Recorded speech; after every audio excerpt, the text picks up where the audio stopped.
wrestle with. Something to wrestle with. Bruce Prichard. Hey, it's Conrad Thompson, and you're listening to Something to Wrestle With.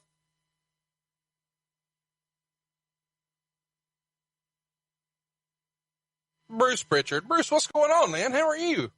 I am absolutely excellent. You know what, Conrad? You can call me Professor Prichard. What? Yeah, man, Professor. I think I got promoted in the last few days. I've been proffing and stuff, doing different things as of late. Proffing? Help me out. What is proffing?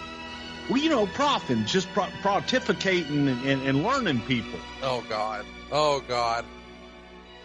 Well, yeah, you know, it's kind of what happens. It was, I just did a guest lecture, let's call it, for Keith Wright, who is in charge of the communications department at Delaware Technical Community College. And I got to interact with his class. It's a media class all about podcasting. So they went to quote him, the king of podcasting. And since, you know, they couldn't get Austin or JR or Jericho or Conrad Thompson, they settled on me. But I want to thank all the students because I gotta spend an hour with them last night, and it was a lot of fun. They asked a lot of great questions, and it was just interesting as hell for me, and I hope it was just as much for them as well. Well, so there you go. I can't say that I ever expected that this would be the case, but you know, this podcast has gotten us in a lot of unexpected places, and recently you found yourself back working with somebody you probably thought you never would again. Our great friend, Mr. Sean Mooney, is in the podcast game. He is. And I found myself, you know, we talked and Sean called me out of the blue to ask me if I would be his first guest on his new podcast, Primetime with Sean Mooney.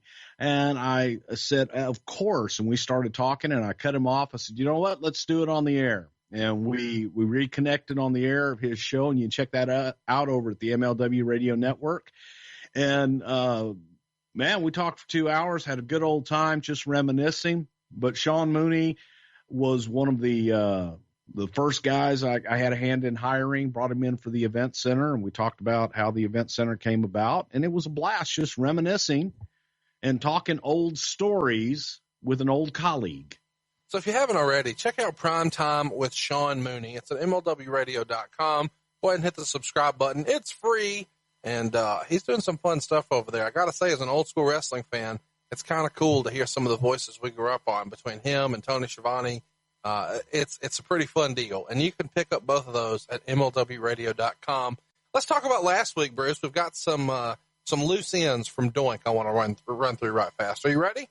Go ahead, run on through them, because I'm going to run through them. First of all, I made a mistake. It happens more often than I'd like to admit, but Doink actually debuted at Survivor Series 1992. He just did an appearance on the show. He didn't actually wrestle. His wrestling debut was what we said, January 93. But talk us through the debut there, just making a one-off appearance, or so it felt, at Survivor Series 1992. Just another way to introduce the character. And in those days, we really wanted guys to have a lot of television time before they appeared on a major event like a Survivor Series or a Royal Rumble. And it was a way to get exposure and kind of do it in a little different way. So that was his first. But you are correct. His first actual match wasn't until January later that year. But we had done vignettes and had him appear in the crowd and different things. So that's all it was. I wanted to mention this to you, too. There's lots of rumor and innuendo about Doink and the British Bulldog. I read on the Wrestling Observer newsletter message board. I know there's been a story floated around by several people, including Brett, that one of the reasons Bulldog was fired in 1992 is he flat out refused the job to Doink.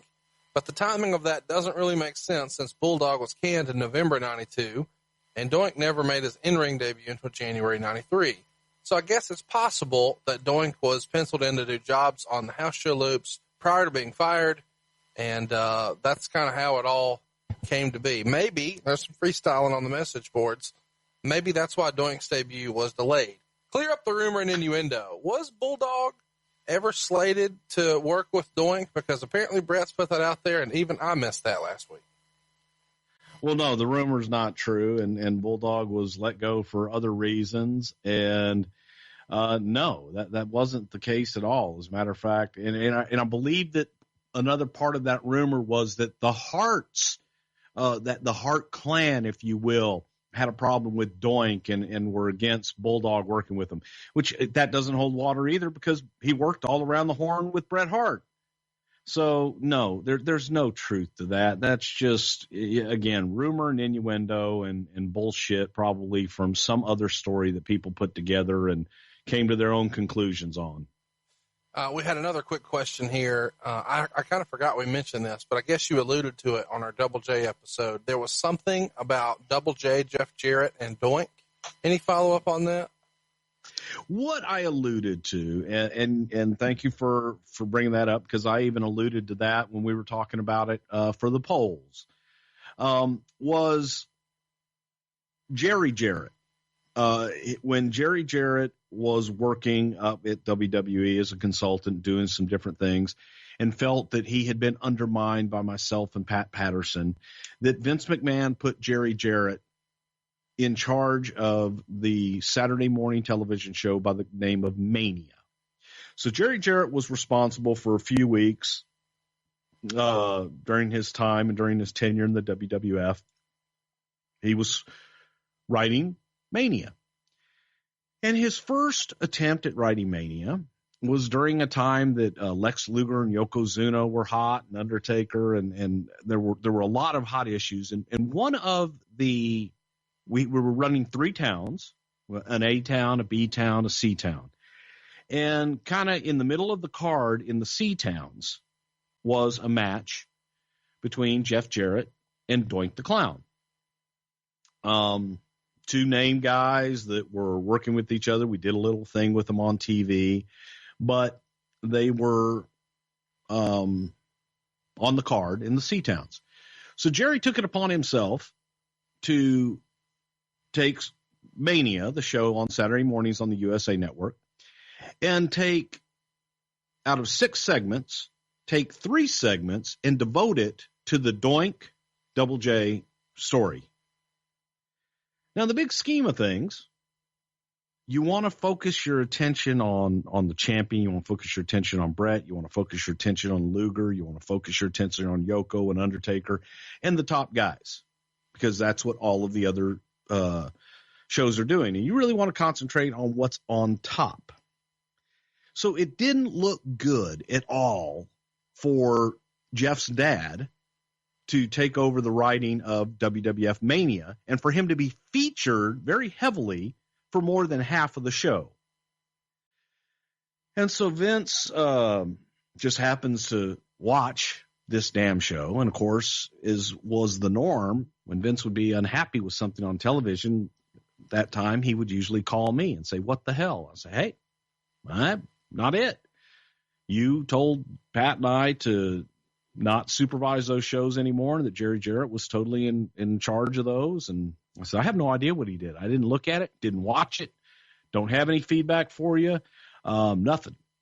"God damn, Bruce, you can't let him bury himself like that." I'm like, "I didn't." "Well, you know." And so we leave for TV that day, and Vince is like, "God damn, I got to talk to him." And it was Vince, Pat, myself, and Jerry Jarrett driving to the towns. It's when we were kind of working in the Northeast doing our television tapings.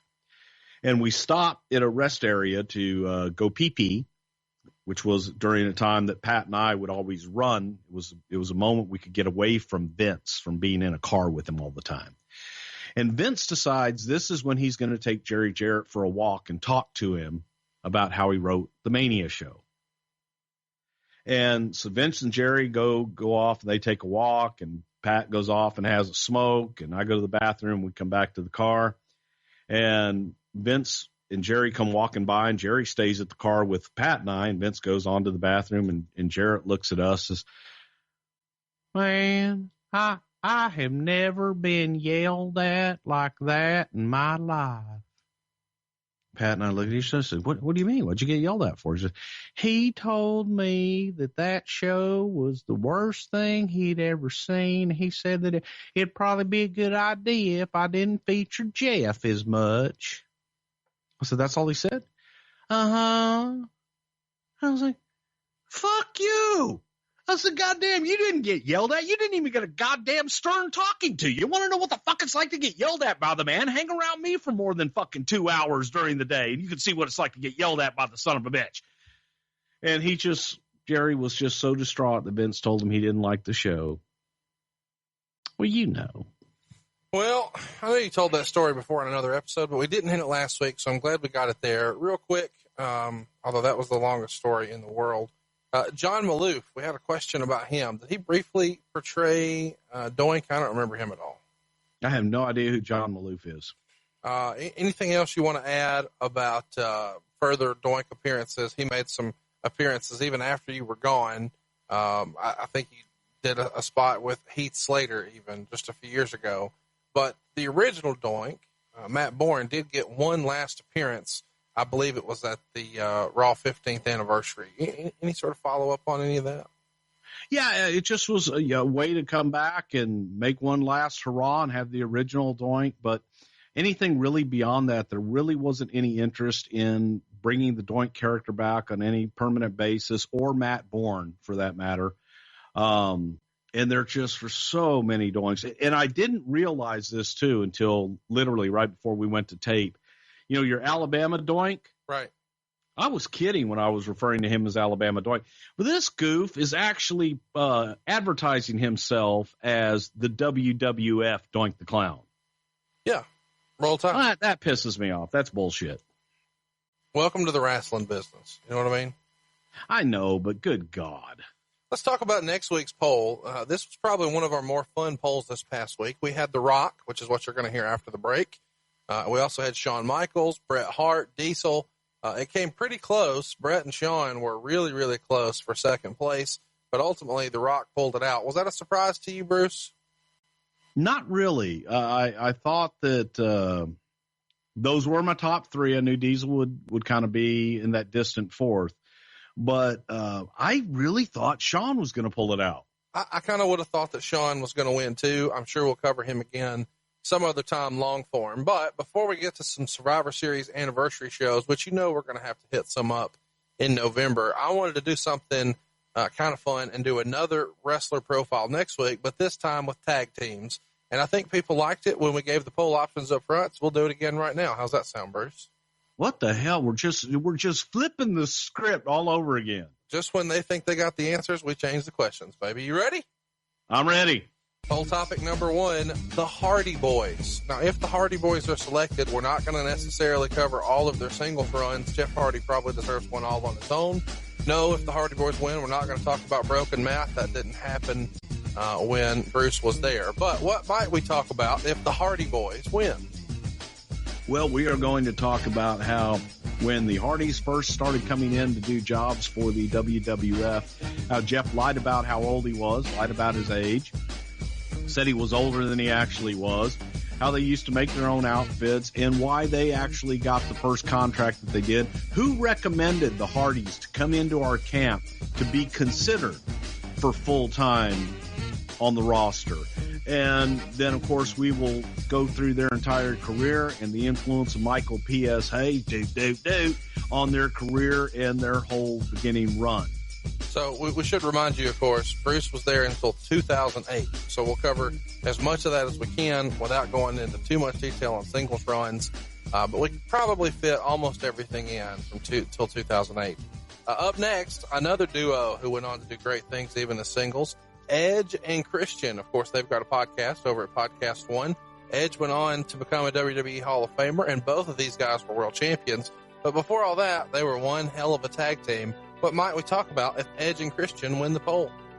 Well, we're going to talk about Sterling Sexton? Or Sexton Hardcastle? That's it, yeah, Sexton Hardcastle. Yeah, and what the hell was Jay's name? Christian. He had some other name, but these were two Canadians that came to us from Carl DeMarco, independent of each other, but they were good friends, trained together, came through a camp, and how they became Edge and Christian, how they became the Brood.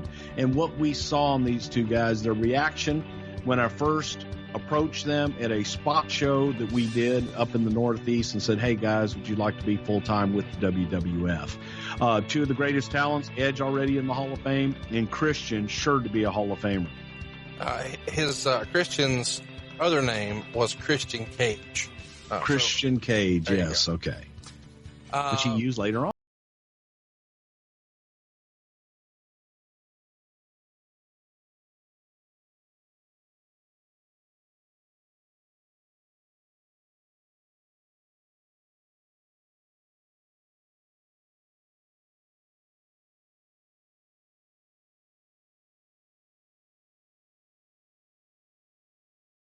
About the Dudleys and when they first came in. We're going to talk about the initial meeting that the Dudleys had in the WWF offices and what Bubba and Devon claimed that I made them do after that first meeting. Now, I'm going to tell you right now that what Bubba and Devon claim is not true, but I'll give you their version and then I'll give you the truth as well, but also just the ascension of the Dudley boys and they had a hard road to fight and make themselves what they later on became in the WWF. Last but certainly not least, one of the greatest tag teams of all time that just feels like a little bit of a happy accident. Poll topic number 4 is the New Age Outlaws. What might we talk about if the New Age Outlaws win the poll? Well, we're going to talk about how Rockabilly was a blessing in disguise for Billy Gunn, and how the original and real Double J was a blessing for the Road Dogg, Jesse James, and how these two guys came together, whose idea it initially was to actually put Billy and Jesse together, and just how they came up through the ranks and the different contributions that they had in the wrestling business, specifically in the WWF, because they were part of DX, how that all came about. And we'll even talk about the invasion into WCW with those guys. They were a big part of that. So there you go. Go vote right now. It's facebook.com/something to wrestle. And while you're there, throw us a like. We are cruising towards our very first bonus show. We're going to cover SummerSlam 1991. With enough likes, we're going to cover Survivor Series 1991, and then Tuesday in Texas, and then the 1992 Royal Rumble. Let's make it happen. It's free to go like the page. Why wouldn't you do that? It's facebook.com/something to wrestle. All right. Let's do it, Bruce. What everybody's here for. It's time for What Happened When The Rock came to the World Wrestling Federation. Finally, we are covering The Rock here on Something to Wrestle. And hopefully you smell what we're cooking, man. This has got to be one of our most requested topics. We're not going to cover The Rock's whole career. We're going to carry you through his first 2 years in the business. And we'll give you a little bit of background as to the real person, and then we'll cover some more stuff, I'm sure. We'll probably have like half a dozen Rock episodes, right, Bruce? At least. So Dwayne Johnson was born on May 2nd, 1972 in California.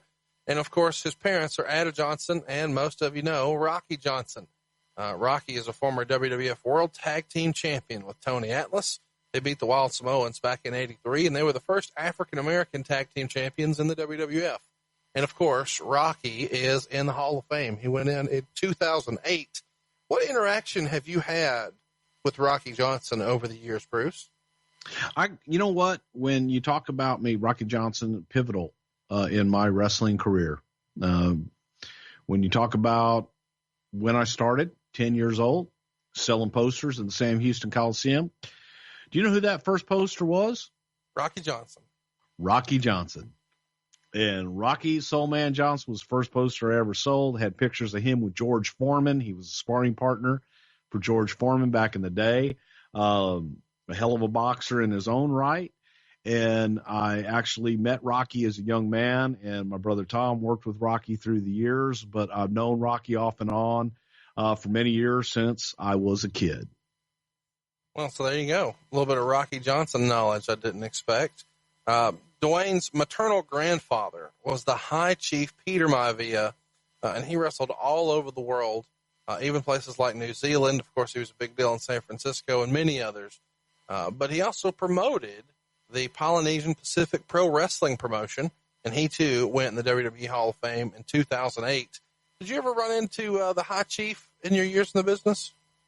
When I was a kid, same thing in Houston, but only as a kid. I never really got to have any conversation with Peter, but his reputation was something that is legendary in the business as a legitimate tough guy. Long before there was a Ming Haku, there was the High Chief Peter Maivia. And he was a legitimate badass, and it was even evident by the tattoos that he had. He had tattoos from pretty much the middle of his back all the way down to his knees. And it covered his entire body all the way down to his knees. So his ass, everything was all tattooed. And they did it the old-fashioned way, where they would do it with a hammer and these needles, and they would hammer the ink into the body, an extremely painful and grueling long ceremony for him to get these ceremonial tattoos. But Peter Maivia was a legit High Chief in Samoa. So The Rock's grandmother, Peter Maivia's wife, was one of the few female promoters in wrestling. She took over this Polynesian Pacific Pro territory in 82 after Peter passed away, and she ran it until 1988. It seems like everybody who ever worked for her spoke very highly of her. Did you ever meet her? What was her reputation as a promoter? Yes, I have met her. She's another legit badass. I would put Leah up there with Peter and Ming and everybody else as far as whipping somebody's ass. But she was class all the way. One of the sweetest, Rock's grandmother and mom, two of the sweetest ladies you'd ever want to meet in your life. Just really nice people. And she obviously Samoan royalty as well, but I would say she's wrestling royalty too. Now, it's kind of been joked about this Samoan dynasty, that it's really all one family, and then the only one who's not in that family is Samoa Joe. So I guess there's two famous Samoan wrestling family. There's all of them, and then Joe, but they have a last name, and that's what it really is. Share that with everybody. Anawai. See, there you go. So the Anawai includes everybody, right? I mean, you're talking about the Wild Samoans, you're talking about Roman Reigns, you're talking about Rosie and Jamal and the Usos, Yokozuna, and Rikishi and Yokozuna. I mean, just on and on and on and on. And their cousins of the Rock and the Maivias.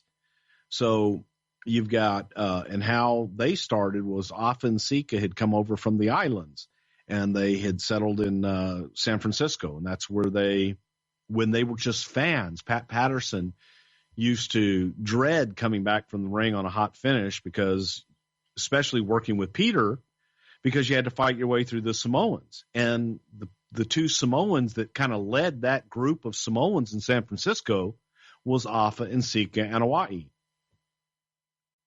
So it was yeah, that's a hell of a family, man. I wouldn't want to meet any of them. I wouldn't. It would be interesting to be at a family reunion of the Anawais. Here's what I wanted to ask, because, and I've always wondered this, I guess it was Hulk Hogan is the first guy. I remember saying it all the time, but he would drop the brother on you, he brother this, brother that. So it became like one of the words in wrestling. And now there's a tag team on the WWE called the Usos, and Uso Samoan for brother, right? Correct. Yes. So at a family reunion of sorts, instead of brother, brother, brother, like you might get at a wrestling convention, it's Uso or Us over and over and over. Us. How crazy is that? It's so funny. I don't know that a lot of wrestling fans were in the loop on the fact that the tag team, the Usos, is actually Samoan for brothers. Yeah. So and that is how they greet each other. It's if you're a part of the family, it's Us. Us, yeah. And of course, all the Rock is considered related to all these guys because his mother is from Samoan descent because of her dad, Peter Maivia. And the rumor and innuendo is that Peter actually disapproved of his daughter marrying a wrestler in Rocky Johnson. It feels like nobody, and we even heard this from Helen Hart, she didn't want her boys to go into wrestling, and she darn sure didn't want her girls to marry wrestlers. So, of course, that happened. Is that also the case, the way you know it, that everybody wasn't really in the loop on, hey, go marry a wrestler? Yeah, I think that would be pretty much the norm. I know I'm not going to say that I don't want my daughter to date or marry a wrestler, because that's exactly what she would go and do. So, baby, go marry a wrestler. I want you to marry a wrestler so bad. That would make my life complete. Do you want to so give anyway, her, I know that won't happen. Do you want to give her a Twitter handle right now so our listeners can tweet her? My baby girl does not have Twitter or Facebook or anything like that. Oh, wow. You're one of those dads? Are you going through your phone every night, too? You know it. Now, she's 18 and graduated high school, and you're still doing this? She's in college. And you're still going through her phone? She lives in my house. I pay for her phone. This is amazing. I love it. What? Let's talk about the family. The most amazing thing about this family is it feels like almost all of them are pretty damn good wrestlers. I mean, what do you think it is about this Samoan culture and this family in particular that made all these guys such performers? I mean, we named them a minute ago, but Yokozuna, Rikishi, Tonga Kid, Umaga, Manu, Jimmy, Jay, Roman. I mean, on and on and on. And they're natural athletes, every single one of them. And let's take Yokozuna, for example. When Yoko came in, Yoko was 350 pounds and he moved like a 180 pounder. It's a dynasty, man. It's just a legacy. And they've got a gene that has been carried on and passed down all the way down. I remember Roman Reigns when Roman was playing high school football, and they would send us pictures, and he's Sika's son, and it would be like, hey, this kid got named All-American. He's gonna be one to watch. And of course, Jim Ross, goddamn, plays football. Gotta love him. He's a football player. Jim's gonna love him. And so we followed his career from the time. Right. He was a stud. He was an All-American. He was badass. So were the Usos. Both of them were badasses in high school on the football field. So it's a family of athletes and a family of studs.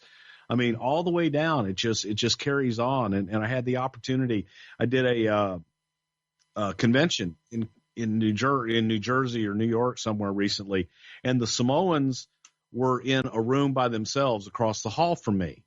And we were doing, Jim Cornette and I were doing a taped thing over there, and I kept hearing them and everything. And I said, you know what, guys, I've got to take a break here. I have to walk across the hall. I have to go pay my respects, because it's kind of like, The Godfather. And I had to go over and just pay my respects to Afa and Sika. And of course, Sammy was there, and Lloyd and Rikishi. But I've known all these guys since I was a kid. And Afa and Sika have both always been great to me. And, but yeah, it was kind of like going over and kissing the ring and just paying homage to Afa Sika. So obviously, being a wrestling kid, you're going to bounce around a little bit, especially in the days of the territory. So The Rock actually lives in New Zealand for a brief time and then moves to Honolulu, Hawaii. And then after he spends the 10th grade at President William McKinley High School, he moves to Bethlehem, Pennsylvania. And he's here at Freedom High. He plays football, wrestles, does track, and he gets lots of offers, but ultimately decides to go play football at the University of Miami. Of course, the U was a big deal back then. He was on their 1991 championship team, and then he was hurt, of course. That happens pretty often in the big leagues of college football.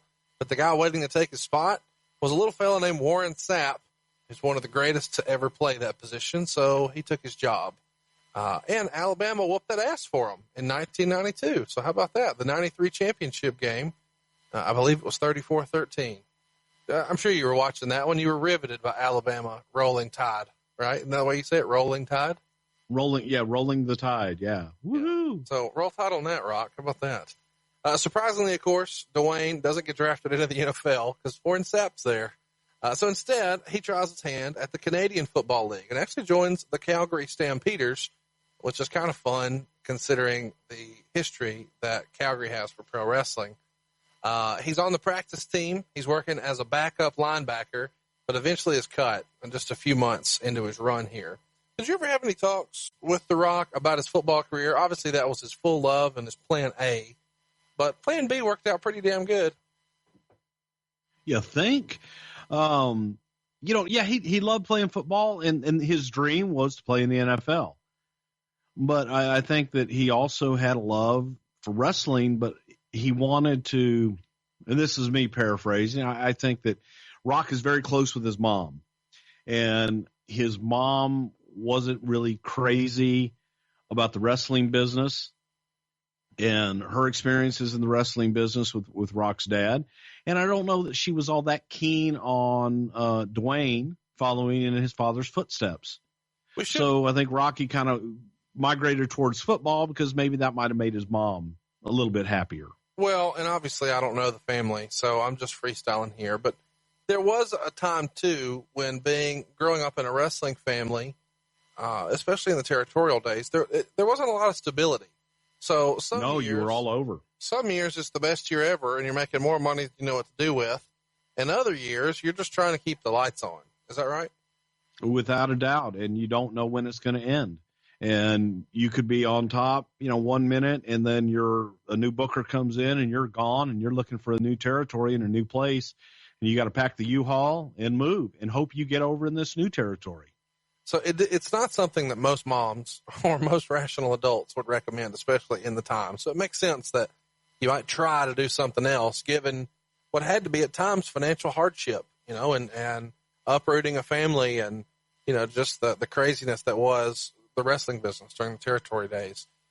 There is a kind of a fun story before we move on from The Rock in football where he goes up into the stands chasing a mascot. Do you remember hearing about that or seeing that? I've heard something about it. I don't remember. Go ahead. I don't remember it enough to tell it. Well, it's Miami. So at the time they had a little bit of a reputation for being thugs. I'm not saying that, but Trick Daddy probably would. This is a time when there's just a lot of swagger, I believe is the word that the Hurricanes are probably best defined by. And I think there was maybe a little bit of a breakout with some of the opposing teams and fans, and The Rock just decided to have a little fun. So throw it in your Google machine if you'd like to see it. Let's talk about wrestling, though, because after the football thing kind of washes out, he comes home from Calgary and decides, hey, maybe I'm going to try the family business. And he asks his dad to train him. But according to the rumor and innuendo, Rocky really wasn't in favor of this idea at first, but later agrees to do it, but tells Dwayne something along the lines of it's not going to be easy. And it seems like a logical choice for Dwayne to go into wrestling here. He's obviously got the pedigree, being third generation. He's a big dude, 6'5", 275 or so. It feels like a natural fit. What do you remember hearing about The Rock's early days of training? Well, pretty much his early days, he did ask his dad, and Pat Patterson was living down, I don't know if Pat was in Tampa at this time. I know Pat was with us, but he also had a place. So, yeah, his place was in Tampa before he moved to Fort Lauderdale. And Pat and Rocky have always been friends for many, many years, and Pat knows the family. And so Rocky's working out with his dad, or Rocky's working out with Dwayne. Let's do it that way. And Dwayne is getting the bug. He wants to be in wrestling. He wants to learn. And Pat would always go down. Pat always, looking for new talent. And he hears about this. He's got a pedigree. He's a third generation. And he sees him working out. He's got the size. He's got the look. And he moved. You can watch when you see someone step into the ring for the first time, whether they have it or they don't. And Rock, when he was in the ring, he was at home. So Pat encouraged him. Pat encouraged him to continue training and to get better. And when he felt that he had done enough, then he would try and get him some work somewhere. And this was also during the same time that we were starting our developmental system.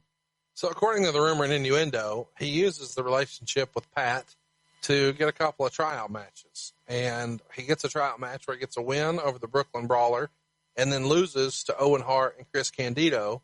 But he shows the decision makers in the company enough to get an opportunity to go train in the USWA. So he's got a spot here now.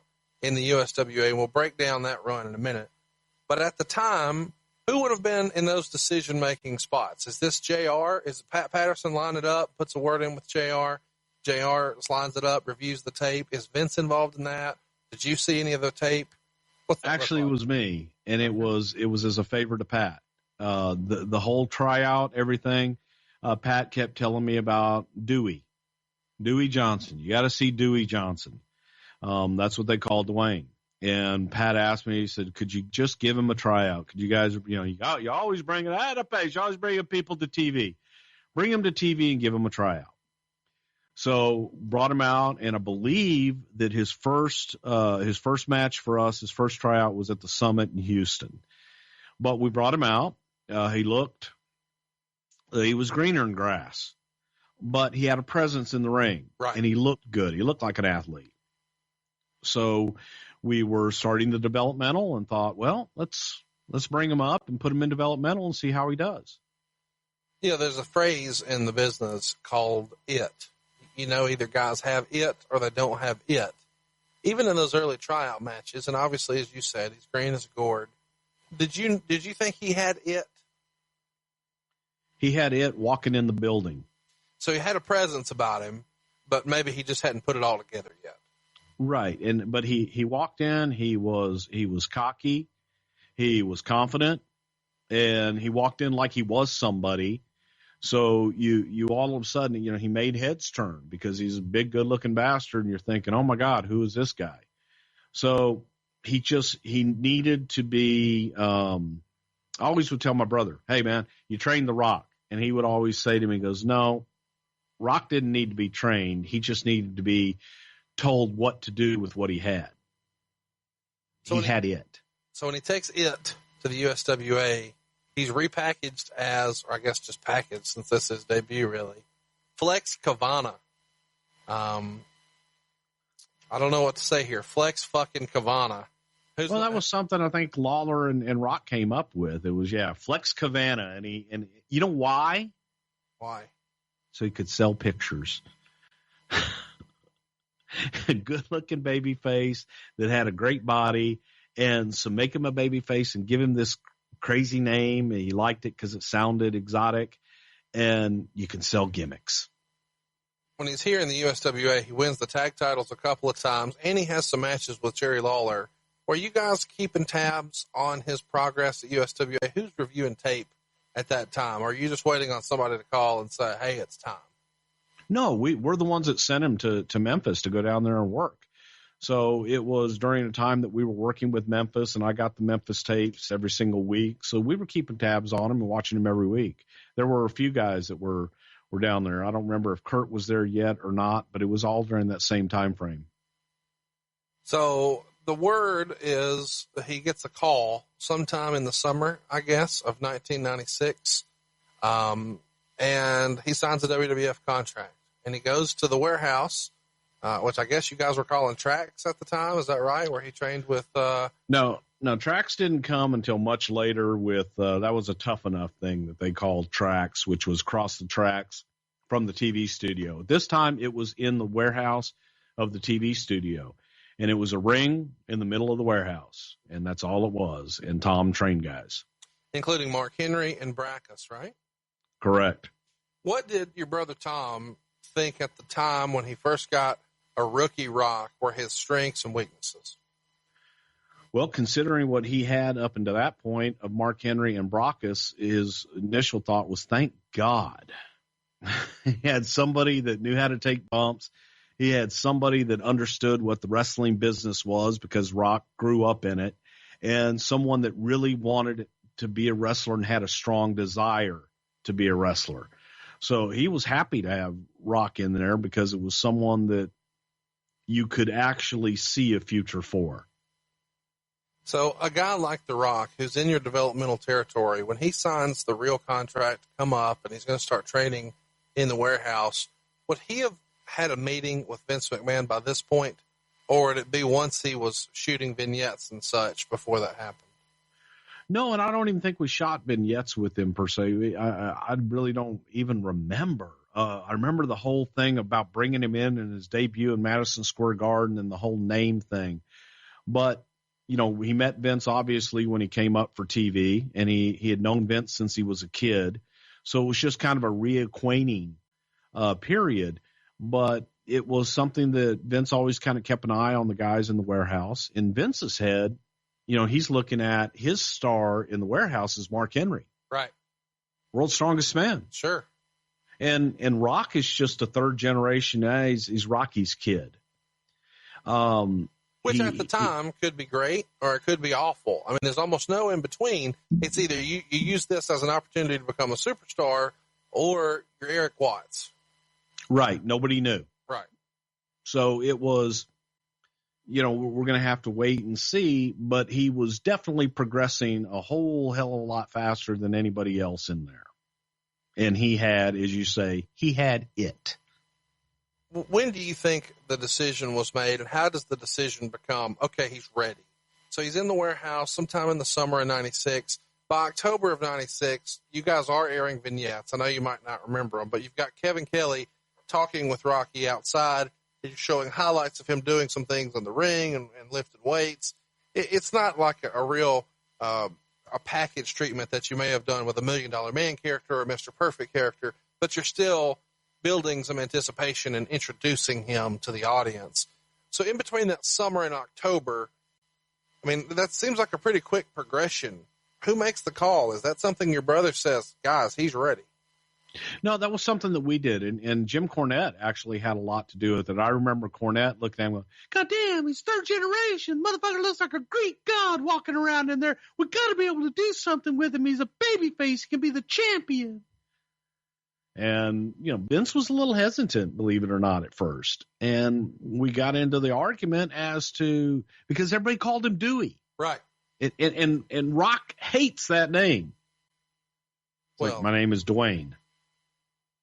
And so the more he would say that my name's Dwayne, the more that Pat would call him Dewey. But that's how we kind of knew him. And then Cornette was a big proponent of bringing Rock in and starting him. Young, new. Some of the creative, the drawings are out there. We've all heard about this, where the creative services department, I suppose, would do sketches of what they thought this character might look like. And some of those are floating around. Who would have helped put that together with, I don't know. How would you describe the ring entrance outfit he wore to the ring as Rocky Maivia? Polynesian. I think I kind of summed it up, and that was I remember, and it's flowing, and they had stuff, hanging from his neck and everything. And when he moves and it's all flowing and it's like streamers hanging from his body. But the whole look was to capitalize on the Polynesian feel. And when we kind of, we're going back and forth, what the hell do we name him? And it came up to, the whole Rocky Maivia. You take the first name of his father and the last name of his grandfather, put them together, and it tells you about his legacy right there in his name. And is that something creative would have put together, or who combines the names? The name was something that we came up with in Vince's dining room. So when you explain all of this and show the sketches to Dwayne, who's involved in that? Who's kind of laying it out to him and saying, okay, kid, here's what we got for you? I want to say that was probably Vince and I that did that with him. When we laid everything out, asked him, because we asked for his input too. What are you comfortable with? What do you like? And at that time, he was just happy to have a job. Right. He was happy to be a part of it. So chat me up about the way this is laid out, because I think a lot of us have heard that Vince has a tendency to try to really go into sell mode whenever he's trying to explain the gimmick to a performer for the first time. What might it have sounded like as he kind of expressed what his vision of Rocky Maivia was going to be to Dwayne? God damn, you have to embody everything about your father, the strength of Rocky, and you have to be able to embrace the heritage of your grandfather, Peter High Chief Peter Maivia, and it's all embodied in you with the Polynesian flow. But when you get in the ring, we want to see that shuffle like your old man used to do. God damn, pal. It was a tough sell, believe it or not. Really? because Dwayne wanted to be his own man. He didn't want to ride the coattails. He didn't want to ride the coattails. Yeah, I guess is the right. He wanted to be his own man. He didn't want to be Rocky Jr. He didn't want to be High Chief Peter Maivia's grandson. He's very proud of his heritage, extremely proud of his heritage, but he wanted to make his own way. And he just thought that, well, is this capitalizing on that too much? And we obviously thought it was perfect for him. Do you know how Rocky felt about it? I don't. At the time, I don't. And they were, they've had a kind of off and on relationship for many years. I don't know that it was necessarily on at that time, which might have, helped with Rock not really wanting to take his dad's name. But it was strange over the years. Sometimes they were on, sometimes they were off. But it was over the years. I know that Rocky is extremely proud, that The Rock, became who he is. I believe, although he may have, had his ups and downs with his dad, he's always been very close with his mother. Wouldn't you agree? Oh, God, yes. Yeah, he's without a doubt. His mother and his grandmother. So, you guys have him make his debut in the ring at Survivor Series 1996, and it's kind of an interesting place to debut because that's such a critical show in the history of the company. You've got Mankind taking on the Undertaker, and the Undertaker kind of floats down from the ceiling almost in like a bat-like costume. And then you've got Bret Hart making his in-ring return after a long absence from the company, and he's taking on Stone Cold Steve Austin, and this is Stone Cold's first high-profile match like this, a phenomenal match, very underrated. And then the crowd is just on fire for Sid versus Shawn Michaels. They do the title switch. So there's a lot going on. The NWO is really caught on, and the WWF is trying to play catch-up. And in the middle here, it's kind of a hodgepodge match. Let's run through. This is an interesting thing here. The Rock's team for Survivor Series is Jake the Snake Roberts, who is a little bit of a surprise, Wildman Mark Miro, and the Stalker Barry Windham. And they're taking on Jerry the King Lawler, Hunter Hearst Helmsley, Goldust, and Crush. What an interesting, first of all, the amount of talent on those teams is unbelievable. But what an interesting match, especially kind of in the middle of the card, right? Yeah, it was one of the Survivor Series. That's when Vince was trying to get away from those Survivor Series tag team matches. So he was like, we'll have one traditional tag team match and one or two, whatever. But it was a way to introduce him. Lawler was in there because he had worked with Lawler in Memphis. We knew we could trust him. Triple H was in there because Triple H was a proven good worker. So you had people in there that would make him shine and make him look good. And then on the other side, I'll tell you another one that was big on The Rock and Rocky Maivia at the time, who was a big supporter, was Jake. And Jake was working with us in the office and in creative at that time too. And he was sold on him. Oh God, yes. Yeah. Jake had high hopes for Rocky, and they actually lived in the same apartment building there in Stamford. And Jake had a lot of early influence on The Rock. Of course, this goes down, as we said, Survivor Series 96. That's November 17th. So it's hard to believe, but it's almost 21 years ago. And this debut actually makes The Rock, or I guess Rocky at the time, the first third-generation wrestler in WWF history. And that's something you guys played off of in a big way. Obviously, from the name on down, the combination of the Polynesian entrance and then, the shuffle. The finish is kind of a shoulder breaker type maneuver. How does that come to be? Do you recall? I believe that that was Jake's idea, something that would be safe and something that he could do with everybody. Right. So that was the reasoning behind it. And, it was, what do we do for a finish? And that was Jake's idea. It's the traditional Survivor Series elimination match as we laid out. So, of course, it comes down to Rocky in a 2-on-1 situation, taking on both Crush and Goldust. And somehow our new third-generation babyface, the Blue Chipper, as JR called him several times that night, pins both guys. He pins Crush after a flying body press, and then Goldust takes the shoulder breaker for the win. And Rocky is the sole survivor. And I do find it kind of interesting, considering what we're about to break down and what most of you've heard for a long time, that The Rock's debut match in front of a major WWE audience, Triple H is on the other side of the ring. How funny is that? Well, yeah, and, it's, God, you bring up the Blue Chipper and all that stuff and the vignettes and the hype and everything around it. It was Madison Square Garden, Survivor Series. That what a great just card that was overall. And they just shit all over him. I mean, that crowd just shit all over him. Yeah, it's worth mentioning that at the time, Shawn is playing the white meat babyface, and he's got Jose Lothario as his second, and he's his trainer, of course, and he's the babyface champion.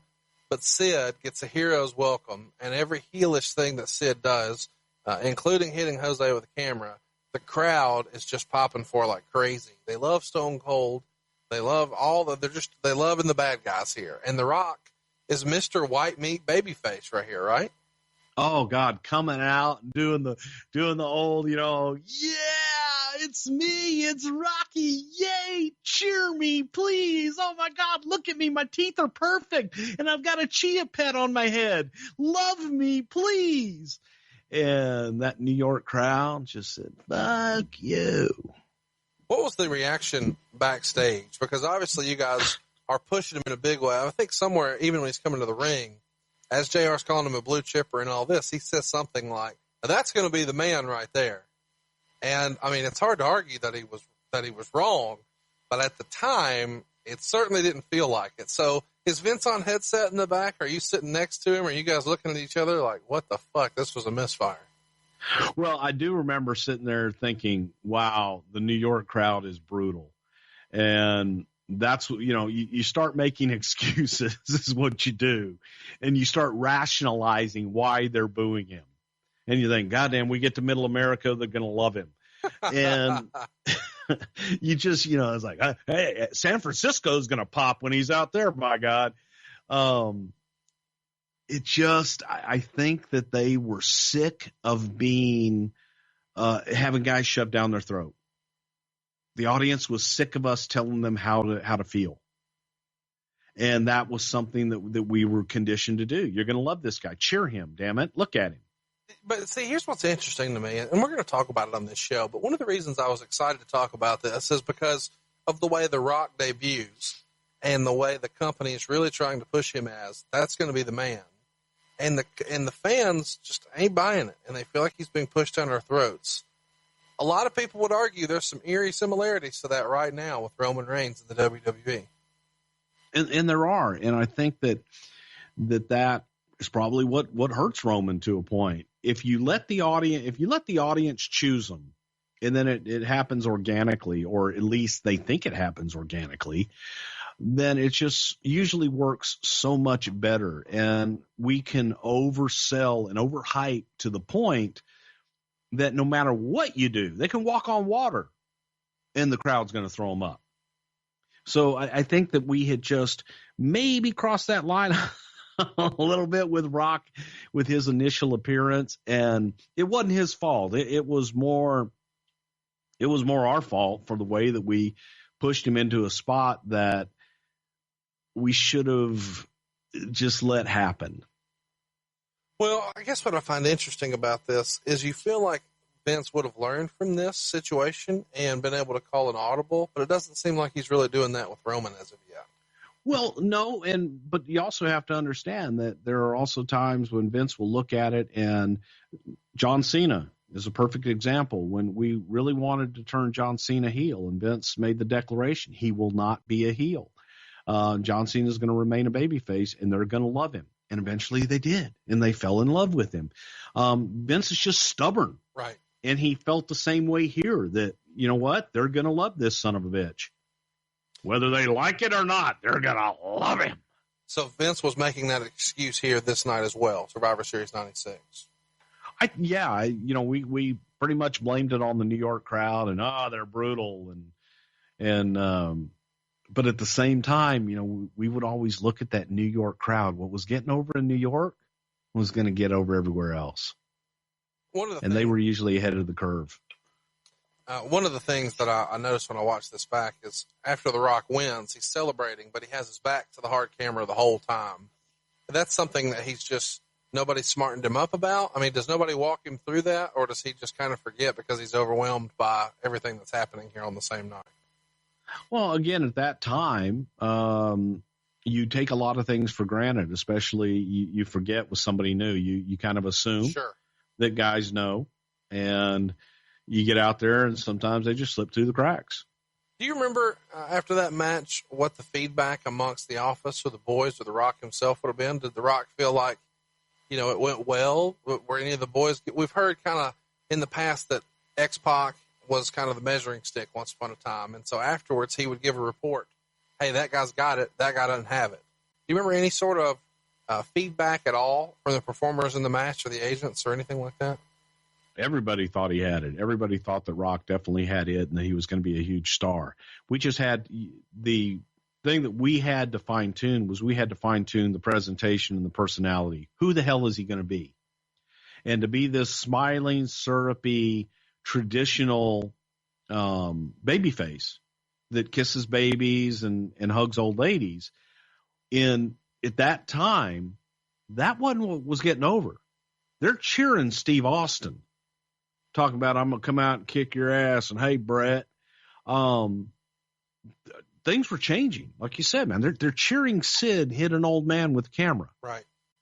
The traditional babyface model wasn't what the audience wanted anymore. Let's get going here. November and December, he's working with Sal Sincere, and he gets a lot of wins over Sal, including In Your House, It's Time. It was a dark match. It may have been on the free-for-all, but he got a win by DQ. His first real opponent was January 13th, and on Raw, he would defeat the British Bulldog by countout. Later that week, he's at the Royal Rumble in 1997. He comes down at number 25 and has no eliminations, but he was eliminated by Mankind, which is kind of interesting considering what we're going to be talking about a little later. But things really pick up for Rocky Maivia on Tuesday Raw. It's February 10th, 1997, and believe it or not, Rocky Maivia defeats the Intercontinental Champion Hunter Hearst Helmsley, and in the process becomes the youngest IC champ in WWF history. Why was the decision made to put the Intercontinental title on him so quickly? Just debuting in November, and now here in February, he's already the Intercontinental Champion. That's a pretty fast turn for a new guy to the company. Youth and pedigree. He was going to be the youngest champion, and we felt that he had a little bit of momentum and thought that, well, you know what? Maybe putting a championship on him may help them accept him even more when they see that, by God, he's the Intercontinental Champion. It just would, maybe help take him to that next level. And that was the idea behind it, just be able to nudge him along, keep nudging him along. You're going to like this guy. By God, he's a champion. That was the idea. It's a little interesting, I suppose, that this happens with Triple H here. I should read from Brett's book here, and shout out to the Wrestling Observer message board. Brian 08 over there is hooking me up with this. This is from Bret Hart's book. He wrote, on February 7th, I was sitting with Davey in the dressing room in Pittsburgh listening to Shawn bitch about Steve. I was slightly relieved to know that I wasn't the only one he feared. Poor Rocky Maivia was also being buried by Shawn and Hunter for supposedly not wanting the job, for not selling, and for stealing their spots. Rocky was a good kid. He tried to be polite and respectful, but he couldn't get them to like him at all. So this is just a couple of days before he wins the Intercontinental title from Hunter on Tuesday Raw. Do you recall any sort of politicking going on with Shawn and Hunter not to put over the new kid or to have the belt come off Hunter? Not particularly in that instance. I remember, and I've said this before, I said this to Steve Austin on his podcast, that the one way to tell if somebody was going to be a big star or if they were getting over is if the top guys start bitching about them. When the top guys start saying, oh, hey, that guy's not going to get over, or God damn, raise a little eyebrow, have a couple catchphrases, that don't mean you're over. Or, well, what the fuck? He's got a couple moves, but beyond that, when the top guys start making comments like that, that's when you open your eyes and go, hey, they're noticing. They're nervous. So those are the guys that you really want to keep your eye on. And that was always a tell for me. When the top guys started talking about them and telling me why they're not going to get over, that usually meant they were getting over. Let's talk about what he does from here. Believe it or not too terribly long after this, I guess it's actually that Sunday, they're in a rematch. It's in Your House 13, Final Four. This one's in Chattanooga, Tennessee. And Rocky would defeat Hunter Hearst Helmsley to retain the Intercontinental title. And that is actually where we see the debut, I believe, of China. Raw, February 17th, Rocky would defeat Leif Cassidy, which we know as Al Snow. And then on March 3rd, he beat Vader by DQ to retain the Intercontinental title. And this takes us to Rocky's first WrestleMania, WrestleMania 13, which we've covered in long form in the archives. It went down March 23rd, and he would defeat the Sultan, who would later become Rikishi. And the Sultan had both Bob Backlund and the Iron Sheik there, and he retained the Intercontinental title. And believe it or not, this is kind of interesting. Tony Atlas was shown in the front row. Tony Atlas is the former partner of Rocky Johnson. And after the match, Rocky's dad, Rocky Johnson, comes in the ring and fights off both the Sheik and Backlund. But Atlas wasn't involved. What are your memories of this first WrestleMania moment for Rocky? And why was Tony Atlas in the front row with Lou Albano if he wasn't going to be used here?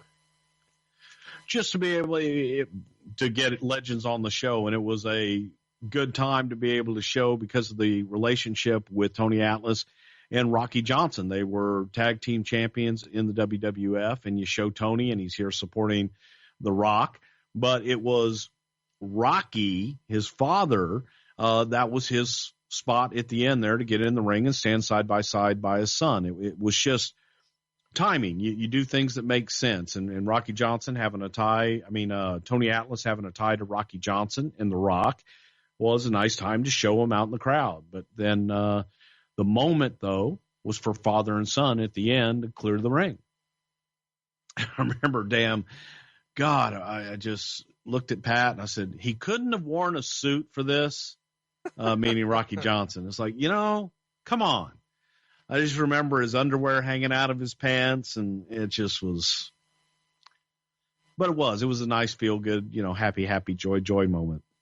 How did Rocky feel about having his dad involved? Whose idea was that? Was everybody for it? You kind of mentioned maybe they were on again, off again. Clearly, they're back on. Well, it was. I don't remember. He didn't really have a choice. It was something that we had come up with and thought it would be a nice moment for him. And it was a WrestleMania moment where we would always bring back the legends and we would bring back Hall of Famers. And it was a nice way to kind of spotlight them. And we pitched it. He didn't have a problem with it. And, we did it. But it was our idea to go out and do it because we knew that Rocky was going to be there and planned on coming out. Thought, okay, this makes sense, and let's have him come out and do a little thing at the end with Backlund and Sheik and let Rocky come out and help clear the ring. Well, let's talk a little bit about what he's doing from here. March 24th, he would defeat Leif Cassidy, and then on March 31st, he defeated Bret Hart by DQ to retain the title. And this is another thing that Bret wrote about in his book. He wrote, "That night had one more wrinkle. I was slated by the booking committee to challenge Rocky Maivia for the Intercontinental title, and Hunter was insisting I beat him. I didn't see any need for me to beat Rocky. It wouldn't build heat for my new heel turn and would only undermine a real talent. I insisted on a DQ instead, which infuriated Hunter. He and Shawn disliked Rock intensely, and they were myopic to see that Rocky was destined to become one of the all-time greatest megastars in the history of the business, The Rock. Looking back, I'm glad I got to work with him at least once. Do you recall, I mean, again, it feels like we just talked about this from the prior month. Hunter is just dead set on trying to derail The Rock, or was this a way to get the belt onto Brett, kind of the second tier belt onto Brett and out of the world title picture for Sean? No, not at all. It was, we were moving towards kind of the attitude with Brett, and no, had no desire to put the Intercontinental Championship back on Brett. I'm not saying you did. I'm asking, why is Hunter pushing for that? No, more than anything, I just think it was a jealousy and a professional rivalry with Rock. Anytime that, again, that's what I said, anytime that somebody was coming up, the guys are always jockeying for positions.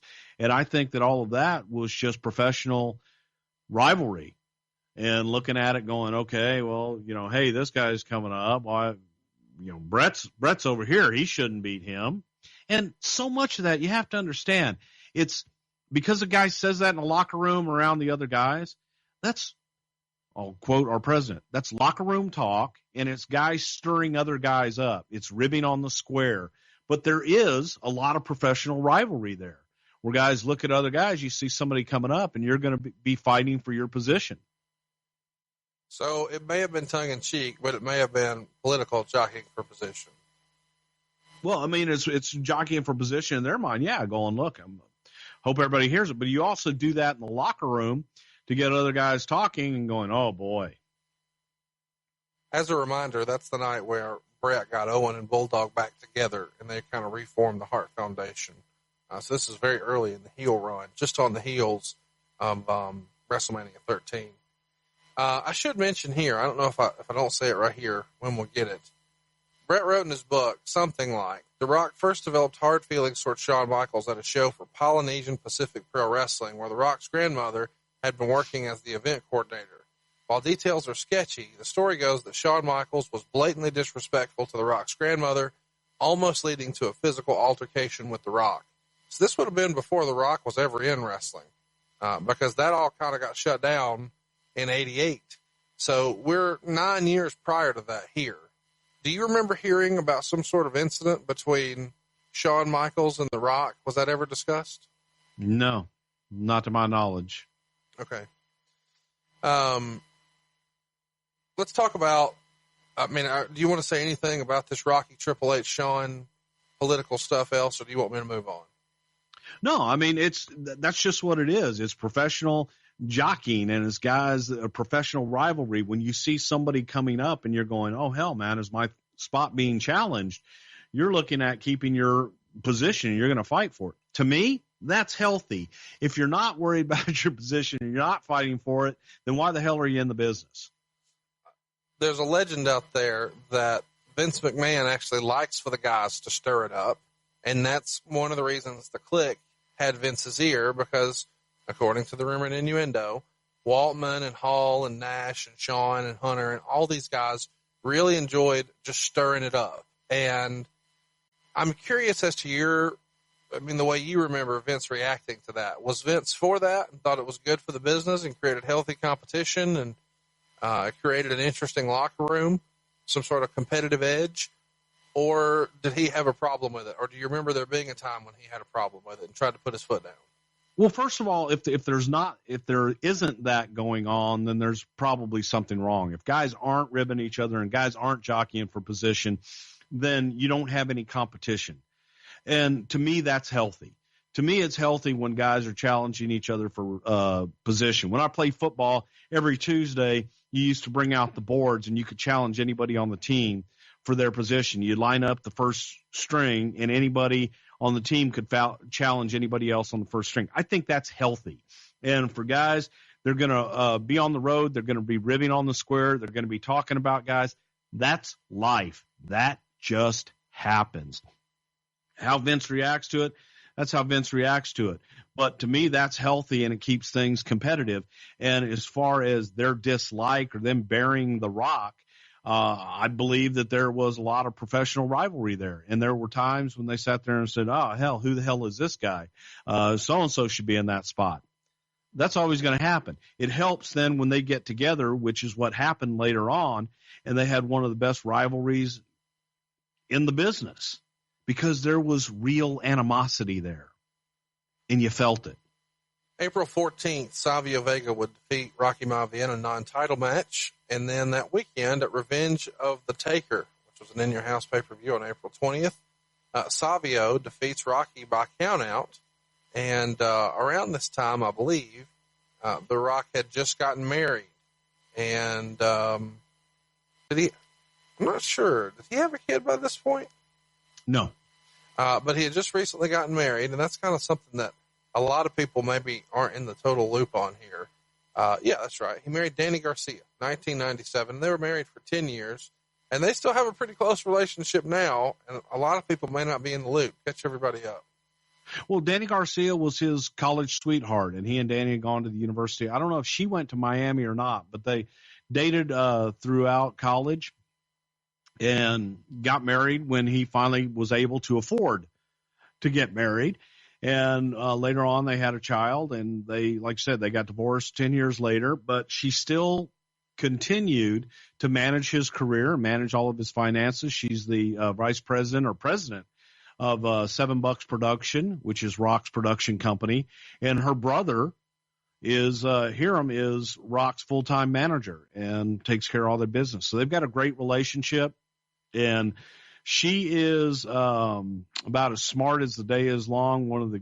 She is by far the best financial advisor I ever had in my life. I actually had her as a financial advisor for many years, and she worked for Merrill Lynch. And she extremely, extremely smart, and very smart when it comes to finances. And clearly very successful. And they had a daughter who now has expressed a little bit of interest in the wrestling business. What would you put the likelihood of The Rock's daughter laying the smackdown in the WWE one day?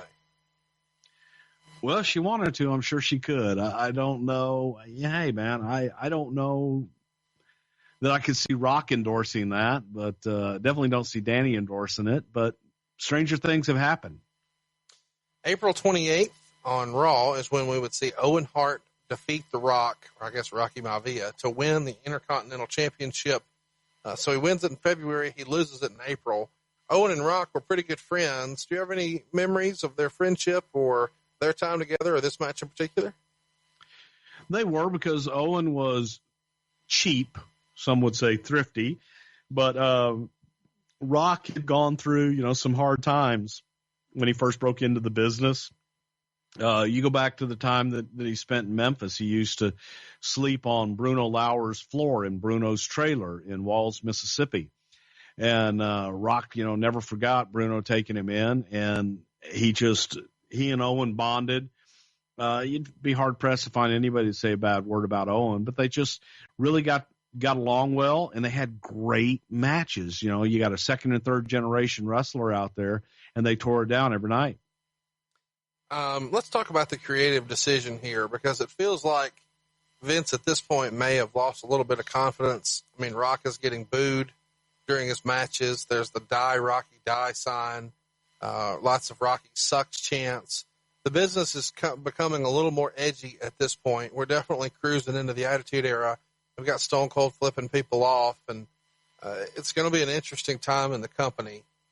And you've got the white meat baby face. Why does Vince realize now's the time to pull the plug? Of course, he debuts in November, and now 6 months later, let's take the belt off of him. It feels like he may have lost a little bit of confidence. Talk us through that. No, he really didn't. It just was, it all perfect storm. It was ready, wanted to take the title off of him and go somewhere else, and then Rock got hurt. And he was out with a knee injury, and that's that was really the catalyst for the turn. And the turn was something that they didn't want to do. The turn was something that, Rock hurt his knee. Rock goes out, gets surgery. He's out for a while, and it's time he's ready to come back. And I remember Vince Russo coming in and saying, "I don't know what to do with him." They hate him, And Vince McMahon wanted to bring him back and just, let's put him back in the picture, and he's a baby face and we'll push him. And I said, they're chanting "Die Rocky Die," and Rocky sucks. Bring him back as a heel. Put him in the Nation.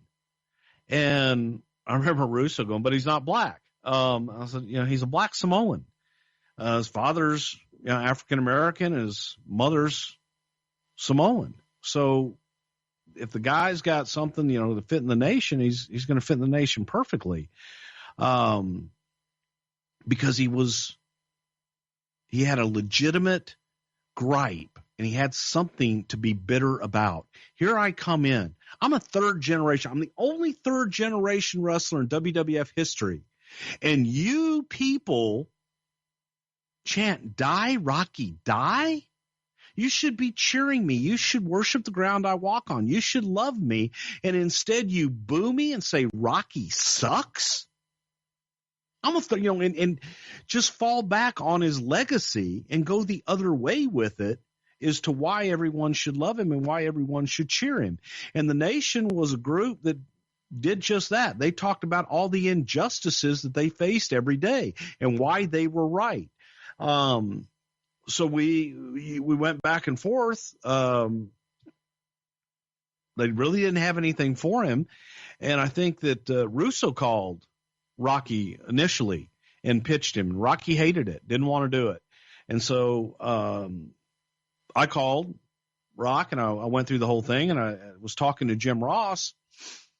And Jim Ross started talking about, you see Deion Sanders' promo this past week on Sports Center, whatever the hell it was. And he's sitting there and he's talking about himself in third person, like, Deion says that Deion's going to have a great game. And Deion says, and she says, what if Rock just started talking about himself in third person?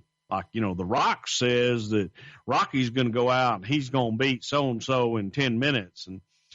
And we got Rocky on the phone, and JR pitched this third person thing and bringing him back and calling himself The Rock and talking about how the fans turned on him when they should be worshiping the ground that he walked on. And that's how the whole Nation and the whole turn came about. But Vince McMahon initially didn't want to have Rocky be a heel. So let's talk about what he does from here. In Your House, May 11th, A Cold Day in Hell, Mankind would defeat Rocky.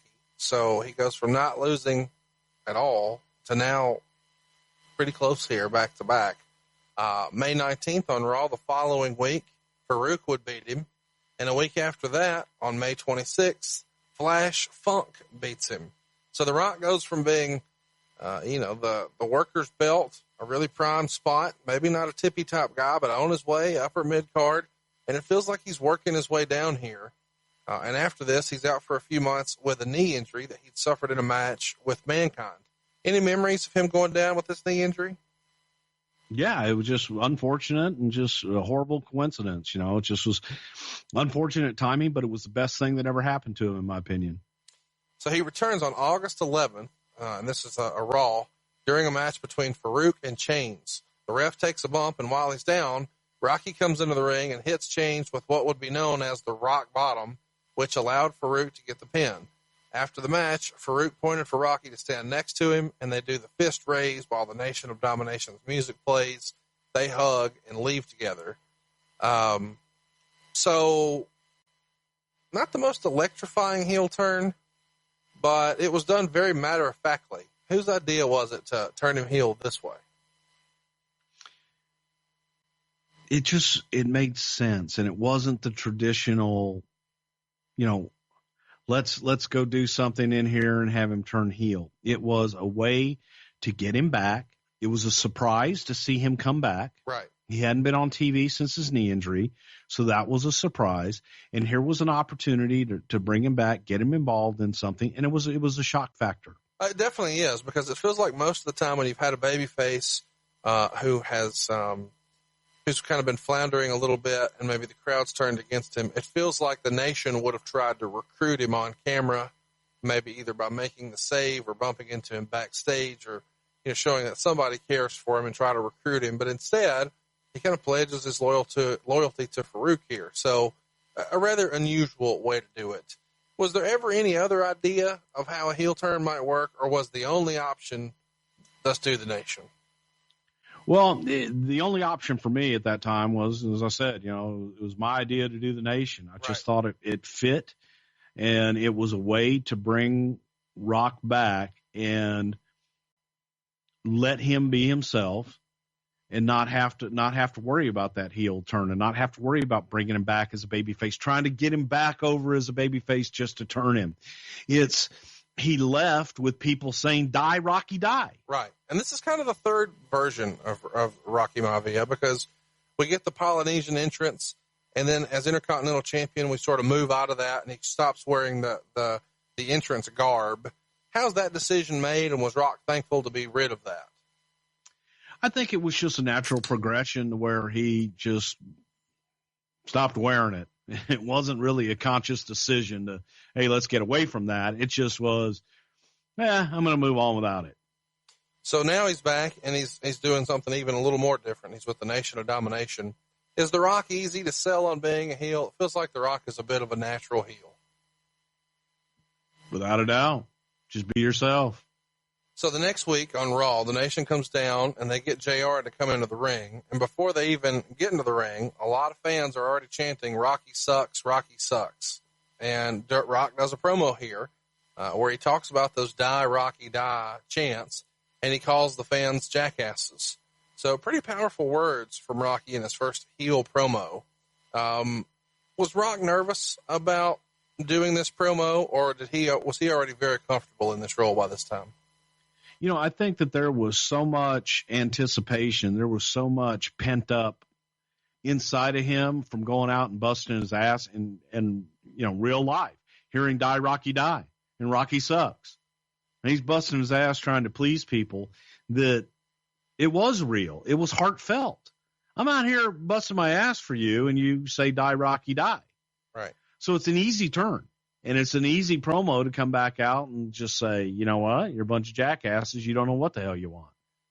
August 25th, Farouk and Rocky they take on Crush and Chains, but it ends in a no contest on Raw. And about a month later, on September 22nd, we would see Ahmed Johnson get a win over Rocky. I guess I should remind you that the Nation had kicked Ahmed out of the group right before Rocky joined. So I guess it makes sense to have Ahmed beat Rocky, but in hindsight, knowing what came with their careers, maybe not so much. We've covered this one before. Bad Blood, October 5th, the Nation, which would be Rocky Maivia, Kama Mustafa, and D'Lo Brown, defeated the Legion of Doom in a 6-man tag team match. And then on October 6th, the very next night, the British Bulldog would defeat The Rock to retain the European title. And later that month, on the 20th, Kama Mustafa and The Rock would defeat Ken Shamrock and Ahmed Johnson. This brings us to Survivor Series 1997, which we're almost at the 20-year anniversary for. Bruce, I'm sure we're going to put it on a poll, or we'll talk about it later, but hypothetically right now, just your opinion, should we cover Survivor Series 1997, the 20-year anniversary, or should we cover Wrestling with Shadows? Which one do you think would make a more interesting show? Survivor Series. Rocky teams with Farouk, D'Lo Brown, and Kama here at Survivor Series 97. They take on the Legion of Doom, Ahmed Johnson, and Ken Shamrock. And Rock would pin Hawk and Ahmed, but then submit to the ankle lock by Shamrock. And Shamrock wins the match. Given what we're going to talk about a year later, did you ever have a conversation about the screw job with Rock? I mean, Rock comes from a very famous wrestling family, long tradition in the business. I'm curious what his 2 cents about what happened that night at Survivor Series 97. Actually, yeah. The guys just didn't understand it, and they didn't understand everything that had taken place prior to that night in Montreal. So, Rock being a traditional from a wrestling family was unhappy about it and didn't know exactly, what to do or really how to take it. He was friends with Brett and thought that there could have been other ways, not knowing the whole story behind it. So he was upset. Yeah, he was definitely upset, but he once he heard Vince's explanation and got to talk to Vince about it, he understood. I should mention here that somewhere around this time is when The Rock started to refer to himself as The Rock, and you just laid out the whole story. And we talked about this on the Vince Russo episode, but one more time for the record. Vince Russo is not the person who suggested that The Rock start referring to himself in third person, correct? Correct. That would be Jim Ross. The night after Survivor Series on Raw, Steve Austin was doing an in-ring interview with Michael Cole, and The Rock came out to the top of the ramp. Rock said for the first time, which he'd say a lot in the future, he was the best damn Intercontinental champ there ever was. And he challenges Austin to accept his challenge. So chat me up here a little bit, because this feels like the seeds of a great feud that we would go on to know, I guess, is the greatest trilogy in the history of WrestleMania. Austin says he has a few challenges for him. I challenge you to get a decent haircut. Since you're a piece of crap, I challenge you to flush yourself down the commode. And then Rocky would later steal the Intercontinental title from Austin. And this is probably, I guess, the genesis of the greatest feud in the history of wrestling, right? Without a doubt. And here, everybody says, I never give Vince Russo credit for anything. I give Vince Russo credit for this. Thought it was, without a doubt, the greatest rivalry of that time, of the Attitude Era. It's what really defined the Attitude Era and helped kick it off, and started a rivalry that went on for many years. And like you say, the only one to ever headline WrestleMania 3 times. Whose idea was it to put them together here? Probably, either Russo or Vince McMahon. It was, you had these two guys with great cutting edge promos, and be able to put them together because Rock was on his way up. And this was during a time that, Steve was, good God, he was just absolutely red hot. And this was during the time that Steve was saying, you talk about guys, look at this, because Steve said, I don't know if that guy's going to get over. He's got a couple cute catchphrases. But then when they got together, it was magic, and they just worked beautifully off of each other. Their first ever confrontation, I think everybody could see the chemistry here. There's no telling that you guys, there's no chance you guys knew what the upside was going to be. Who was the biggest fan of seeing this thing continue, and how did Rock and Austin feel about working together very, very early here in 1997? Well, once they got together, both of them loved it because, again, you've got two guys that are great on the microphone, and when the bell rang, they could deliver. Here, Rock is coming up, and Steve is kind of the heir apparent at this point, just the hottest thing in the business, and Rock is coming up, nipping at his heels. So they fought. You had Rock fighting for a position, trying to be the number one guy, and to be able to take it from Steve Austin, who really was the number one guy at that time. So they were kind of fighting for supremacy here, and that part of it is a shoe. And they just played off of each other so damn well. Neither one of them, both of them are selfish in their own ways, but both of them are two of the most giving guys in the ring because they had somebody that they really loved working with and went out and tore the house down. And they tore it down whether they were cutting a promo on each other or whether there was physicality. And their stuff was just off the chart. November 17th, Dude Love would defeat The Rock by DQ. And then on December 1st, The Rock would beat Vader by countout. D-Generation X, which was an In Your House on December 7th, we would see Steve Austin defeat The Rock to retain the Intercontinental title and then regain possession of the belt. And Austin drove a truck to ringside. That was the first time that ever happened during a match that I recall. What are your memories of D-Generation X and this December 7th pay-per-view here? Well, the Steve Austin and the whole Stone Cold Steve Austin BMF and this just Stone Cold ass kicker was taking shape. And it was something that we got into pretty much the vehicle business, I guess you could say at this point, because it was Steve driving trucks to the ring. It was Rock coming in, Lincoln Town cars and different things. But it was just that extension of the personality, extending more of the outside world inside the arena and inside the characters. And I think that when you look at the build of The Rock and you look at the build of Stone Cold Steve Austin, it's a perfect example of building two of the greatest stars in the history of our business simultaneous. And they did that for each other. I guess we should talk about Austin wrestled the entire match with the vest on, and he took it off after the match. They only went 5.5 minutes. Why was this match so short? I don't remember. There were times, they would go out and it wasn't so much about the match as it was about everything around it. And trust me, there's nobody sitting there with a stopwatch, with the exception of some goof in California going, well, that match bell to bell was only 4 minutes and 19 seconds.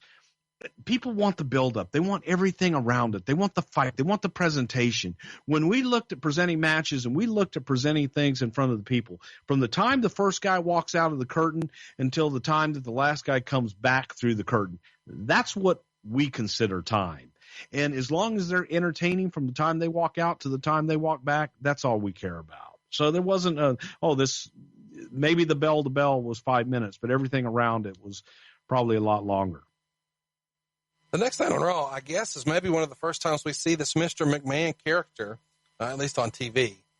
Vince starts off talking about all the things that Austin had done recently, including the previous night at the pay-per-view, how he beat up a ref.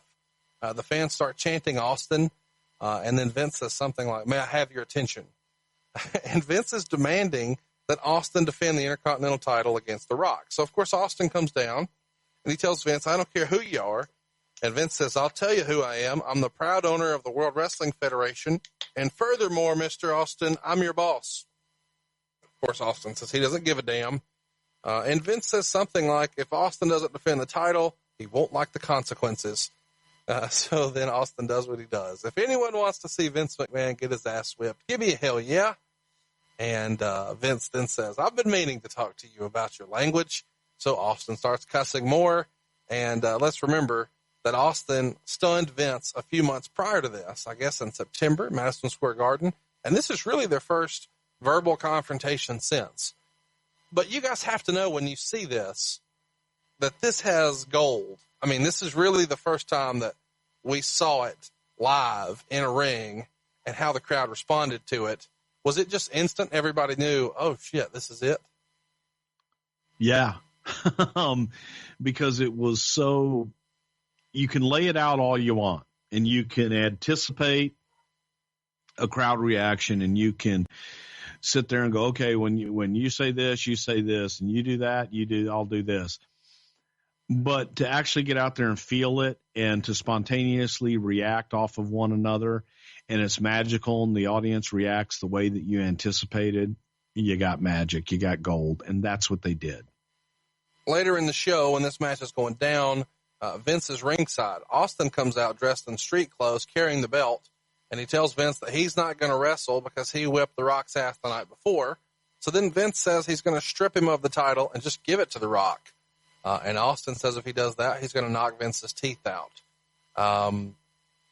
Austin then declares he's been the Intercontinental Champion and the Tag Team Champion, but the only belt he's interested in is the World Wrestling Federation Championship. And he then tells The Rock he's going to forfeit the title to him, and he just hands him the belt. They shake hands, and Austin stuns him. So, of course, Austin leaves with the belt and tells Vince that he has plans for the belt next week. Was this whole forfeit the title situation done so it didn't make Austin look weak by losing it because you guys knew you were going to push him to the moon? Or what was the decision here, just handing it to The Rock? Gaga.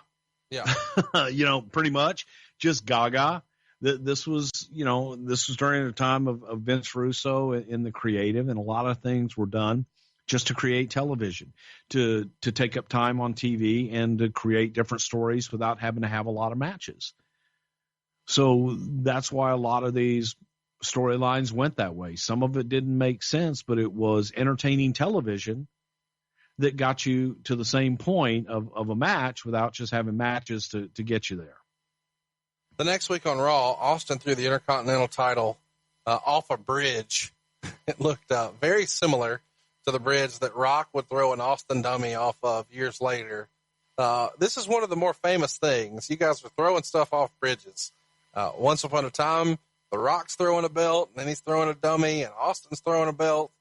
Tell us about these bridge gimmicks that you guys were doing that were so popular amongst the office at the time. Where's it at? How'd you guys find it? Whose idea was it? What can you tell us about this bridge? Well, I want to say that the bridge idea was something that Corny came up with, that he saw somewhere in Memphis many years ago, where somebody threw some belts off of the bridge, and if you want it, you can go and get it. We recreated that here, and it just was a very Austin-esque thing to do. It takes you out of the arena and takes you to a different location. And it was different. It was attitudinal, if that's actually a word, that gave Austin more personality. And again, you don't have to have a match, and it gets you where you want to get, and gives Austin all that much more personality. But I believe it was just something that Cornette had seen in Memphis at some point. We're recreating it now at this point. Yeah, it's kind of a big deal here. Now, tell us, there's rumor and innuendo about what this belt was, because it wasn't the Intercontinental title, I don't think. I think someone has said this was actually a tag belt, and you maybe told us once upon a time that somebody tried to return this to the company. What's the scoop on that? I believe it was it may have been an old broken tag team championship, but the belt, it was broken, and it was something that we didn't repair them then, and it was something that we had, and sitting in JJ's old office there. And so, hey, yeah, use this. It's a prop. Throw the belt out. But no, somebody found it. Somebody actually went and found the damn belt and asked us. I believe they tried to sell it back to us. It was like, you know what? You got a hell of a souvenir there, kid. What did they ask for? Do you remember how much they were asking? I don't. It was just so ridiculous. To us, it was just so ridiculous that someone had actually gone to this bridge and gone in this river, or whatever the hell it was. It wasn't like a big raging river or anything like that. The damn thing probably sunk in about 3 feet of water, and they went and got the belt, found it. And so, if somebody's going to go through all of that to get a belt that we throw off of a bridge, more power to them. I know people are going to ask us here, Bruce, where did you shoot this at? What bridge is this? I have no idea. If you know what bridge it is, please tweet us. He is at Bruce Prichard. I am at Hey, it's Conrad. We'd love to know. Or post it on our Facebook. It's facebook.com/something to wrestle. December 22nd, The Undertaker would defeat The Rock by DQ on Raw. On into January, on the 12th, we would see Mark Henry and Ken Shamrock take on The Rock and D'Lo Brown. But it ends in a no contest when Henry turns on Shamrock and joins the Nation. Around this same time, The Rock started to refer to himself as the People's Champion. And he would use the People's Elbow, although he wasn't calling it that for a while still. Where does the People's Champion come from? And where does the silly People's Elbow come from? Well, the People's Champion was something that Rock just, came out and deemed himself. He crowned himself the People's Champion. The people were the ones that were chanting die, and Rocky sucks, and he actually became their champion. So he became the People's Champion. The People's Elbow was something that was done, and it was created on the road at some point, but it was a rib. It was a joke. And I believe it was in a match with Triple H or Undertaker, one of the two, and they dared Rock to do it. And he did it, and it got a pop, and he just continued to do it. It was so damn ridiculous and so over the top, but by God, ridiculous and over the top is what was getting over at that time. They popped and went crazy every time he did it. There's a story out there, I think, that Hunter put out. I forget where, but he put it out somewhere. And the gist was Rock did it on a house show to try to pop the boys. And they were laughing and loved it. And he kind of teased that he was going to do it at every house show. And then it started to become part of the house show routine. And eventually they talked him into trying it on TV, and it just went over huge. Is that the way you remember it? Yeah. And I don't remember if he originally did it. It was to pop the boys. And that's why I want to say that I think he did it with Undertaker, because they kind of dared him to do it. And he did it, and it got a huge pop, and then he continued to do it, and it's like, well, hell, it works. That's like I'm going to fast forward here and go on to something else, but you remember when we used to do the singing stuff with Steve and Rock? Yeah. Well, that was just something that Steve and Rock did in house shows, where Steve would go out and Steve would start to sing a song, and then Rock would come out, whoa, whoa, whoa, whoa, whoa, whoa, whoa. And Rock would start singing a song, and then they would have a song off, and they would try and trip each other up with songs. And they would just do this live, and it would entertain the crowd. And they tried it one time at a TV taping where we're all sitting there, and it's the end of the night, and Rock and Steve are entertaining everybody, and they do the singing bit. And it was like, oh, my God, the crowd's eating it up. And we thought, well, shoot, if we do this on TV, will they eat it up as well? And then it got into the Rock concert and them singing back and forth. But so much of that stuff was impromptu that they did goofing on each other, trying to trip each other up, and turned into great TV bits. Yeah, no doubt about it. I guess we should ask you here, when we're talking about the People's Champion, is that something that, he just sort of does on his own? Or is it something that he has to run past somebody in the back? A lot of times Rock would just go out and, hang on, there's two different Rocks. There was Rock that Vince Russo helped Rock out with a lot of his verbiage, and they did work together a lot on a lot of verbiage. So I don't know if that's something that Russo came up with, but Rock in the early days and the early incarnations of the Rock was very law-abiding. He would follow the script. Right. And he would like to get things approved, and he would like to let people know. And as he got more over and he got more confident, he started trying different things. So it was a combination of both. When he got a little more mature and he started trying stuff, then he got a little riskier, and he would get out there and have fun with it. Do you remember there being a moment where Vince McMahon was bought in and realized this is the guy? Now, I'm not saying to the Stone Cold level, because obviously he's got the hot hand at this point. But was there a point where it went from he's just a guy on the roster and someone who's dependable and a good hand, or whatever you guys called him, but at some point it's like, oh, wow, this is a real superstar? I'll tell you the turning point was when Rock was in the Nation of Domination, and they would, Farouk, the Nation of Domination was something that was designed to get Ron Simmons over. Right. And for Ron to be the top guy out of that group. And the turning point was Ron would go out and Ron would cut the promos, and they would get down the line. And there would be a point where Rock would get the microphone.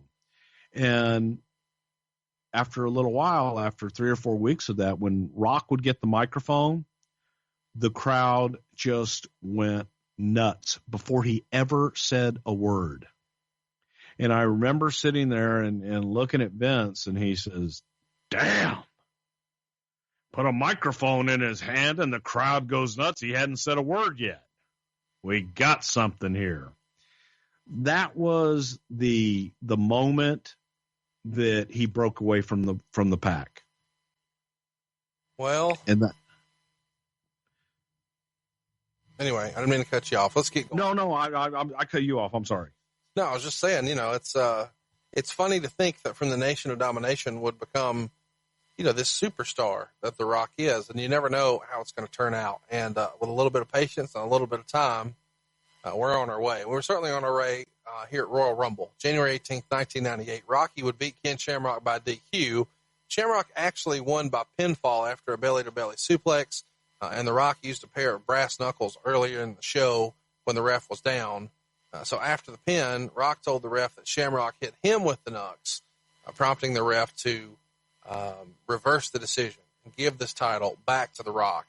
Obviously a finish here to set up a rematch between the two, which would take place at WrestleMania 14. Later in that same event, Rock would come into the Royal Rumble match 4th overall, and he'd make it down to the final two, being eliminated by Steve Austin. He eliminated Shamrock and Farouk in the match. And it's pretty big for The Rock to work a match like this and then enter so early and make it all the way to the final two. And it also feels like a way to keep Austin Rock in the people's mind for the future.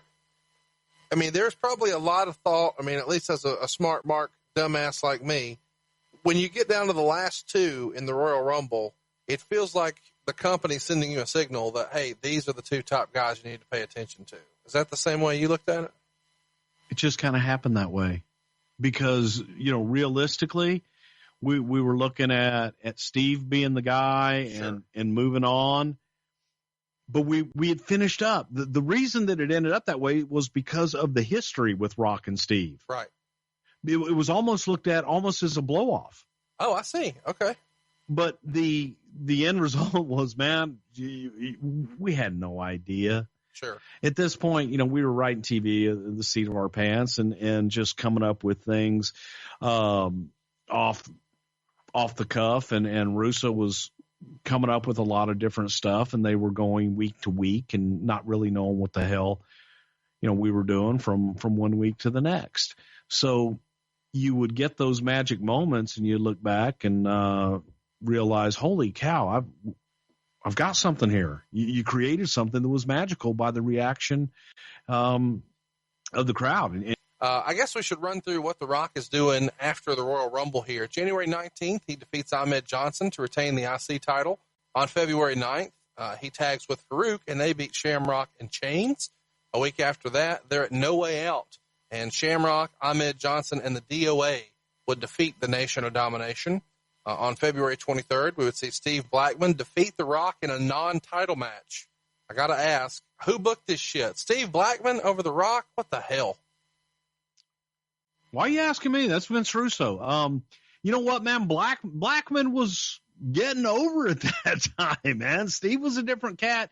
And it's not about winning and losing. It's how you play the game and how you cut the promo after the fact. I'm just saying, if I didn't say who booked this shit, I'd get 1,000 tweets. Why didn't you question Blackman? Anyway, March 9th, Shamrock and Blackman defeat The Rock and Farouk by DQ. And check this out. We're about a week out from WrestleMania here. March 23rd, Steve Austin pins The Rock, and this is their first singles match against each other on Raw. Certainly a peek into the future. Rock's the Intercontinental Champion here, but losing to Steve Austin, who's obviously about to win the world title. A pretty big moment, and if you'd like to go check it out, I want to remind you, it's March 23rd on Raw. Do you remember this match in particular, the week before WrestleMania? I remember the decision of, what is it going to hurt Rock to lose to Steve? And I remember Pat Patterson in particular, it doesn't hurt anybody to lose. At a pace, fuck it, who'd have thought? And again, you talk about the Survivor Series. Was it a precursor? And like I told you, it was more of a blow off. Here was an opportunity kind of blowing it off on TV with his biggest rivalry up until that point for the Intercontinental title in Rock and Steve. And it was just the beginning. This takes us to WrestleMania 14. Most famously here, Rock does a sit-down interview with Jennifer Flowers. We've talked about her before, but do you care to refresh everyone's memory about who she was and why she was there? No. Was this Jennifer Flowers or Rona Barrett? This is Jennifer Flowers. Jennifer Flowers was a mistress or an alleged mistress of then President Bill Clinton from the great state of Arkansas. And she was very heavily rumored to have been involved with President Clinton. And that was during the time that he was famous for not having sex with any interns or other mistresses and so on and so forth. And Jennifer Flowers was kind of making the rounds, and we got her for WrestleMania. So what better way to use The Rock? You know what I'm saying? Can I ask you a question? How old do you think Jennifer Flowers is today? How old? Yeah, how old do you think Jennifer Flowers is today? 70. I'm really shocked you guessed. It's 67. I would not have guessed that. I mean, it feels like to me, if you're the president of the United States, I mean. Clinton's like 100. Just saying. Okay, let's move along here. Well, yeah, she was, I think that the affair, though, took place during his governor days. Right. I'm just busting balls. Chat me up. How is she to deal with? Does she have any demands?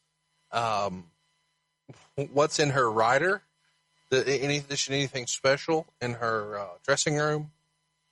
Zilch. She was absolutely wonderful.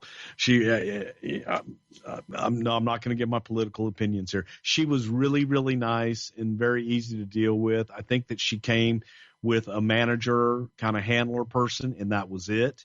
And that always impresses me. The less people you have in your entourage, the more I like you. And Jennifer Flowers was really nice, and she had no problems. She got it, and she had fun with it. She didn't have any, like, I'm not saying that, I'm not saying this. She was receptive to whatever you wanted. Yeah, she was. At the time, she's doing all the press tours here, and she's selling stuff to the tabloids and trying to write books and just really trying to monetize her story. What was the ask? Do you remember? I know you don't like to talk about money, but she's not one of the boys. Fuck it. Give us an idea. Oh, no, it wasn't much at all. These 50? God, she's like a $5,000 celebrity or something like that. Wow. Okay. Well, that's a good investment for you guys. So, hey, when you tell The Rock, who's going to be our next president, I'm sure, when you tell The Rock that this is what he's going to be doing, what's his reaction? Is he for this, against it? Does he understand it? Does he know who she is? Does he offer some strudel? What's the deal? Everybody knew who the hell she was, and it was an opportunity because for that position at that time, here was an opportunity by being positioned with Jennifer Flowers to be on the Entertainment Tonights of the world, and E.T. and Entertainment Tonight are the same thing. I was wondering, but to be on, he could be on Raw is War and the War Zone. He could be on both of them. And what about Monday Night Raw? He could even be on Monday Night Raw. Oh shit. So yeah, it could be on both of them, but it was an opportunity to get in the entertainment news, which that always intrigued Rock as well, to be just not in the wrestling world, but to kind of go beyond that. Did Vince have any interactions with Jennifer Flowers? Vince did not have any interactions with that guest at WrestleMania. You did your fingers wrong. You're supposed to do them. Oh, I'm sorry. It's like, you're right. Yeah. And I just watched that the other day, too. I watched his deposition just the other day. His definition of sex is intriguing. You're a weird guy that you're watching that 20 years after the fact. Let's move on. That same show, Rock would defeat Shamrock by DQ to retain the Intercontinental title. So once again, Shamrock Wait a minute. I'm sorry, Connor. I can't help myself. I'm sorry. So Shamrock wins again at WrestleMania 14. He makes The Rock tap out to the ankle lock, but he doesn't release the hold for some reason. So Farouk runs down to help The Rock, but he stopped, smiles while he's still in the ankle lock, and leaves. And like the Royal Rumble, the decision was reversed, and the title was returned to The Rock. And this feels like the beginning of the split here with the Nation. So it feels like some stop and start booking here with Ken Shamrock, where the fans are ready for him to be the Intercontinental Champion. And I've often wondered, here in 97, 98, it felt like you could have leveled up Shamrock into the main event picture. I've asked this 38 times. Here's 39. Why wasn't Shamrock moved up here? Because we hated him. There you go. That's what I've been waiting on. Time 39, we got the truth, finally. That's it? That's it. So for those of you keeping score, I didn't realize this either until I did my research. Shamrock apparently owns The Rock. He pinned him once and beat him by submission once. But either time, Rock kept the belt. And this is around the time we see the Rock character really starting to evolve and turn into what we know him as. He starts rocking the expensive silk shirts that he calls The Rock's $500 shirt. He's got sunglasses that he's wearing to the ring for his promos. Where does some of this style come from? Is it someone in wardrobe, someone in creative? Is it just him trying new things and him just doing it on his own? It's Rock trying new things. And those damn shirts that he wore every night, he was going out and buying all this stuff, and he would hang it up in the Magic where Richie Posner was. He had his own little box, and he would hang up all of his shirts and everything in there so that he wouldn't wear the same one twice. So now each of these shirts are costing probably $300-400. That's no exaggeration. And he would wear it, and then he would put it in order in the box. Okay, so that he didn't wear them again, and he would keep them all there and know what he wore on such and such a date and everything.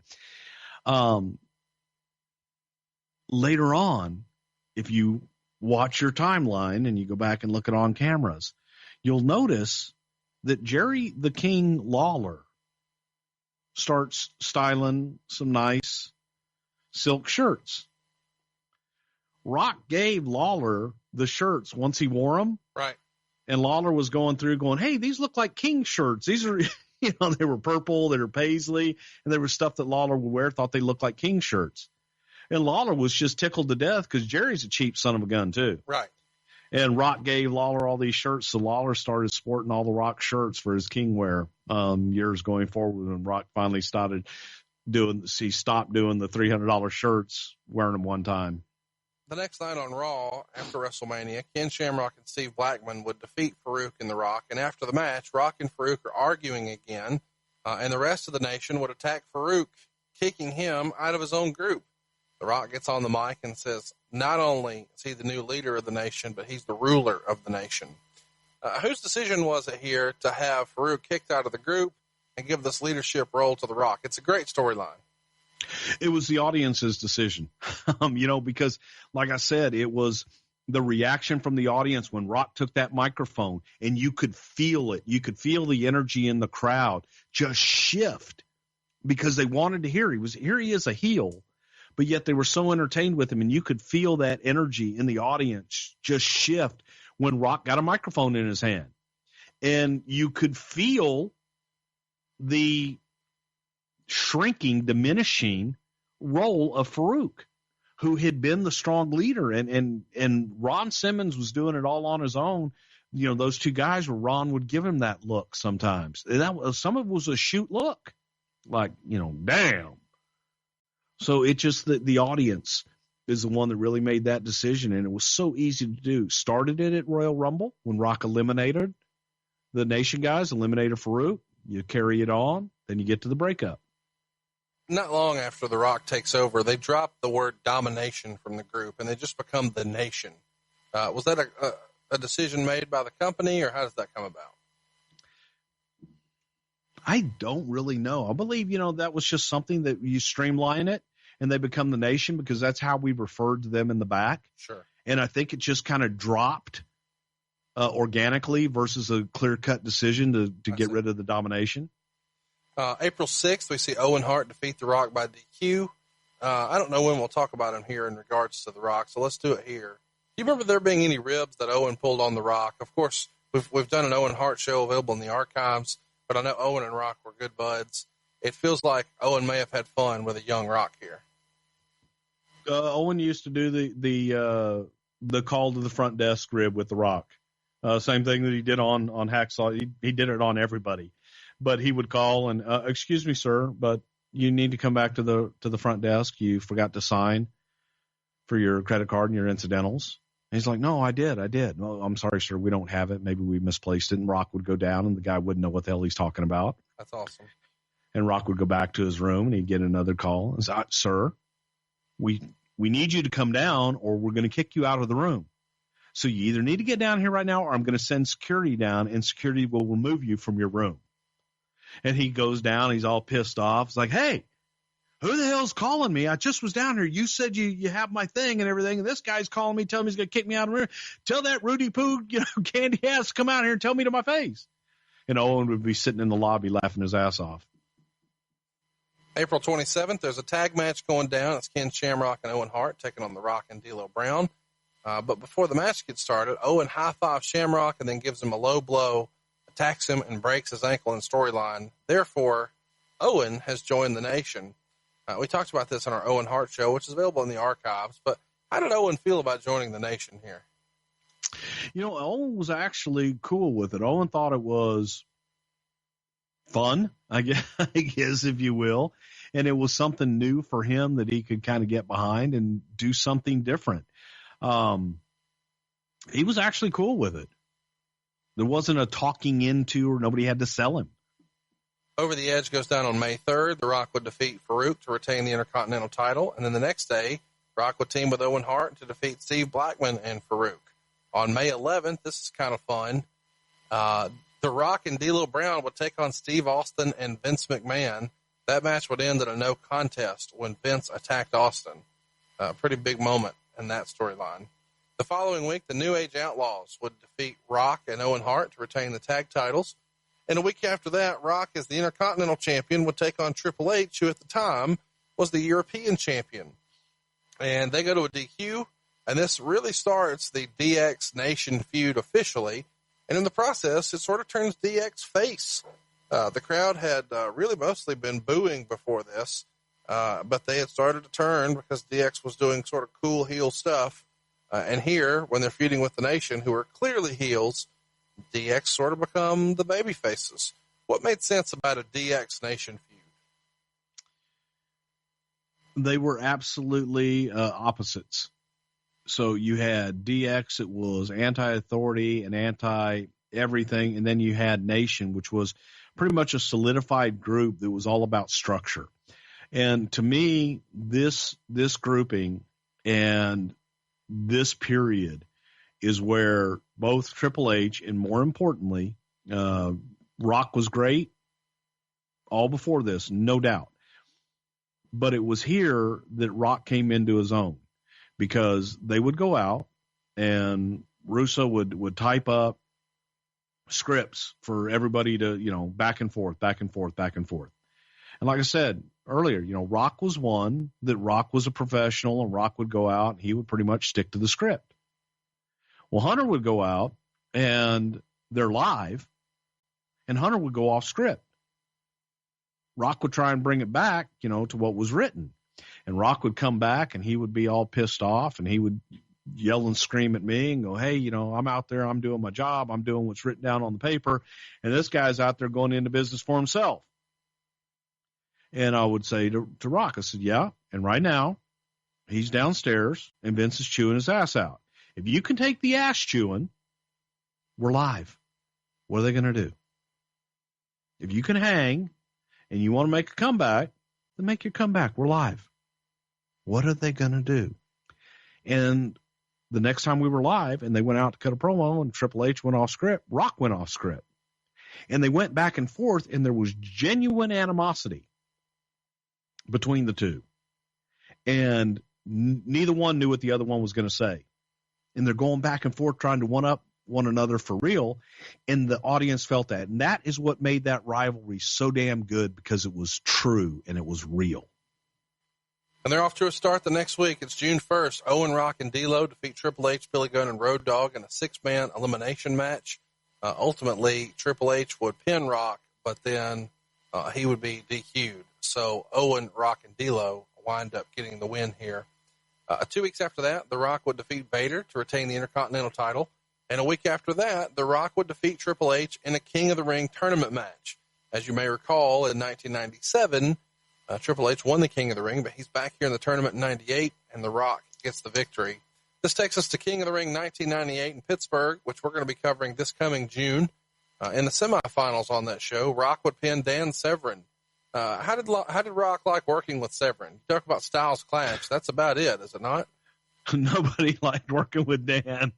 Dan's a great guy, but Dan has his own way of working, and Dan's a shooter and an extra tough son of a gun, but he could be a little tough to work with sometimes, and Rock's a worker's worker. He had his work cut out for him here, man, because in the finals that night, he loses to Shamrock. He makes Rock tap out again. So on this night, he wrestles 2 UFC Hall of Famers, Dan Severn and Ken Shamrock. And for the third straight pay-per-view, as the Intercontinental Champion, no less, The Rock is defeated by Ken Shamrock. I guess we should cover this. I think we've talked about it before, but DX would come out and impersonate the Nation. Triple H was the Croc. X-Pac was Miyazaki Henry. Billy Gunn was the Godfather, and Road Dogg was D'Lo. Pretty famous segment. Did DX practice this during the day? Was everything out there ad-libbed? How did this go down? What happened first? Did the Nation go out with, or did DX go out first where they impersonated each other? It was DX first. DX did this impersonation first, I believe. And it was, it was making fun of the Nation, and it was the guy that stole the show, in my opinion, was Road Dogg doing D'Lo Brown. Because Road Dogg did the head bob, and he did the yeah, that's right. And the brother was bacon. Yeah. That's not what he's cooking. But I thought everybody, it was a great parody. I thought it was absolutely hilarious. We've talked about it before, but I guess we should mention it here. Jason Sensation was here doing the Owen Hart impersonation. And I just recently... That's where I was going. Thank you. I just recently watched Wrestling with Shadows. And beforehand, I think, I might be wrong, but I think before Canadian Stampede, they have a clip of Jason Sensation as a fan with a megaphone, like leading the crowd in a chant. And this is a year later, he's in the ring doing an impression of Owen Hart. What did Owen think of the impression? Loved it. I think it was Owen Hart that is one that, it was either Owen or Carl DeMarco, but he did, Jason's best impression at the time was Owen Hart. He did Owen Hart to a T. He did a good Brett. Obviously, he did all the Canadians pretty good because he was Canadian. But Jason's Sensation is as far as his mocking people and doing the impersonations was spot on.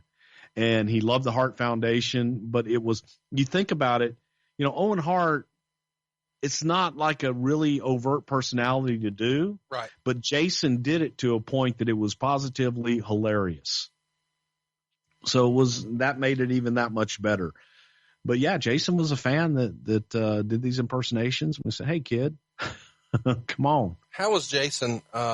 This has to be like every wrestling fan's dream, right? To not only be acknowledged by the company, but to be invited into the back and then to be given the opportunity to perform with some of these guys in a WWE ring. It feels like a life moment for Jason, right?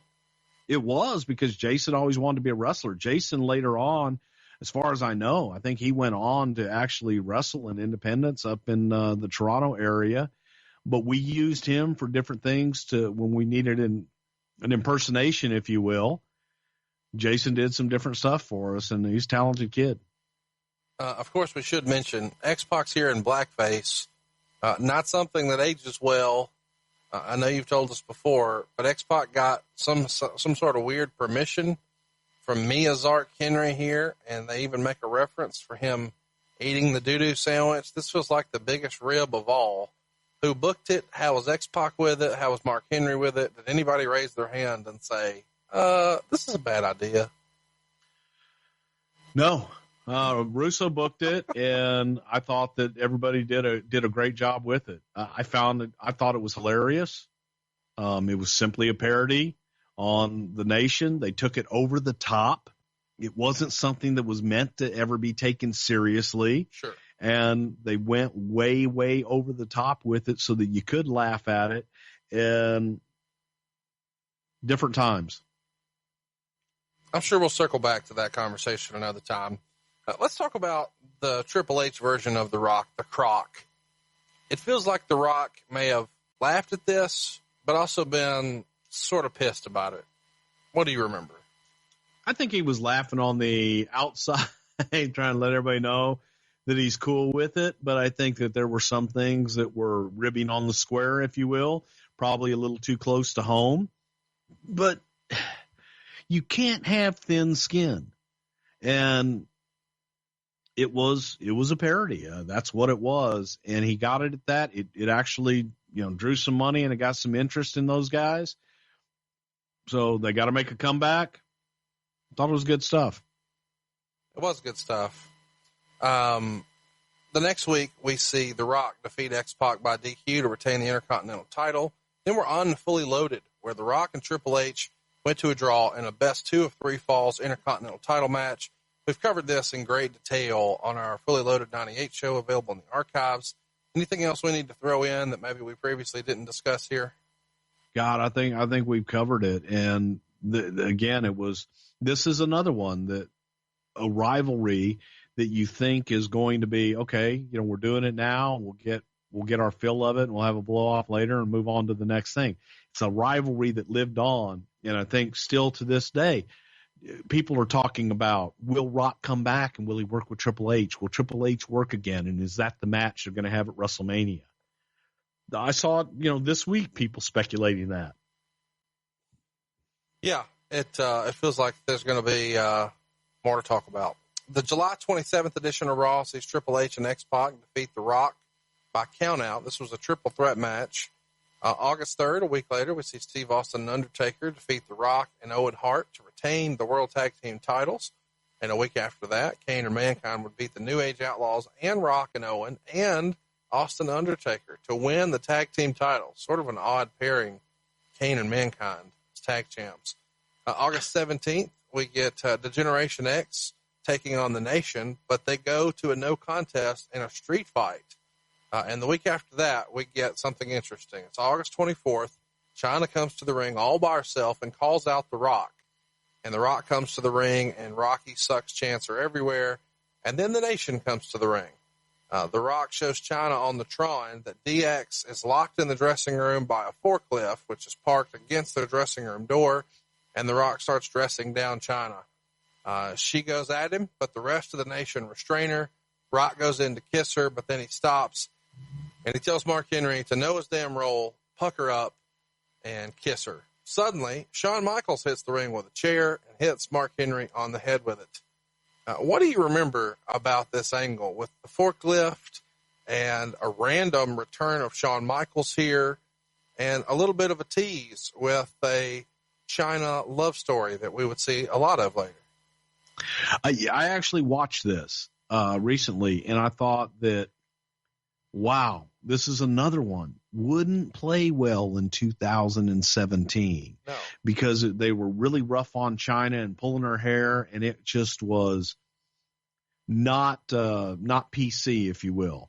And trying to, even watching it now, just, God, it made me feel really uncomfortable going back, thinking about some of the things that we did back in those days. But again, it was a different time, and you could always make the excuse, well, this is wrestling. It's professional wrestling. So you get away with it. Well, it's also less than a year after this, she's the Intercontinental Champion. Yeah, but at the same time, she's still a woman, and it was still, male and female, and it was physical, and it just doesn't age well, as you would say. So it was controversial at the time, and always nice to get surprises in and have Shawn come back, and it was just a way to tell a different story. We used that damn forklift in a door. That's how I got my face kicked in by Brock Lesnar. Same spot with the forklift in front of a door. But when you think of different things to do, how are you going to move a however many 1,000-pound forklift? So it's just a creative way to tie somebody up. We'll talk about the Brock Lesnar destroying your face story another time. Later in the show, this same episode, Triple H would come down and interfere in a Val Venus Taka Michinoku match, beat them both up, and get on the mic and tell Rock at SummerSlam Rock's going to be his bitch. And this gets us to SummerSlam 98, which goes down on August 30th from Madison Square Garden. We talked about that at one of our New York shows this past summer, and I'm sure we'll cover it again sometime in the future. Triple H defeated The Rock in a ladder match that went about 26 minutes there to win the Intercontinental title. And Meltzer gave the match 4.5 stars. And this is the last time that The Rock would ever be the Intercontinental Champion. And you and I have talked about this before. One of the best ladder matches of all time. The crowd's super hot. They explode when Triple H grabs the title. But you've kind of told me behind the scenes, even though Triple H wins the match, The Rock's really the guy who comes out as a superstar, right? Sure. And the reason that this match was so damn good and regarded as one of the best ladder matches is because it was different. They didn't do all the flip-flop and flies and all the crazy bumps and things. They logically worked to the ladder, and they logically worked to the finish of finally getting that belt on the hook. So out of this, yeah, without a doubt, Rock kind of came out, and you're looking at him going, holy shit, these people, he had the people in the palm of his hand, and we knew that he knew how to work an audience, and he knew how to work that crowd. But you get a chance, go back and watch that match, because it's a different type of ladder match, and that's what made it so damn good. We've talked a lot about moments when Vince knew. Is this match sort of the time when Vince knew that The Rock could be the top guy, that he could be the world champion? Is this the match that, sort of made him in Vince's eyes, in your opinion? I don't know if it was this particular one, but it certainly let him know that he could depend on him and that he could put actually both guys, Triple H and Rock, in any position and that they would deliver. And it was kind of a coming of age moment for both of those guys because they were put in a position to carry it, and they did. September 5th, we would see The Rock and Mark Henry defeat the New Age Outlaws by DQ, so of course the Outlaws keep the belts. Later in that same show, we had X-Pac taking on D'Lo Brown when The Undertaker and Kane come down and attack both guys. Suddenly, The Rock hits the ring, stood in front of D'Lo, and started punching Kane and The Undertaker. They got the advantage and left him laying. Instead of helping The Rock, D'Lo ran from the ring and left him laying in there by himself. So I guess this is sort of planting the seeds of a nation breakup, right? In planting the seeds of that Rock turn to the babyface. And it was what would traditionally be, you would think, okay, by them turning their back, is it going to be the other guy's turning babyface because Rock was the hottest thing, but it was a way to start that turn for Rock to become babyface. Let's talk a little bit about what's next because I feel like people sort of overlook this. But it's always been my opinion that a lot of times factions are put together really to create single stars because out of DX, Triple H becomes a superstar. New Age Outlaws become a really big tag team. Obviously, they go on to single success as well. But here, The Rock comes in and becomes a single star when he was sort of floundering. D'Lo Brown has the European title run. Mark Henry, it does create single stars. When did you guys know, that this nation concept had run its course and it was time to go, everybody their separate ways? When the single stars within the group become larger than the group. And then it's time when I forget what the saying is, the sum of the parts become greater, but each of those guys, the individuals became larger than the group and they became more important than the group. They needed the group to initially get over and to initially be introduced and get engaged in everything. But then within that group, the individuals grew. And once they grew larger than the group, it was time to disband and move on. They do a special Saturday Night Raw on September 12th, and The Rock comes to the ring for a promo. He talks about that SummerSlam match with Triple H, and then he says that Kane's not going to get away with choke slamming him. He said he was going to take his hand, raise the people's eyebrow, and lay the smackdown on his candy ass. It gets a pop, and in hindsight, I guess you could say this is exactly what you said, the beginning of his babyface turn.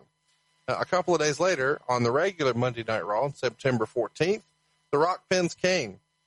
Mankind would return to Raw for the first time since SummerSlam, and he hits Kane in the back with a sledgehammer, and then The Rock pins him. So when The Rock gets the pin, it gets a big pop, and you could see that The Rock was clearly going to be a babyface.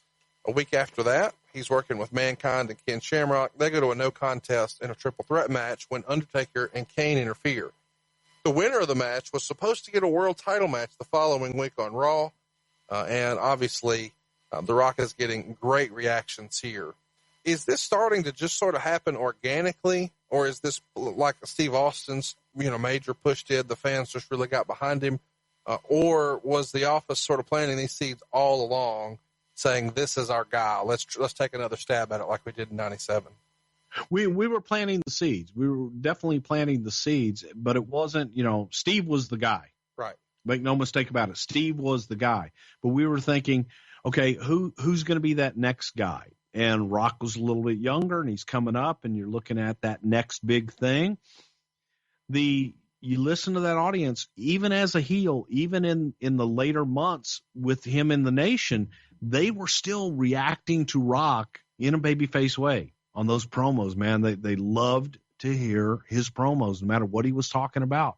So he could turn them in the ring, but we figured, why just go with it, give it to him, and let's get him to the other side. But, Vince McMahon could be fickle, believe it or not. No. Sometimes he rushes things, and he does what you can do in 2 months in about 2 minutes. And sometimes what you can do in 2 weeks, he likes to do in 2 months.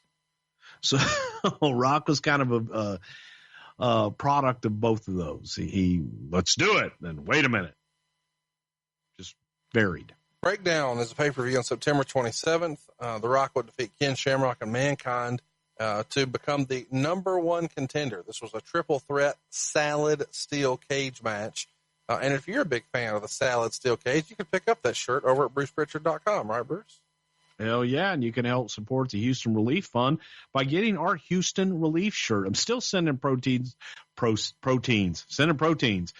to the Houston Food Bank because it helps buy proteins for folks who are still out of their homes and they're still feeding people and volunteers and everything from the Houston Food Bank. All that is volunteers. I used to be over pronouns, pal. It helps you remember that. I get a lot of people that are teachers that love the Pronouns Pal shirt because it just explains a little bit more to their student. The second most recognizable athlete in the world, all of them at BrucePrichard.com. And Conrad, I'm catching up on my phone calls. I'm glad to hear it. And I'm hopeful that everybody's picking up the hashtag BTFBB because that's the only way Brutus the fucking Barber Beefcake is maintaining any relevancy in 2017. And you can tweet him and tell him I sold you that. But why you got to pick on Beefcake? You can pick that shirt up. It's hashtag BTFBB. I don't know why you would want to wear a Brutus the fucking Barber t-shirt, but now you can over at BrucePrichard.com. And I feel like we need a second Houston Relief shirt. Maybe we could get it up in time for next week. We could call it just Proceeds for Proteins.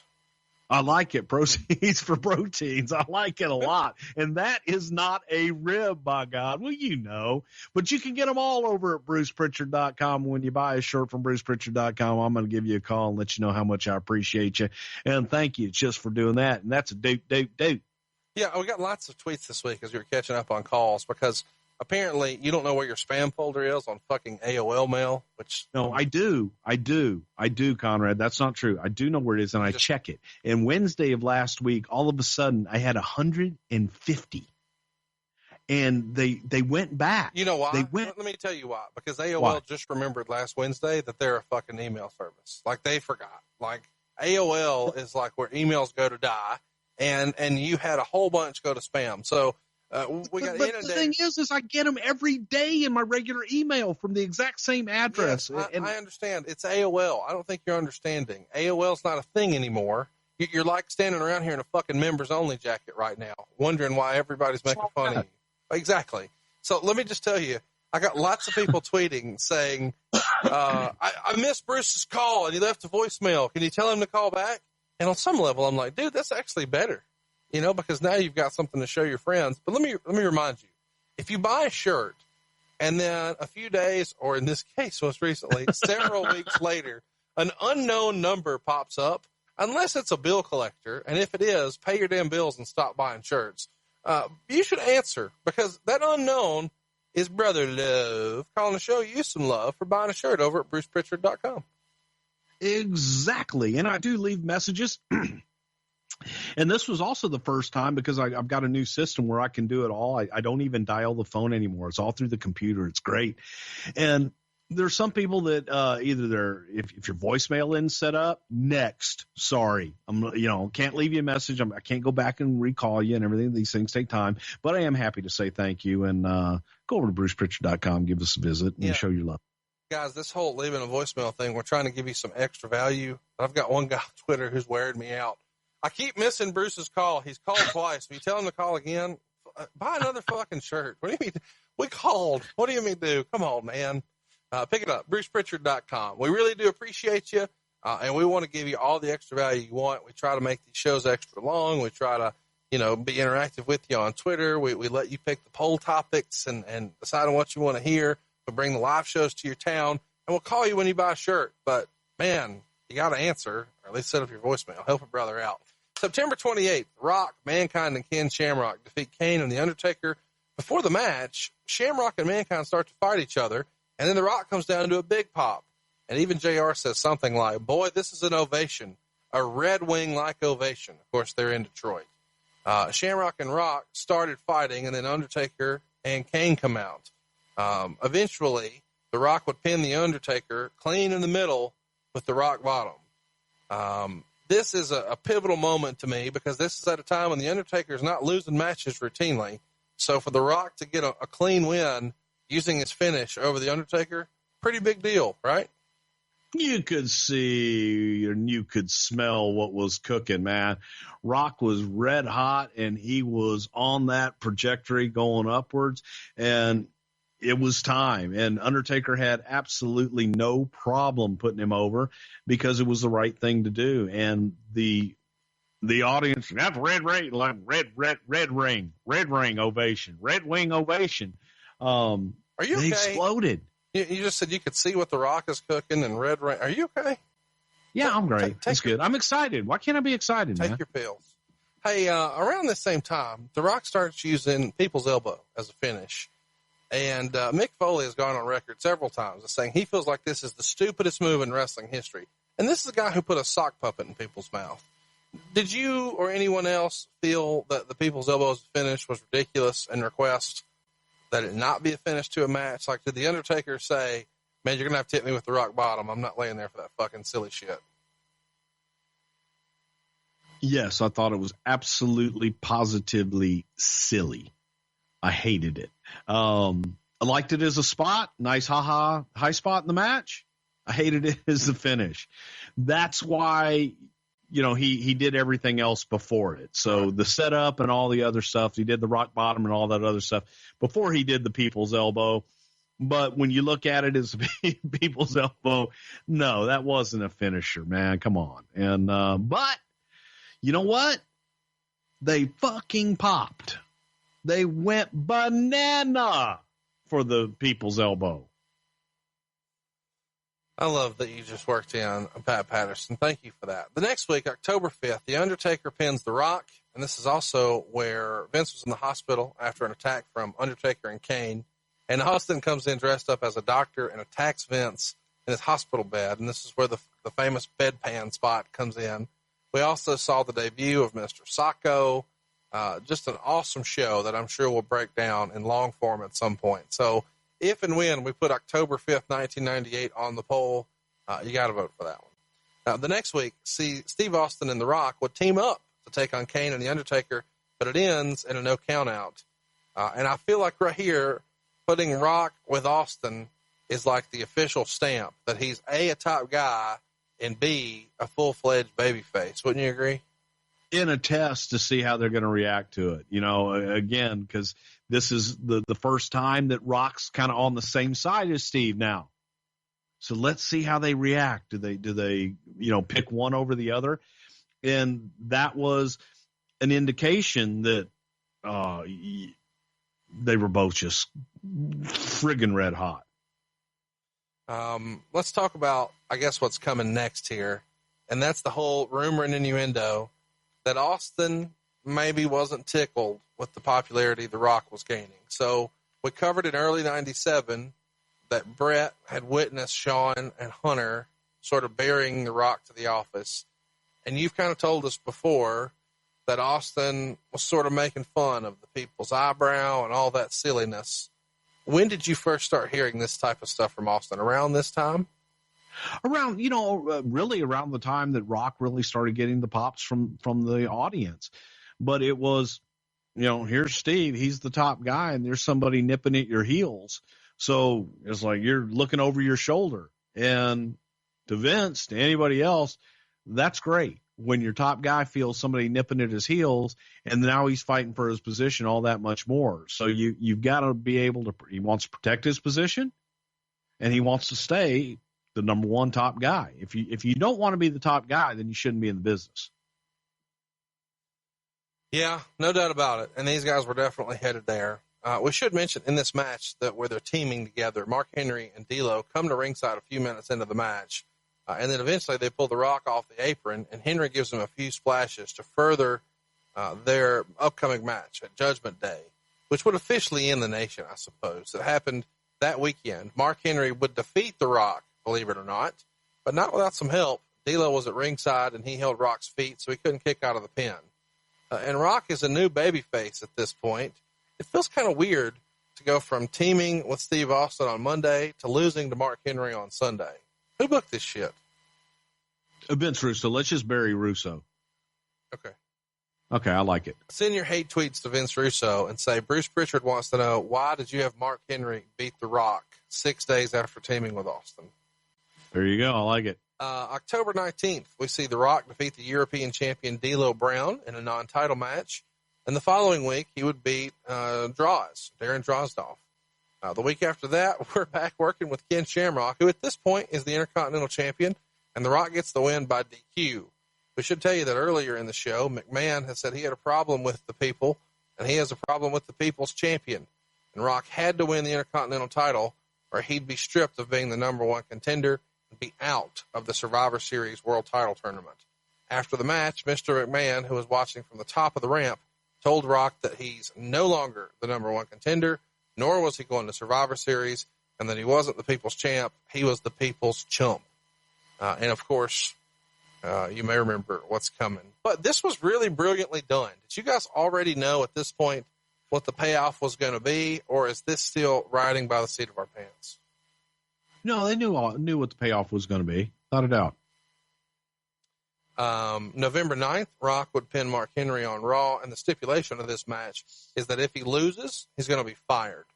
So the ref goes down, and after the rock bottom and people's elbow, Shane McMahon, who was recently demoted to being a ref, ran into the ring and counted the pin. This saved The Rock's job and got him back into the tournament at the Survivor Series. The Big Boss Man, who was Mr. McMahon's bodyguard, was handcuffed to the ring post, and after the match, Rock went out and grabbed McMahon, who's sitting ringside in his wheelchair, throws him into the ring, and JR says that Vince is getting McMahon handled. And then Rock beats up both Patterson and Briscoe, the Stooges, and then Vince slaps The Rock. Rock's eyes get gigantic, almost like they've popped out of his head, almost cartoon-like. And then Rock bottoms and hit Vince with the people's elbow to a massive pop. So at this point, with the reaction and the way he's being booked with McMahon, it feels like he's sort of threatening Austin for the most popular spot in the company, right? Yeah, he is, definitely. That's the way it was written. It was written so that you are so behind Rock right now that he's got to overcome all of these odds, and you're kind of running that parallel along with Steve to get where you want to get to. Now that takes us to Survivor Series that weekend. We're in St. Louis, and The Rock is in a 16-man tournament to crown a new world champion. And the title was held up when there was no winner in the Undertaker-Kane world title match at Judgment Day the previous month. So if you're kind of like, wait a minute, why was it held up? There you go. No winner for Undertaker-Kane in the world title match. So The Rock is here, and he's supposed to wrestle Triple H, but Triple H is out with a knee injury. Chat me up about the knee injury. Is this a legitimate knee injury, or is this a Shawn Michaels knee injury? No, it's a legitimate knee injury. Okay. Fuck. Well, just asking. Maybe learn from the best. So when Rock is in the ring, Patterson and Briscoe come out, and they call out the Big Boss Man to face The Rock as a replacement. Now, it's worth mentioning, the Boss Man had already been eliminated earlier in the night when he lost to Steve Austin by DQ. So Boss Man ran to the ring, and as soon as he got in, The Rock inside cradled him for the pin. So the match literally lasted like 3 seconds.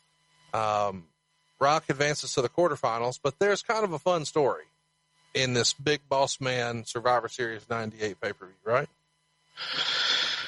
Yeah, there sure is. You going to tell us? Well, Austin's got his match, and there was a spot in the match where the corporation all goes out. And I'm at Gorilla, and I see everybody there, and I send everybody to the ring. And Boss Man was there. Boss Man was there before we sent everybody to the ring, and everybody goes to the ring. And in the match, there's a spot where the referee goes down, and Big Boss Man is supposed to attack Steve Austin. The only problem is they do the spot, and I'm sitting at Gorilla, and I'm looking around. I'm looking at the different cameras. Where the hell's Boss Man? Well, now everybody at the ring is kind of looking around on the outside of the ring. Where's Boss Man? There's no Boss Man at the ring. Right before they went out to the ring, Boss Man says, hey, I've got to go over a spot in the next match. Can I go talk to whoever the hell he was going to go talk to? So Boss Man left, and he was in the dressing room talking over a spot with somebody else. So his biggest spot of the night, he's not there. And I'm screaming, where the hell's Boss Man? And I'm doing it on the headset, but I'm kind of loud in the back because he's obviously not at ringside. And that was the Tink heard round the world. My good, close, dear personal friend, Jerry Briscoe, is like, well, Jerry, get in the ring and hit Steve. So now Steve's back. He's the biggest star in the industry. He's got a neck issue, and Jerry's been given a chair to go in and hit Steve from behind.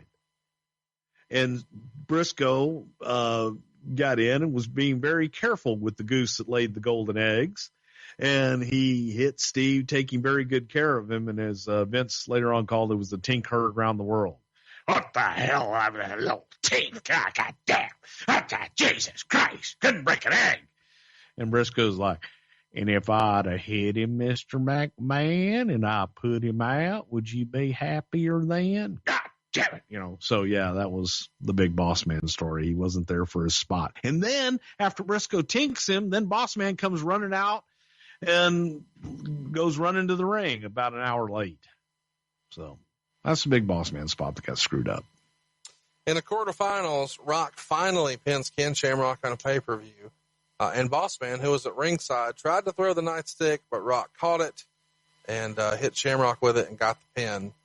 Meltzer said it was nowhere near as good as their recent TV match and only gave it 2.5 stars, but Rock advances to the semifinals, and here he would defeat The Undertaker by DQ in about 8.5 minutes when Kane comes down and chokeslams The Rock, which, of course, gets The Undertaker disqualified. Meltzer gave it 3/4 of a star, and now Rock's in the finals. So here we are. The finals for the world title in this tournament are The Rock and Mankind. It's worth mentioning that Mankind got to the finals by pinning Dwayne Gill, who'd go on to be Gilbert. And then he pinned Al Snow in the quarterfinals, and then Steve Austin in the semifinals. Vince and Shane come out for the main event here. And Shane, who was against his dad for the previous few weeks, turned heel earlier in the show when he was the ref for the Austin Mankind match, and he wouldn't count the pin for Austin, and they even flipped him off. So now Rock and Mankind are having their match, and eventually Mankind puts the mandible claw on the Rock, who manages to break it, and then hits the rock bottom on Mankind, and then immediately puts the sharpshooter on Mankind, and what do you know? Vince calls for the bell, which of course is mimicking the prior year's Montreal Screwjob finish with Brett and Shawn at Survivor Series 97. After the match, Vince and Shane come in the ring, and they all group hug with The Rock, who we thought was our new babyface. But Mankind, who appeared in storyline to be the guy that Vince wanted to win the title, got on the mic and told Vince he didn't understand what was going on. And then Rock hit him from behind with the belt and then landed another rock bottom. Austin runs down and hits Rock with a stunner, and then he stuns Mankind. Meltzer gave the match 3.5 stars, but this is one of the best done angles of the Russo era, at least in my opinion, because you didn't really see what was coming. It looked very obvious that the deck was stacked against Mankind, or as I just said before I corrected it, the deck was stacked. So the deck was stacked, sort of like those proceeds for proteins, in Mankind's favor, but it's actually The Rock. And I don't think a lot of people saw this coming. I mean, this is a great, well-written angle. Wouldn't you agree? I would agree. And again, I give credit to Vince Russo here because the story was very well told. It sucked everybody in so much because you wanted The Rock so bad, and you wanted him to overcome that evil Mr. McMahon, and you never saw it coming because he was coming up just parallel with Steve, and you just didn't see it coming. And I thought it was beautifully done and pulled the rug out from everybody, and you could just feel the energy in that crowd just deflate because they had been had, and it was genuine, real heat. And I thought that the whole thing was superbly done.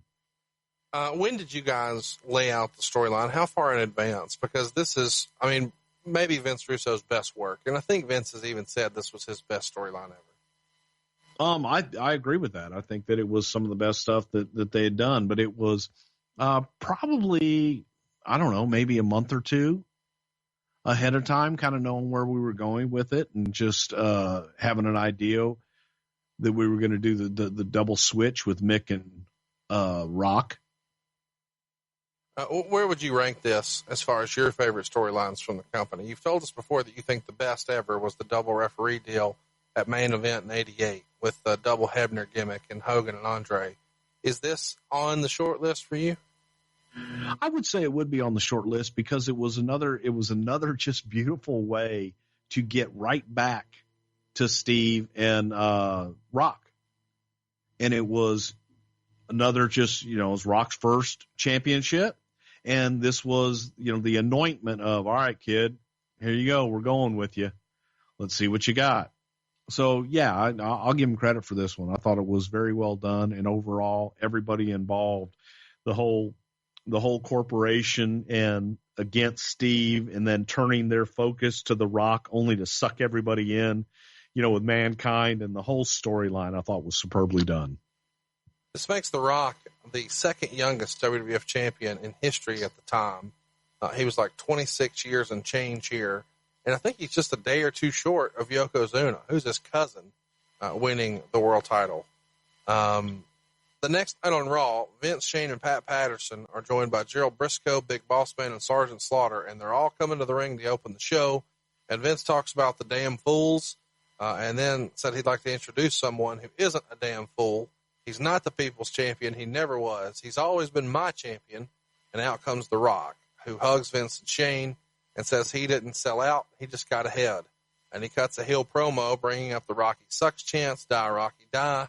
Says he's never forgot that, and he wants to make sure the fans never forget it either.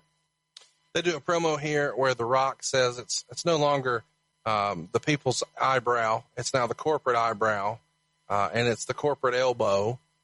So in the middle of all this commotion, Vince says he wants to show footage, and the camera shows, or the big screen shows the back door, and Austin walks in the arena to a massive pop.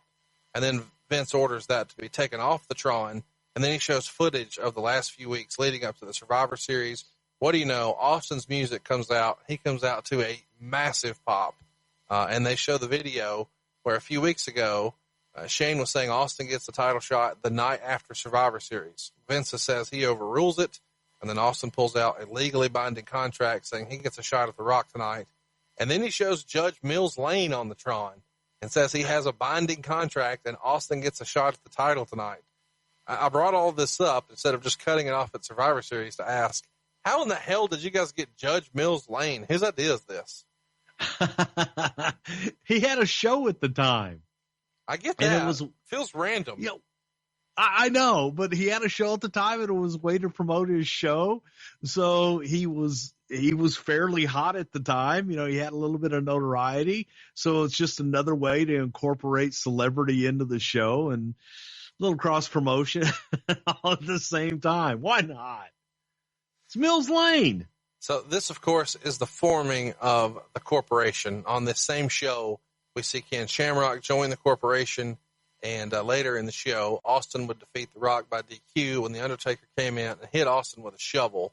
It's a super hot match. The fans are really ready for it. And the match gets an incredible 5.5 rating. And it tied with the May 4th Raw for the second highest rating of the year. The highest was back on April 28th at 5.7. So you guys had to realize right away, man, you struck gold with this whole angle. And now you had a brand new faction, the corporation. Whose idea was the corporation? How did that all come together? The corporation was something Russo and Vince came up with to kind of allow Vince to have a group. He liked factions, so it was a way that he could have more than one guy where he just didn't, it wasn't him feuding with Austin. He could feed guys in there to feud with Steve, and he could still be able to go out and cut the promos and still be a big part of it. So he could have his own faction, the corporation. Not a ton happening through the end of the year. You would see in November, The Rock get wins over X-Pac and Al Snow. On December 7th, Austin and Mankind would team to take on The Rock and Undertaker, but they would lose by DQ. So Undertaker hereby joins the corporation, and now we've got a real faction here. We'll get to the Rock Bottom pay-per-view on December 13th. Mankind defeats The Rock here when he passes out in the Mandible Claw. I'm sure we're going to cover this show at some point in the future. Of course, the reversal would happen by Mr. McMahon, so the belt doesn't change hands. I've always been curious about this pay-per-view, though, because you guys sometimes name the pay-per-views and had posters and promotional items out well in advance. This pay-per-view is named Rock Bottom, and there's a massive photo of The Rock. and it's even here by the entranceway. Did you guys have Survivor Series mapped out as being his crowning moment well in advance of naming this pay-per-view, or was this just a happy accident? No, like I said, it was pretty much planned. And here's the beautiful thing about that was you were able to tell creative services and people, hey, this is going to be rock bottom, because they could look at it. They don't have to know the creative. Sure. They know Rock's on his way up. And it would have worked whether he's a babyface or a heel. So it was Rock's on his way up, and no one really had to know the exact details of the turn and what the hell they were doing with the corporation. So they knew Rock was moving on up, and it was his anointment, if you will. Mankind and Rock are something I'm sure we're going to cover in long form, because these guys had an incredible series of matches here that really don't get talked about much. The first one at Survivor Series, this one here at Rock Bottom. Of course, we know the I Quit match at the Royal Rumble, the empty arena match at the Super Bowl, the halftime show, halftime heat, the St. Valentine's Day Massacre. There's just lots of stuff going on that we'll cover another time in the future. But real quick, I should mention that the Raw right after this, we would see The Rock wrestle Triple H for the world title, and Test would come in through the crowd and hit Triple H with a pump handle slam while the ref was outside of the ring, allowing Rock to get the pin. And this is actually Test's debut. He was shown a few weeks prior during the Motley Crue performance, and they actually did a concert. He's their bodyguard. But this was sort of a slick way to introduce him, and he winds up joining the corporation. Whose idea was the Motley Crue thing? Where did you guys find him? What can you tell us about Test? I'm sure we'll talk about him again at some point. Okay. Test, and how he got the name, too, was we were trying to think of different ways to introduce him, who he could be. And we knew that we had Motley Crue. They were going on a farewell tour way back then. How many farewell tours have they done since then? But they were coming around and they were promoting their tour, and we were going to have them do a performance on Raw. So we said, hey, can we have Test be like a bodyguard? And we had somebody hit the stage during the performance, and we had Test, take them out, and it was like people are looking, hey, really impressed with him. So the name Test came from the guy that goes up like the roadie that takes the microphone and goes, Test, test, test, test, and or he could be Test, like test me, and that's how. Don't think people made that comparison. What? No. Was he ever going to tag with a guy named Winstraw? No. What about a guy named Winnie was the British guy that. Yeah. It's so funny to me that this guy's jacked up and his name is Test, and nobody thinks this is a rib. Like, I mean, he should have tagged with a guy named Anabolic, and instead of being, in the TIT tournament, they could like have been the Dick Twins. They could have been the HGH. Yeah, something like that. Yeah, something like that. But it was just a different way to introduce somebody. That's all it was. December 21st, we get him out there. The Rock team with Test to defeat Triple H and X-Pac, and that brings The Rock's 1998 to a close. What an amazing first 2 years in the business. We've got so much more to cover on The Rock in the future that we didn't get to here, but we wanted to really dive deep into those first 2 years. So we covered The Rock's, early years, and then coming into the business, and then USWA, and the whole Rocky Maivia mess, Nation of Domination, a couple of IC runs. And what a way to finish, man. 2 years into the business, and you're the top guy, you're the world champion, and business has really never been hotter. Will we ever see a meteoric rise like that again? It feels like the top guys in WWE now have been in the business forever. And 2 years in here. I don't think we had ever seen then anything like it.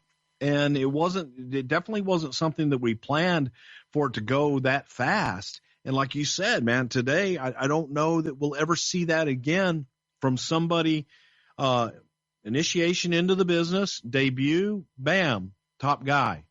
And top guy in the business, top guy, walking red carpets, top guy that everybody wants for personal appearances to come to the Academy Awards. There were two names. They wanted Steve Austin and The Rock. Right. Can they come to the Emmys? Can they come to the Grammys? Can they come to the MTV Movie Awards, whatever the hell they are? I'm real hip on that kind of stuff. And these were the two hottest names in the business. And I don't think that anybody ever had such of a meteoric rise is Dwayne Johnson, The Rock. And I think you look at his career after he's left and look at what he's done in the entertainment business and movies. I think the same thing can be said there too. Let me ask you this.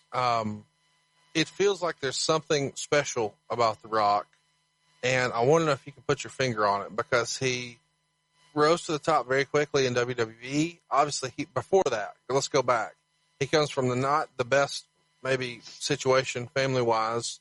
Obviously had some trials and tribulations as a kid, but then manages to get a scholarship to play football. Odds are way against that. He does it. Then he overcomes all of the initial stop and start craziness in the WWE, manages to navigate his way to the top. He's the world champion inside of 2 years. Almost nobody does that. And then he's gone on to conquer movies in a way really nobody ever has, especially from this world. What is it about The Rock? What is that it? What is that intangible? What's the one character trait that you think The Rock possesses that has made this thing happen over and over and over? Hunger and desire. He was hungry, literally and figuratively, and he wanted to succeed so bad, and he had a desire to be the absolute best at whatever he did. Still does. And he worked hard. Nobody works harder than the guy. Do you think so? And this is kind of a joke, or it's felt like a joke, but now it's getting more and more traction with him registering things and reportedly buying domains and things like that. Bruce Mitchell from The Torch is convinced The Rock is going to be our president. Do you think there's a real opportunity that The Rock runs for the presidency?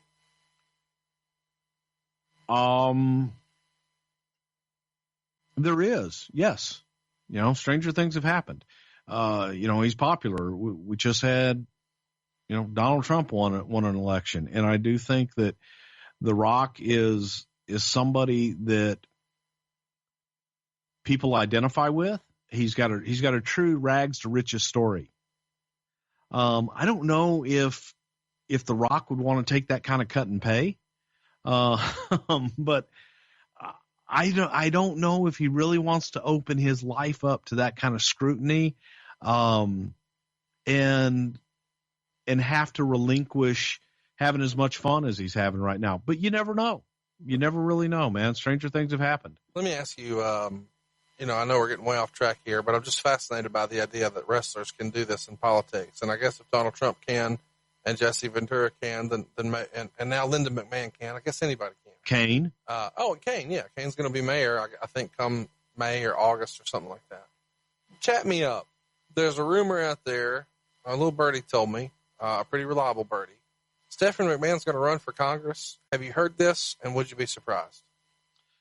I haven't heard it, but I wouldn't be surprised. Man, that's some shit right there. Can you imagine if you've got Linda in the cabinet, The Rock's going to run for president? I mean, if Stephanie runs for Congress, what? Well, you know what, man?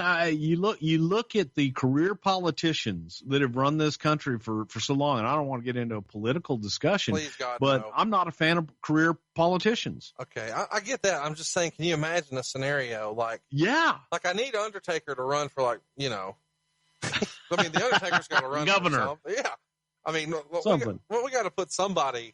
I mean, let's get somebody in a defense role. I mean, if Kane's going to run?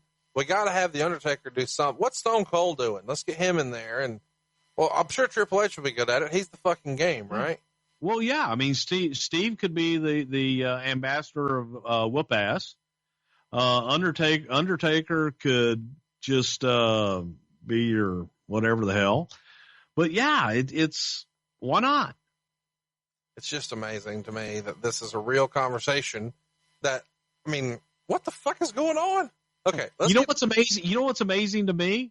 I've worked with the president of the United States as someone in his cabinet. What is this is so absurd that, Donald Trump, our president, knows who you are and you produced him on television. And now Linda's, in the cabinet and Stephanie's going to be a congressperson and The Rock's going to be president next. And Kane's mayor.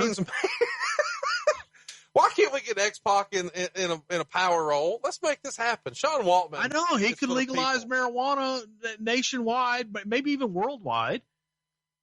Yeah, let's do it. And he can feed the people them shit sandwiches, right? Conrad, how about you and I run? No. Let's get on the ticket. I have 48 jobs as is, and one of my jobs. Would one more won't make it? He's only the president. Well, I appreciate your offer, but I'll be vice president. I'll run. You be my vice president. How about I'll be vice president of podcast? Can I do that? Yes. Okay. All right. As vice president of podcast, I say it's time we go to Facebook. Let's ask some Facebook questions. We've went long here. Let's rapid fire some. Bruce, are you ready? Hit me. Ryan Burris wants to know, any good poontang pie stories? Poontang pie stories. The Rock used to come The poontang pie was always extremely tasty. Okay, I don't think you understand. He wants to know if The Rock laid the smack down, and if you were a party to any of that. No, it was not a party to any of that. But I imagine if Rock wanted to layeth the smacketh down, that he could layeth any smacketh down that he wanted to. So are you just going to toe the line here and say that when The Rock was the biggest star in the world, he was being a good boy? I can honestly tell you that I never witnessed anything. So there you go. Well, that's disappointing. I don't know that I'm satisfied with that answer. Besides HBK, did Rock have heat with anyone else, or is there anyone else he didn't want to work with? Yeah, there was heat with Ahmed Johnson, but Ahmed Johnson pretty much had heat with everybody. There was, a little bit back and forth with those two, and I heard Ahmed, or second hand, third hand, however you want to say it, Ahmed telling a story about how he punked Rock out, and it just doesn't ring true in any way, shape, or form. Some of the things he said, Rock said, and different stuff. I would believe Rock's version of that story every day of the week and twice on Sunday. This is one I wanted that I saw that I wanted to save for here, because I know you've got a fun story for this. Who came up with the idea for The Rock to give the nation gold Rolexes, but give Ron Simmons the framed picture of the best damn IC champ there ever was? You know what? I believe that was actually The Rock's. That was The Rock's idea to do that and be able to. I remember, that famous picture of The Rock with the fanny bag? Yeah. Bag and all that stuff. In that, I don't know what kind of watch he's wearing. Did you just call a fanny pack a fanny bag? Yeah, the little fanny bag, We got to get one. Hey, if you're listening to this show and you can produce fanny packs, we want there to be a something to wrestle fanny pack, because I need one of these to say doot, doot, doot on it. And we want to sell these. So if you can manufacture fanny packs for us, please slide my DMs. It's at hey, it's Conrad on Twitter. Or if you're interested in buying one, more importantly, because if there's a market for it, by God, hey, other than you and I, get back and Michael Hayes. That's what I'm saying. Does anybody else wear a fanny bag? That's what I'm saying. I want to sell the shits. I'm not saying I personally want one, but yeah, we're going to sell fanny bags. That's our next thing. Fanny bags. Fanny bags. Okay.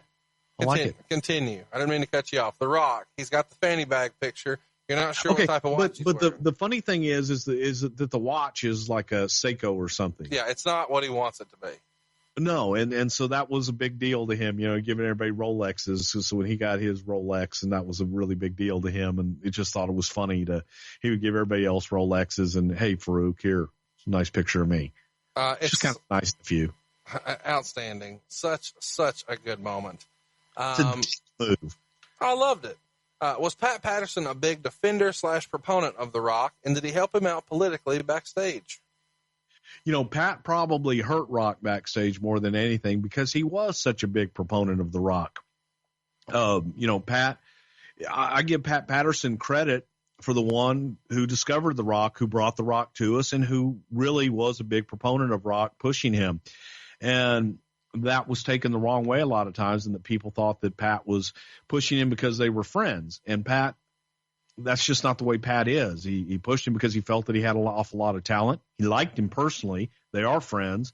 But, he was a big proponent, and I think that hurt Rock. Really? Sometimes more than it helped him. Yeah. Because Vince didn't want to put heat on Pat. There's a story I've got. There's a WWE superstar right now. I've heard this from a few people who everybody thinks is awesome, but one of the agents brings him up a lot. in every meeting. And now it's to the point where I think Vince is sort of like, I'm not doing anything with it now on general principle. And you've kind of told us before that Paul Heyman had a habit of doing that. Like he would just needle this guy, this guy, this guy, this guy, this guy. And then it kind of works against that guy. Even though you're trying to help, you're actually hurting, right? JR used to do that too. JR would hammer a guy to death to the point where Vince would just be so sick of hearing about it that, unfortunately it can work against you sometimes. You got to pick your spots. Was there anybody you can think of that JR did that with besides Dr. Death? Al Snow. Really? Okay. I didn't expect to hear that one. Okay, let's get another question here. Did they use throwing the belts into the water as an excuse to update the design of the Intercontinental title? Yes. There you go. We already had the time. We had redesigned the championship belts at that time. So, it was a way to get rid of it. I've always wondered, when you guys kind of phased out the classic Intercontinental title belt, which I think is one of the best belt designs ever, that was a Reggie Parks belt. You guys instead start using Joe Marshall, who I believe first made the European belt for you guys. Why did you guys move away from Reggie Parks? Do you recall? I think Reggie was getting too expensive, and we were just sourcing other people. Reggie was getting up in years, and Reggie wasn't doing as much as he had done before. But he was getting expensive. He was taking longer to repair things and to get things done for us. So we just sourced someone else. There was Joe Marshall, and I want to say there was somebody else in there too. But I think Joe Marshall got the nod from creative. Sure. Who did Dwayne usually ride with? Himself, and he used to drive down the road with the interior light on the phone, leaning on the thing in between the divider, and would be on the phone the entire way. But he always kept the interior light on. Why would he keep the interior light on? I don't know, but it drove me nuts. But you always knew it was him. If you saw somebody coming behind you at 120 miles an hour with the interior light in their car, you go, oh, here comes Rock. He also used to like to stop at Waffle House. Right. And he would get a dozen eggs, and he would ask them for a glass, and he would crack and separate his own egg whites. Wait. He didn't order a dozen eggs. He said, bring me the 12 eggs. Bring me the 12 eggs. I got you. And then he would separate the eggs.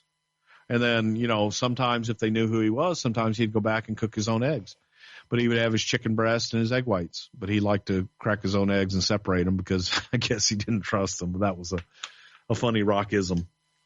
That's hilarious. How much input did Vince have on Rock's persona once he got over? Did Rock sort of have carte blanche to do whatever he felt would work? When did that sort of creative freedom set in? I would say that once he took the chance with Triple H and kind of went off script, he had a little bit of freedom, but Vince really helped mold him a lot and helped him along the way an awful lot. Rock was heavily produced, but it was his talent that was able to pull it off. Did Dwayne have any apprehension to portraying a black militant on television? That's something I had never really considered. He didn't want to be a black militant. I don't think he was a black militant. He was half black, half Samoan, and we were actually trying to put him in that role so that people wouldn't see it as a black thing. And I know that sounds crazy, but Rock did not want to be a black militant. No, he didn't. He didn't see it. He just saw himself. He really didn't see color. My opinion. Did The Rock have any sort of apprehension about recreating the Montreal Screwjob at Survivor Series 98? No. Are there any other names that you guys considered for Dwayne before settling on Rocky Maivia or The Rock? There probably were, but it was once, the discussion came up as to what his name would be and trying to capitalize on his heritage and his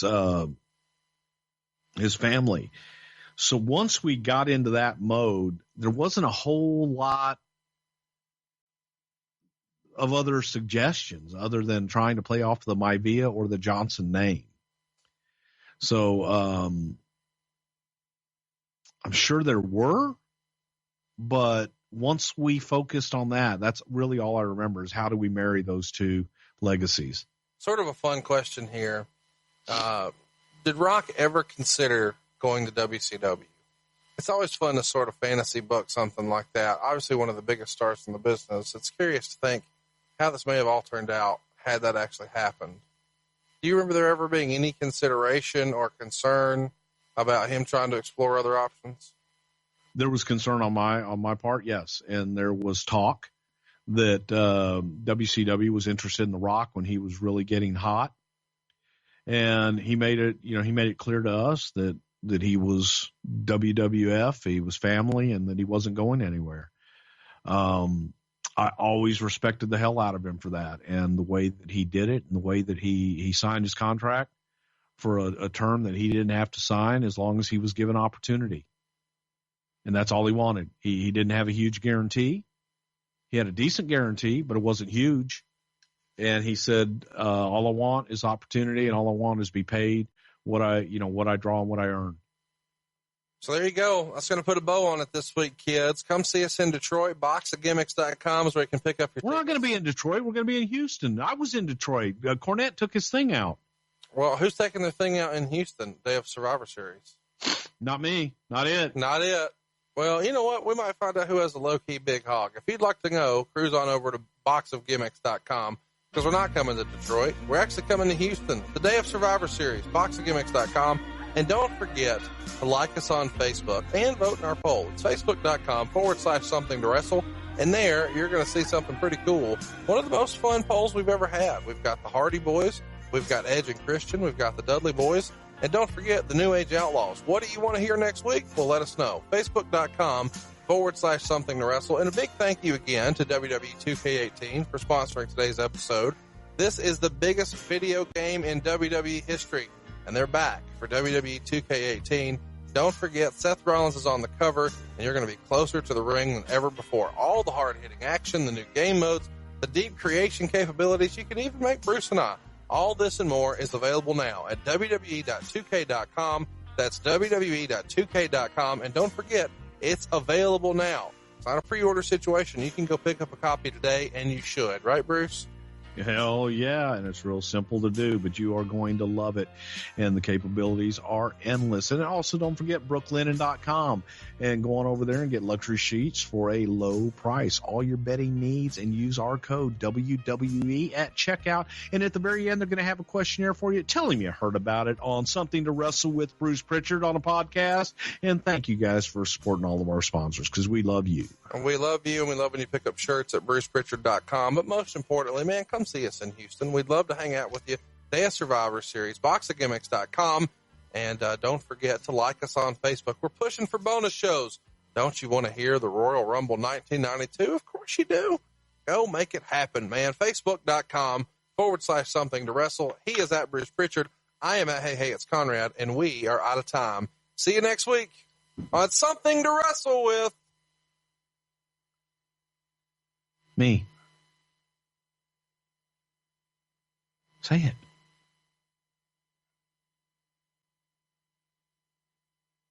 Go ahead. Hey, it's Conrad Thompson, and you're listening to Something to Wrestle with Bruce Prichard. Bruce, what's going on, man? How are you? Heck is Conrad. Man, I'm so excited that you're here. We're talking about The Rock today from 1999. How fired up are you about this one, man? If you smell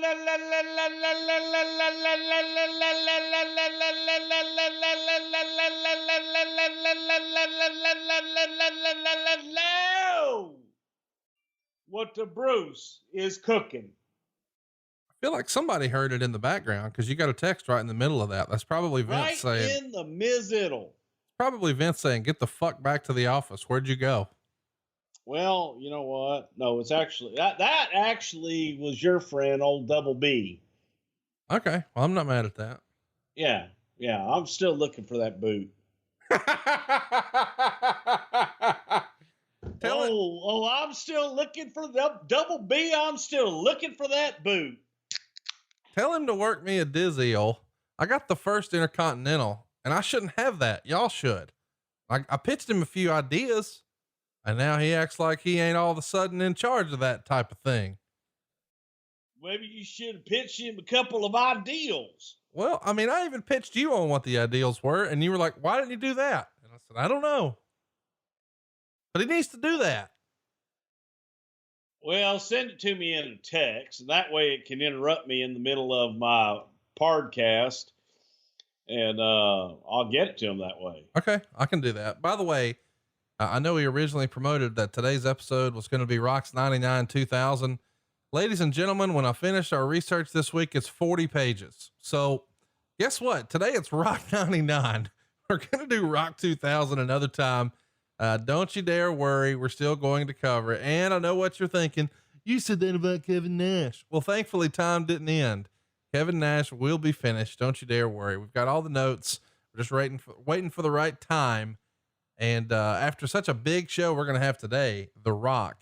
Do you want to guess what we're doing next week, Bruce? Well, tell me.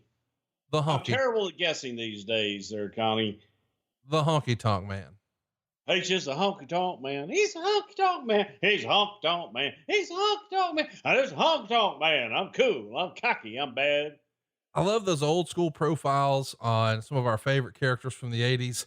You're getting them next week, boys and girls. The Honky Tonk Man. Stay tuned. You're going to get all these shows early and ad free over at adfreeshows.com.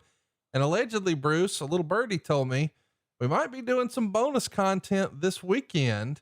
It could be Kerry Von Erich, could be SummerSlam 92, could be Miss Elizabeth, but there is some good stuff coming over at adfreeshows.com. Isn't that right? Well, that's what I heard. I don't know about these damn birds. I try to get all that shit blocked out and everything, but sometimes they chirp outside my window. Let's get to it, man. Coming into 99, The Rock is on top of the wrestling world. He's the WWF World Champion, having won it back in November at the Survivor Series and the World Title Tournament. Arguably one of the best one night show angles ever. We've covered it in our archives. Don't you dare miss it, including the Tink heard round the world. He's the top heel. Jerry Briscoe will whip your ass for that. Hey, you named it that, not me.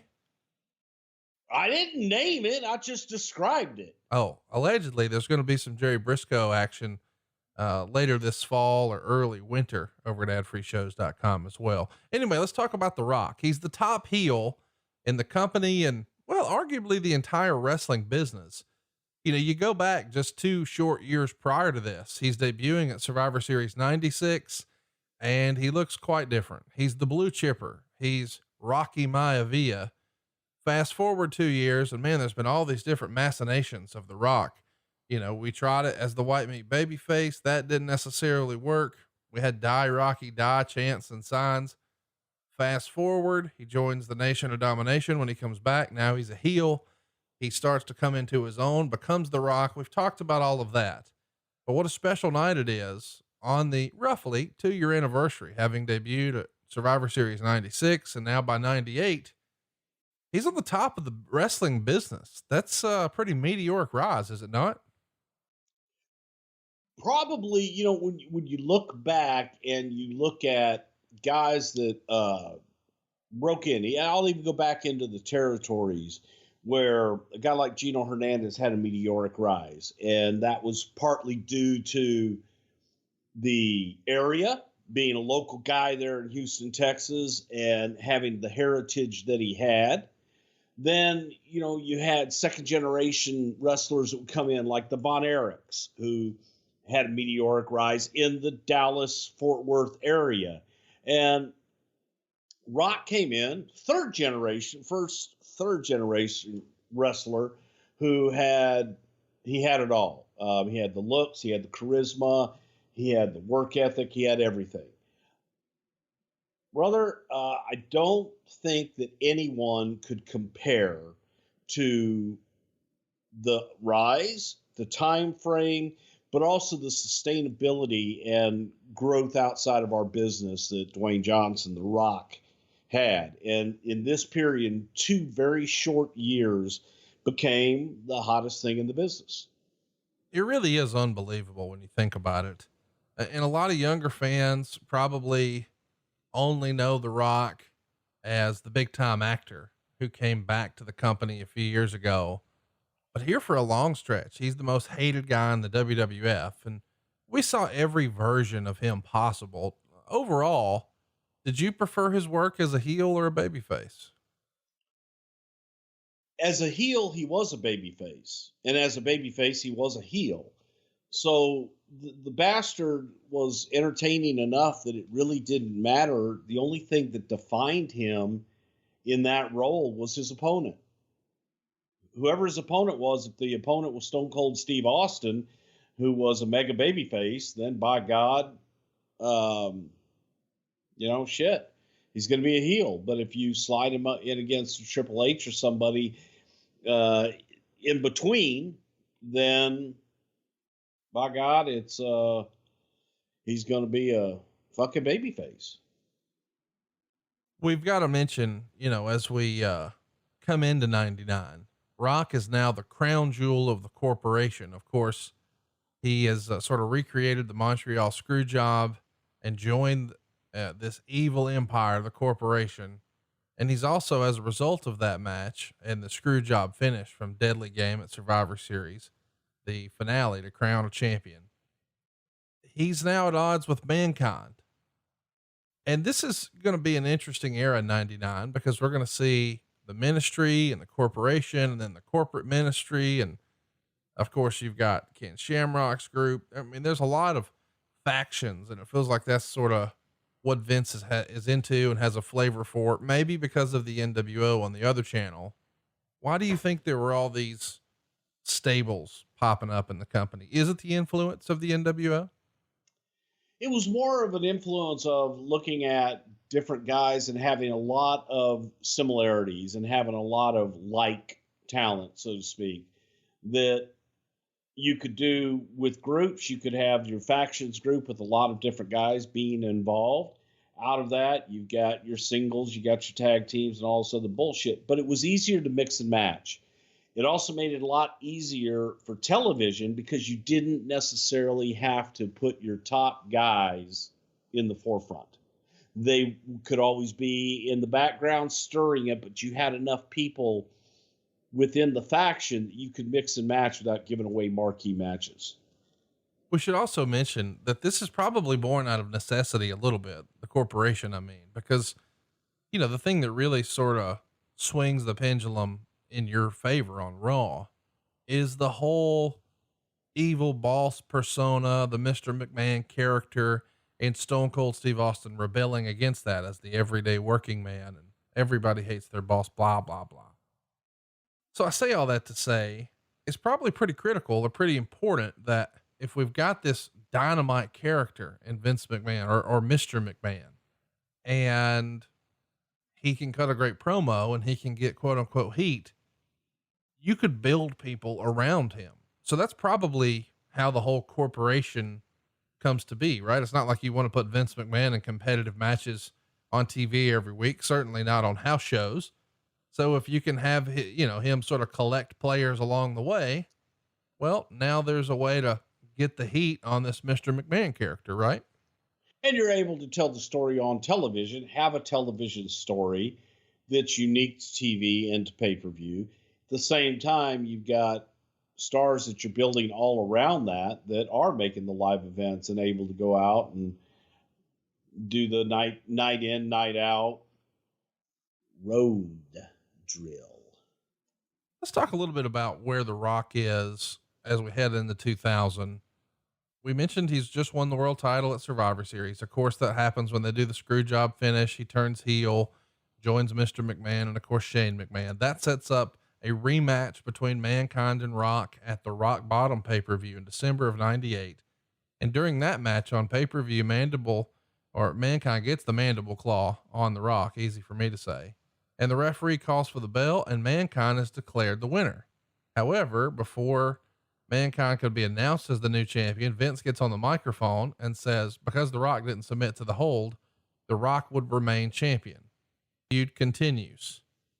I mean, there's a lot to unpack here. We know what's coming with the Royal Rumble. It wasn't all that long ago. It felt like you guys weren't completely sold on even hiring quote unquote Cactus Jack. And now fast forward here, and I got to ask, why is he the perfect foil for The Rock as his first sort of feud once he's champ? And you go back a year prior, he was doing this for Steve Austin when he was first champ. It feels like as soon as Austin wins, let's get him Mankind or Dude Love, whoever, Foley. As soon as Rock wins, let's get him Foley. Why was Foley the right guy to challenge for the world title, whether you're going up against a babyface Steve Austin or a heel Rock?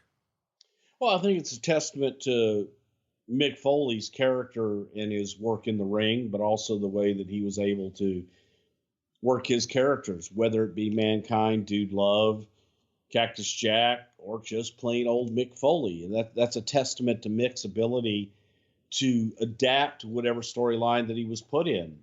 And by this time, you're getting to the point where, man, Mick Foley is, he has to be in the conversation of the Stone Cold Steve Austins, The Rock, The Undertakers, Triple H, and Mankind. Those are your 5 pillars at this time that you're looking at going, all of those guys could arguably be, you could arguably at any time say that one of those could be the top guy. Well, in a traditional sense, the top guy is the champ, and The Rock is champ here. Of course, we know that Austin's got a little situation. He's on the shelf, and that really paves the path for, well, he could be the top guy in the whole business. And that's interesting to think about, especially when you're just 2 years in. Was there any concern? Oh, this guy's not ready. Oh, he's still wet behind the ears. Oh, he hadn't paid his dues. Or did Vince not have any apprehension on The Rock at this point? I think all the above. There were a lot of guys that thought that Rock coming in and Rock gaining the spot, if you will, in wrestling vernacular of, the only reason he's got that is because of who his old man, who his grandfather were. The only reason he's got that is because Pat Patterson brought him in. The only reason, bullshit. The reason he got that is because he was able to go out there and he was able to captivate an audience. You stuck a microphone in his hand and people shut up and listened. So you can have the best shit in the world written. If it's not delivered well, it doesn't mean anything. And Rock had the ability and the talent to take what was written for him and to make it more, to make it his own, and deliver that better than anybody else. So there was a lot of jealousy. I think that there were a lot of guys who had been in the business longer, journeymen, veterans that thought, man, this kid coming in and he's doing all this stupid, raising his eyebrow, and The Rock says this, and silly people's elbows and bullshit like that, that there was a lot of resentment. There was a lot of jealousy.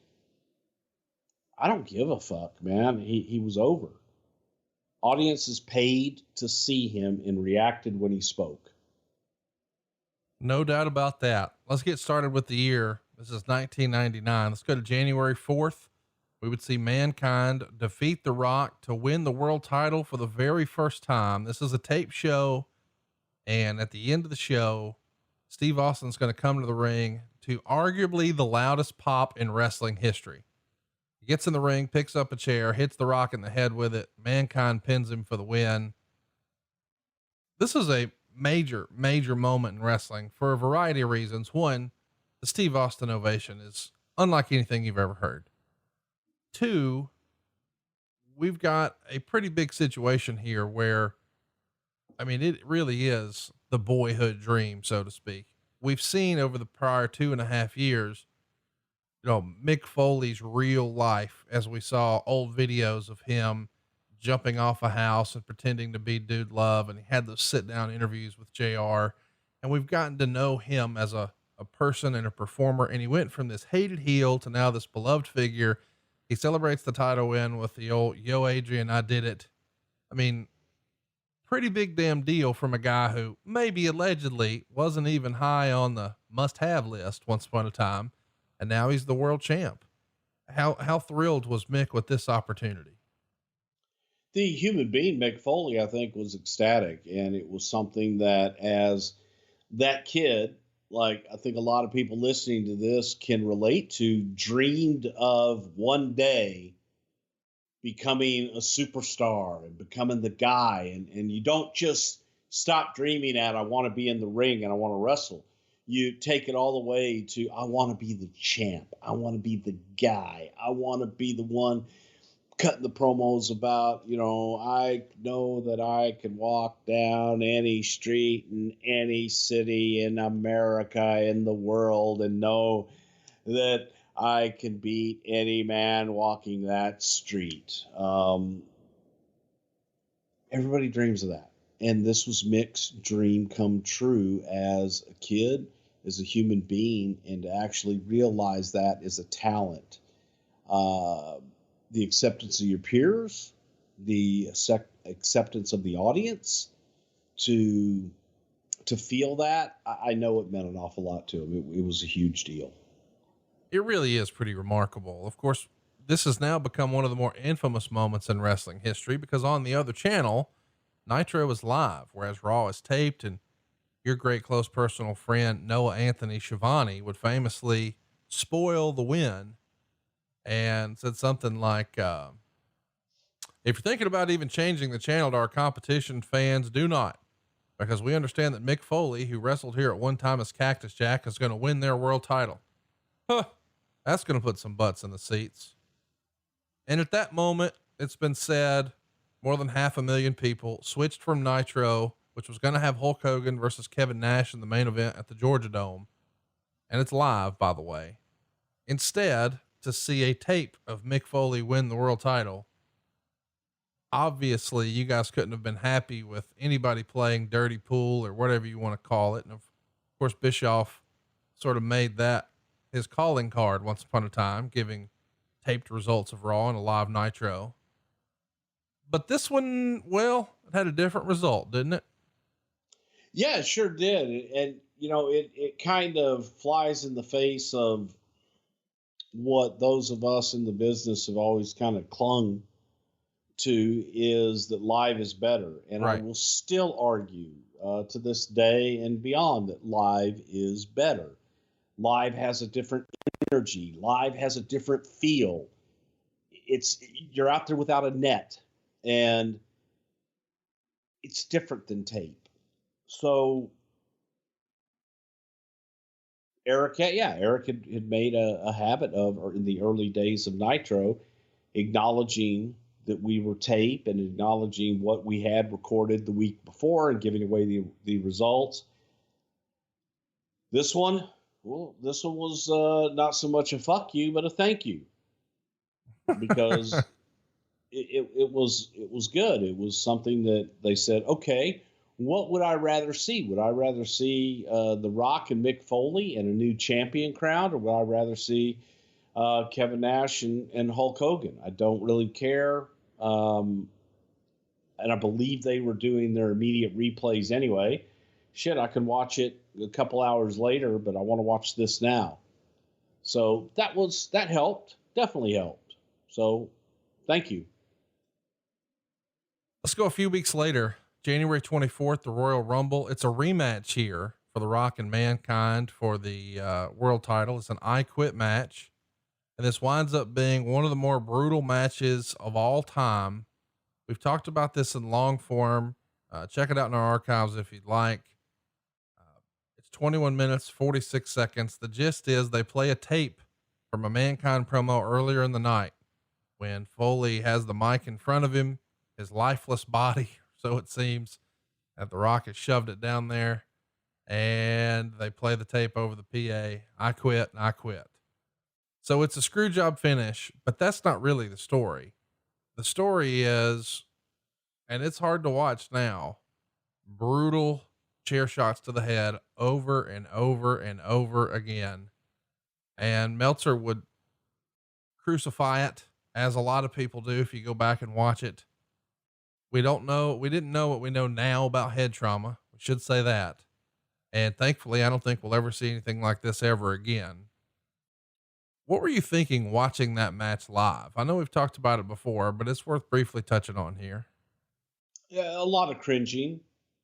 It was it was violent, it was brutal, and look, it's not just difficult to watch now. It was difficult to watch back then. It was something that you were like, okay, I've seen it. Enough is enough, and move on. But it was ugly, is the best way to describe it. And Barry Blaustein went on to make that a focal point of Beyond the Mat. Yeah, it's hard to watch. It really is. And even being, quote, hardcore in the business type stuff, nothing will prepare you for that. It just was a testament to the toughness of Mick Foley, and that's not always good. Let's also mention there is a little bit of hurt feelings on the other end of this. Mick Foley would write about it in his book where he didn't feel like The Rock took care of him, and maybe The Rock took some liberties, and I'm sure they've fixed it over the years. But do you remember hearing anything about there being some hurt feelings at the time? At the time, no. And I think that there was an overall feeling from probably everyone involved in the match and those around the business. It may have been a little too much. That you look at it at the time, and this was something that both guys really wanted to do. Sounds great on paper before you actually do it, but when you're in the middle of it, it's hard to get that eraser out and change what you have written in your mind. So you go through with it. And in fairness, he probably, listen, I've never talked to The Rock about this, but I assume he probably got a little bit caught up in the moment, and you're running on adrenaline and crowd reaction, and you sort of get lost in it. And it's not like you can properly communicate with this person who is quote unquote selling. So, I mean, I could see how it would happen, but I also feel like if somebody was really hurt or there were hurt feelings, there's probably going to be a conversation after. Well, I would hope so. And in the moment, in the heat of the action, it is oftentimes hard to say. I remember Mick Foley coming back after the Hell in a Cell match with Undertaker in Pittsburgh and having thumbtacks all over him and saying to me, "Hey, I apologize for not getting the thumbtack spot." Right.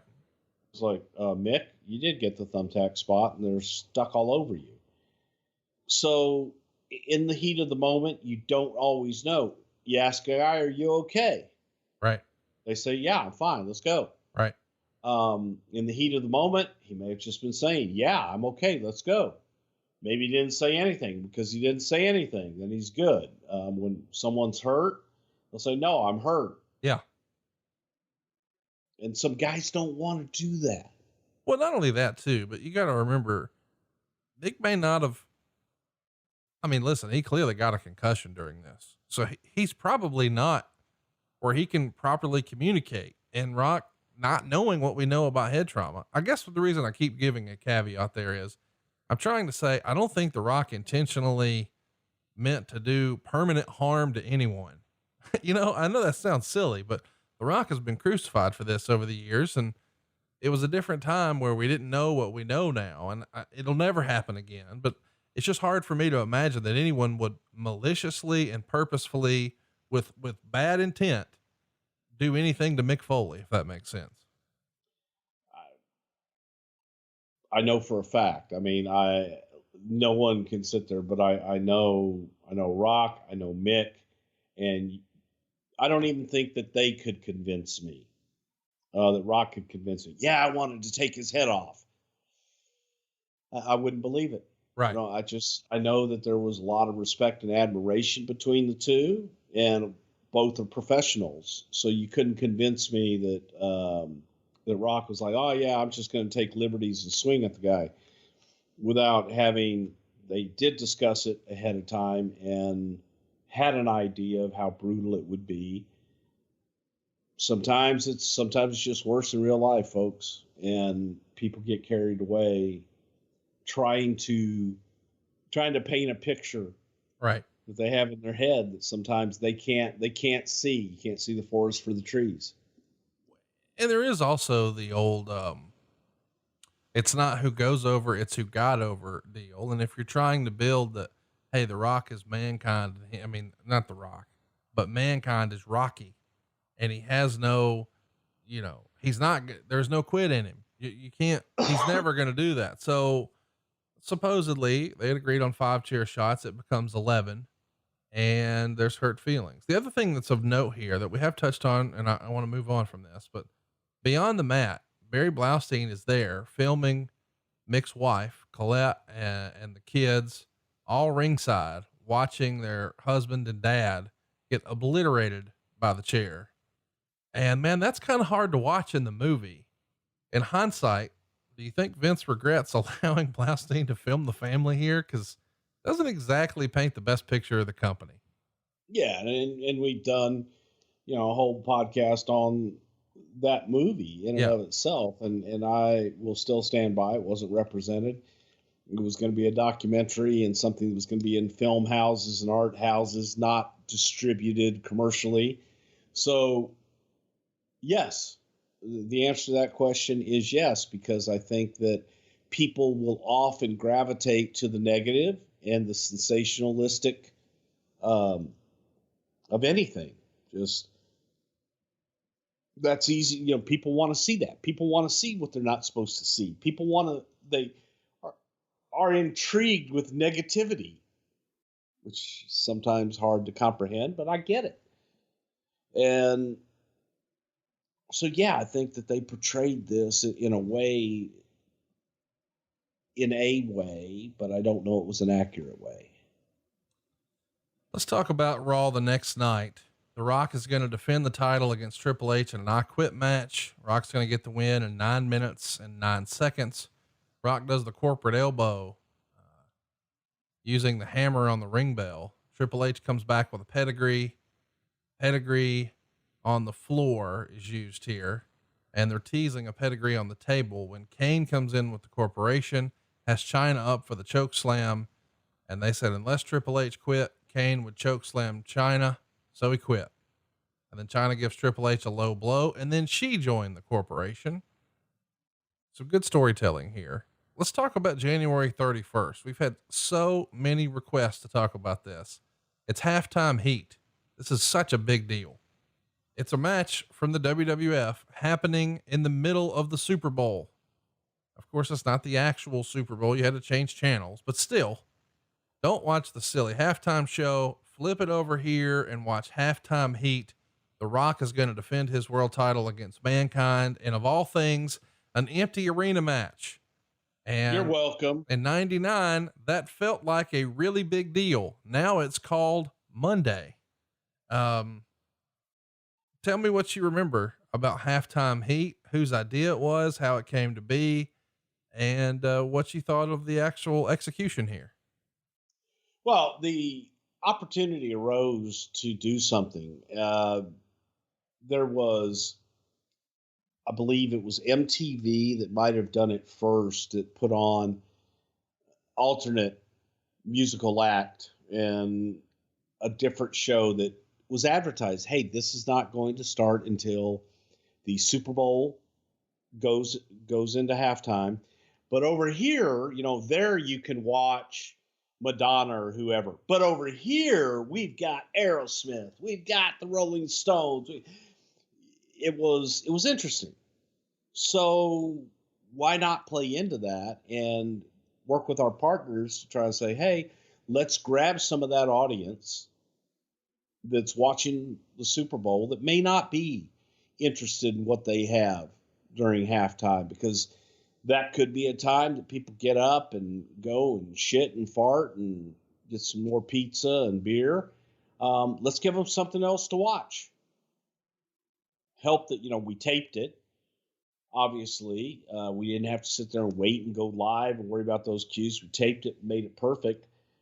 But I thought it was a hell of an idea, and it was something that I thought worked really well. The empty arena match was something that had been done in Memphis with Jerry Lawler and Terry Funk. My eye! Good God, Lance, my eye!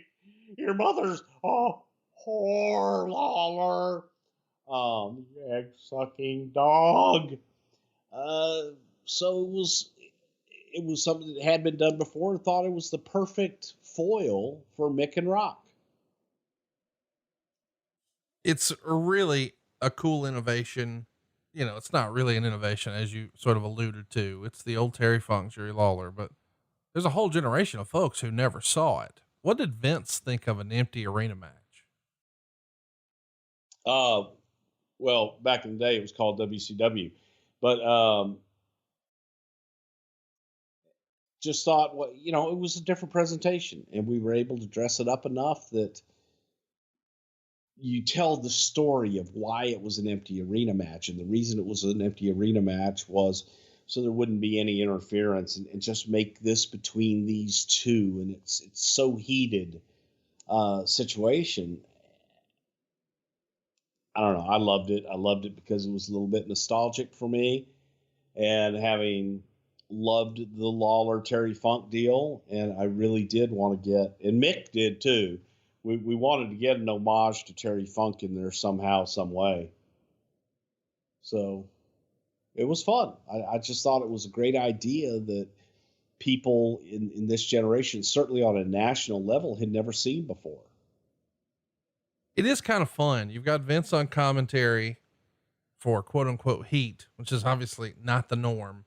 Why did Vince feel like he should do commentary? Just to explain the storylines and nobody can sell it quite like he can, or what's the thinking? Well, that, and also, you know, you've got the corporation here, and Rock being a part of that, and be able to put that heel character, Mr. McMahon, out there. Plus, it lended a bit of credibility to the match, that if you were going to get some outside of our norm viewers on a Sunday afternoon or Sunday early evening that are tuning in to sample this, that don't want to watch football, and they're clicking through, seeing what's on, and all of a sudden you got these two guys beating the shit out of each other in an empty arena. Vince helped in that regard with that character. The funny thing in this whole commentary is when The Rock takes a swig of Jack Daniels, McMahon claims that's not real liquor. The Rock doesn't drink. It's just fucking hilarious. There is but in reality, it probably fell out of JR's bag, but he drinks Crown Royal. Everybody listening to this knows he'll drink whatever the fuck you got. All right, let's run a timeout right now. What's the heat with JR? No heat with JR. I love JR. I love busting his balls, but I love JR. There is absolutely less than zero heat with JR. Love him to death. Always have, and I always will. At one point, I just like fucking with him. Oh, I know. He likes fucking with you back. At one point, Mankind rolls down 40 rows of seats. This is the big spot. Does anybody try to talk him out of that, as best you recall? Not necessarily talk him out of it, but just wonder, how the fuck are you going to accomplish this? Because it was ugly. It was ugly. And just, man, that's hard to do. Go down, taking bumps down steps and through all that shit. You just don't know. And Mick takes those awkward, crazy bumps that makes it even better in so many ways. And it was just, be careful. He assured everybody he knew what the hell he was doing, when in reality, he probably didn't. But that's the mystique of Mick Foley. Do people really think there's heat between me and JR? Well, no, you just said it like, oh, JR will drink whatever you put in front of him, implying he will. But you're implying that Jim's a drunk. And I wouldn't classify Jim as drunk. No, alcoholic. I'm kidding. God damn it. I'm sorry. I know you don't have time, but you're going to get tweets about it on Thursday, because he's going to light your ass up. No, because I love JR, and I'm not insinuating that in any way, shape, or form. I just absolutely love busting his balls. And without Jim, frankly, I got a bunch of shit the other day that someone sent me from, matter of fact, here, I got to take a sidebar, Conrad. I don't even think I've talked to you about this. but our dear friend of the show, my very, very close personal dear friend and great all-around guy, John Paul Shelnut, suffered a severe stroke last week. Oh my God. And yeah, I'm sorry I didn't talk to you about this before. And he could use everyone's thoughts and prayers.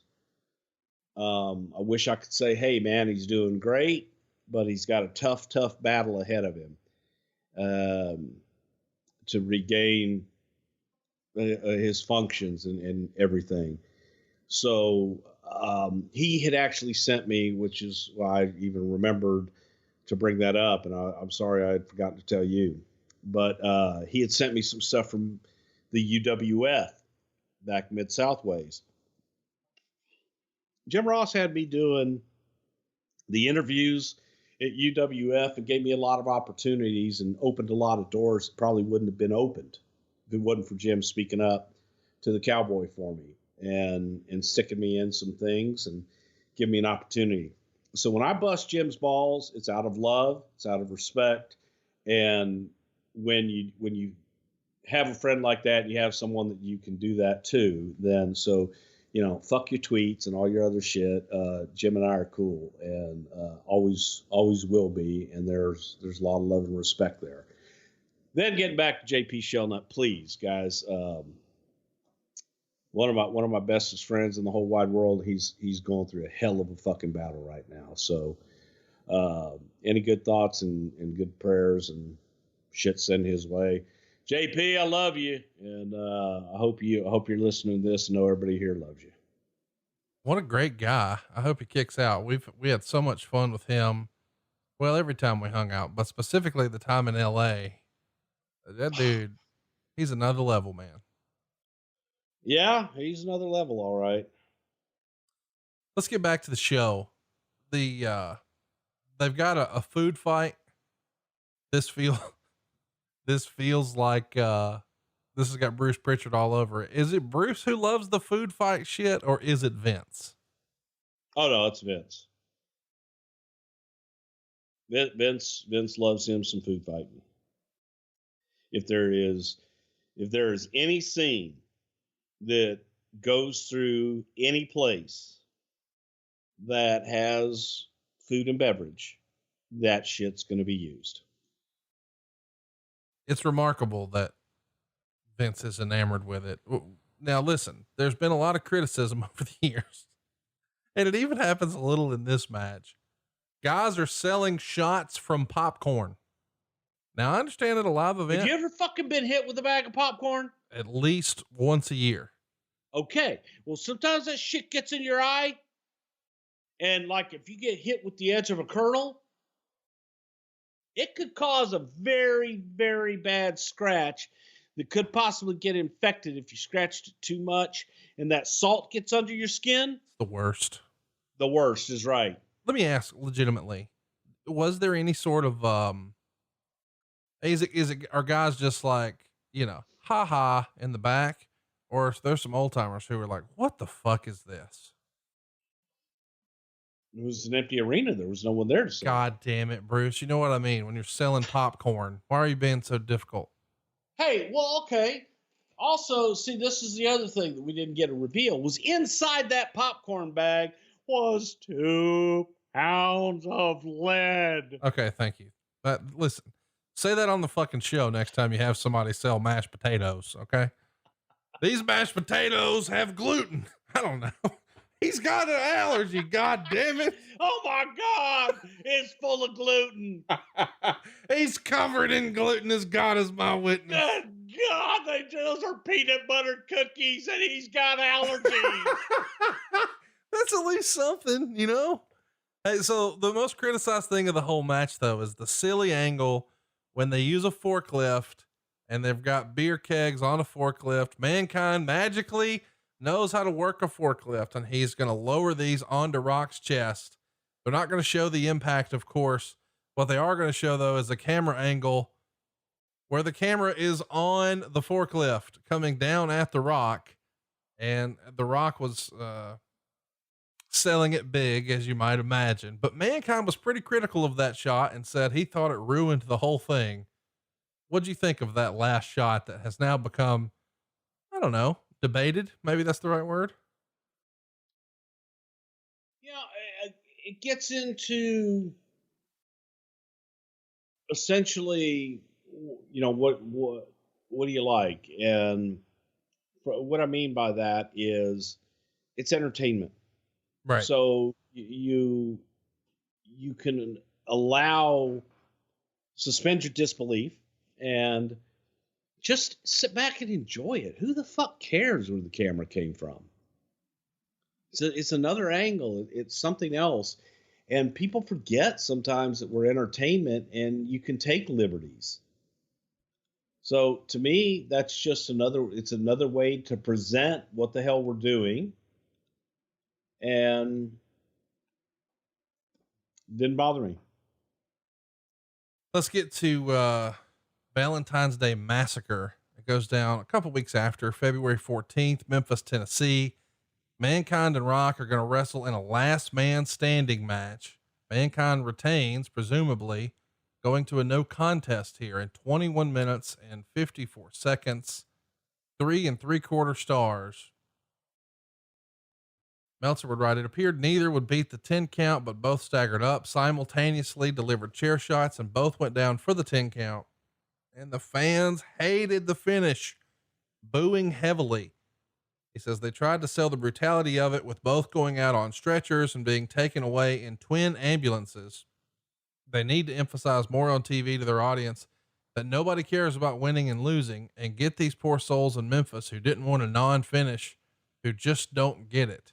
Still, you can't fault the work in this match. They were pulling out all the stops. They're working really, really hard here.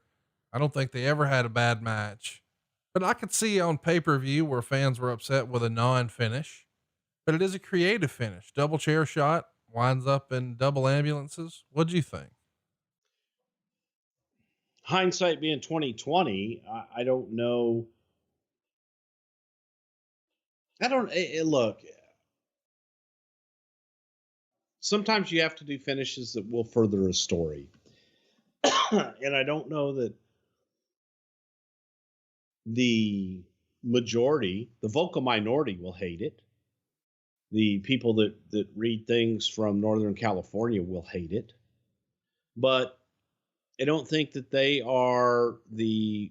not the majority. They're a very vocal minority that love to be heard by those that also like to be heard. So it's a chapter in a book. Not every chapter has a definitive finish and end. Some of it is a hook to take you to the next chapter. But it feels like there's been a lot of chapters to this book, and it's even called Last Man Standing. It does feel like there must be a winner, but there's not. But let's move on. That's because no one could stand. Okay. Impossible. What everybody remembers about that pay-per-view is not necessarily this, but it's the fact that the Big Show is going to debut in a big way and interfering Steve Austin and Mr. McMahon in a cage. By the way, the next night on Raw, Mankind and Rock have another rematch, because fucking why not? Except this time it's a ladder match. And now Big Show's here. So he's going to come down, choke slam Mankind, and Rock grabs the belt. We should mention that Raw does a 5.9 rating and an 8.7 share.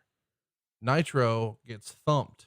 It only does a 3.9, but this is the highest rating, like in this era, so far. I mean, when you talk about combining them, the business is just gaining momentum. I mean, it felt like in 98, well, it can't get any bigger than this, but all the indicators as we march toward WrestleMania is it's going to be even bigger. It's pretty unbelievable, is it not? Yeah, it was a climb that I think that if you've been around the business and you believe in the cyclical nature of the business, this was a climb that man, it was kept getting bigger and bigger because I'll give you an analogy and a comparison is, for example, in the Mid-South where they would build to the Superdome, but yet nothing was big enough to fill the Superdome of 60,000 plus. It was big enough that would take it to 30,000, which was 2 and 3 times larger than any arena in the territory. Yes, and that, don't think in any way, shape, or form I'm demeaning that, because that's fucking insanity back in those days. But here you're at a point where you're going to 20,000 seat arenas, you're going to stadiums, you're running all of these huge shows. You're packing them, and people are coming back for more and more and more and more. So there was a clamoring for content. There was a clamoring for more product, and the business was just on fire. It's really just unbelievable. And we should mention Steve Austin defeating Mr. McMahon in the steel cage match earns him a title shot at WrestleMania. So now the stage is set. Now that The Rock has won the world title in this ladder match, he's the world champ, and he's going to defend against Steve Austin at WrestleMania 15. Is there any bigger main event than Rock Austin for WrestleMania? No, it was without a doubt the two most popular and hottest stars in the industry at that time. On March 15th on Raw, see The Rock and Big Show go to a double count out with Austin and Mankind. And it's around this same time that another set of covers for Television Guide comes out. And it's got The Rock on the cover, Steve Austin's on a different one, Mankind's on one, and Sable's on another. I don't think, and I know we've talked about this before, but it's hard to properly convey how big it was to be on the cover of TV Guide. This is pre-DVR. You couldn't just press a button on your remote and see everything that was on every channel and everything that was coming up on every channel. You had to like get that day's newspaper or have a TV Guide. So this was like the hottest selling publication in the country. And to have these come out right around WrestleMania, that's one hell of a campaign, is it not? Well, as you say, I think that a lot of our listeners, or maybe a lot of our listeners who have children that never experienced a TV Guide. Do they even have TV Guide published anymore? I don't think so. I see. I don't either. But if you can imagine, every place that you went commercially, into a supermarket, into a convenience store, they had newsstands all over the place back then, but wherever you went to check out, there was a TV Guide, whether you bought it or not. Most people that read TV Guide had it by subscription and delivered in the mail, not on your computer, but in the actual mailbox, where Conrad gets his check each month. Yeah. Let's talk about that. This podcast is the only podcast in the world that still issues disbursements by a paper check through the postal service.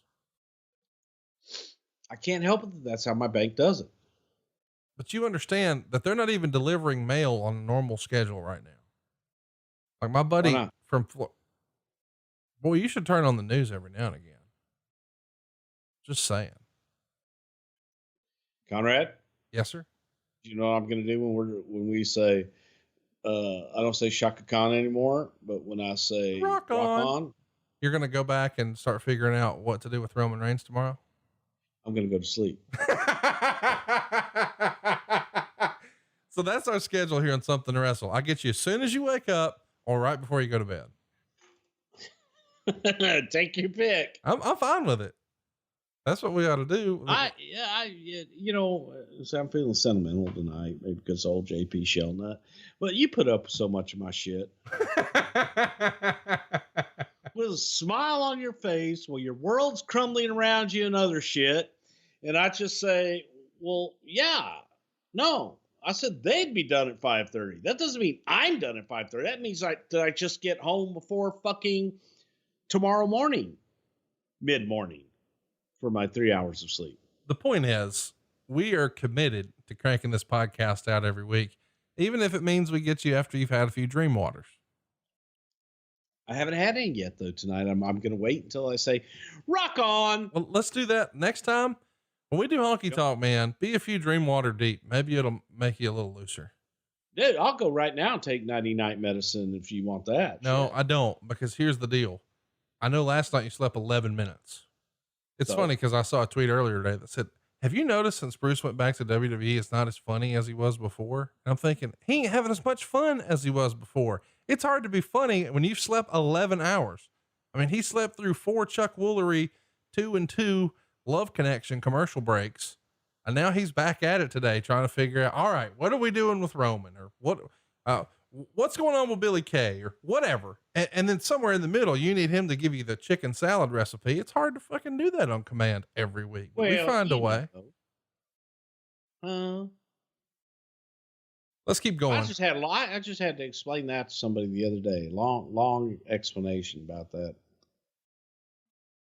I can't even call him an individual. Did you explain it to the heater? No, I did. Well, wait a minute. Maybe I did. I bet it was. Yeah. So how the fuck did you know that? Because he don't listen, and almost everybody else up there does. Okay, got it. By the way, actually, yeah. Don't fucking text me and ask me what that means. Don't tweet me and ask what that means. We just had a private conversation that I'll clip out of here if I remember. On the March 22nd Raw, we see the famous beer bath segment with Rock, Vince, and Shane in the ring doing a promo. Austin drives the beer truck to the ring, proceeds to shower them all with beer. What a famous sight of Vince trying to swim in it to get away. And of course, Austin said the beer turned to water after a period of time. What a moment on Raw. It's a big part of this era. It gets played in all the highlight reels. As far as you know, did Vince have the swimming spot planned, or did he just freestyle it? You're live, man. Go with it. Really? Yeah. That's tremendous, dude. It's not like you could rehearse it. Right. Yeah, I guess you could have, but it would have been a hell of a cleanup. So nobody knew how strong that hose was going to be hitting them. And that was it had a little power behind it. Well, everybody knows when that hose starts hitting. Wait a minute. Is Blue Chew a spot? Never mind. I'm so happy. No. Gay. Don't take the dream water yet. I can come every day. I'm your That's topical. I'm your mailman. I don't mess with keys or locks. I'll just stick it in your box. I'm your mailman. I cut Conrad's check on the 27th. He gets it on the 20th. My sack is made of lead. He gets it around the 21st. But it's the same time every month. So it's a big deal. Well, it's just interesting. Some days it's here in 3 days. Some days here it's 4 weeks. I don't care. If I'm honest with you, most of the time I forget it's coming, and it's a welcome surprise. Junk mail coupon. Oh, check. Yeah. And it's not, and it's plain. It's like completely unmarked of any other fucking markings. Right? No, it looks like you should throw it away. Yes. It looks like junk mail. You know, like, come down to Landers McClarty Chevrolet and spend this check on an amp. It's like, no, this is an actual. Anyway, what a moment, this beer bath. Are you done bitching at me? I'm trying to talk about the goddamn beer bath, and you've got ADD, and you're usually fun when you're like this, but I'm having trouble, herding these cats today. Focused? This feels like the Ric Flair show. Are you in a bar? Are you drinking right now? Have you just had the calamari? Well, what's happening right now? Are you sipping salsa off chips? That is a Flair move. Use the same chip to eat all the salsa because he doesn't want the carbs. Yeah. So chat me up. The beer bath. You got anything on it, or do you want me to move on? No, man, the beer bath was the hidden meaning behind the beer bath was looking at Coors Light for a sponsor and hoping that, hey, man, look at the kind of advertising that we can give you. And this is the imprint. These are the impressions that you're going to get with us. So by doing the beer bath, it was to show them, we're not just going to drink your beer. We're going to do that. We're going to also say that fucking from the Colorado Rockies and all this other bullshit, that this is the best goddamn beer in the world. But we can do fun stuff with it too. So it was a means to an end. And having that big motherfucker and pumping that shit through was absolutely brutal, because you had a big, long fucking hose that went all the way to the back that was shooting all this shit through. So it was challenging to say the least, but you shot it in the back. Okay, I've got a pretty good idea how to fucking work this gimmick. But the people in the ring getting shot, that was their first time. What a fucking show, man. Later in the show, Rock loses by DQ to Mankind when Show chokeslams him. We would also see Austin pin Big Show in Show's first match in the company. And then Rock hits Austin with the rock bottom to end the show. WrestleMania 15. Here we are. One of three. I guess it's part one of a trilogy of Rock and Austin here at WrestleMania. This one in 99. Of course. Yeah, we had all that planned in 97. We were ready to do that. A year earlier, the go home episode of Raw on our way to WrestleMania 14, Austin would pin then Intercontinental Champion Rock. Fast forward a year later, and they're not on the Raw. They're in the main event here. Big deal. Steve Austin regains the world title, 16 minutes and 42 seconds. Jim Ross is brought out to announce the main event, gets a huge ovation. Austin, it has to have JR on the call, does it not? Yeah, I think so. Big WrestleMania match, main event, put your main event announcer out there. 3.5 stars. Meltzer says it was a really good main event, but not at the level of heat of their Raw match last year, or even their tag match in San Jose 2 weeks ago. But at this point, with a babyface Steve Austin, you know, he is the icon here. He's the person he's the straw that stirs the drink, so to speak. Rock's a heel. You got to have the babyface win in this era, right? You weren't having heels win in the main event of WrestleMania, not back then. Well, Steve was red hot too at this point, and the rivalry for, you know, this chapter of that rivalry was now for the WWE Championship, and before it had been for the Intercontinental Championship. It was a little different, and the chemistry that Rock and Austin have had since day one. Yeah, it was a happy moment. It was happy, joy. 15, 17, 19, the trilogy, WrestleMania, Rock, Austin. Which of the three did you prefer?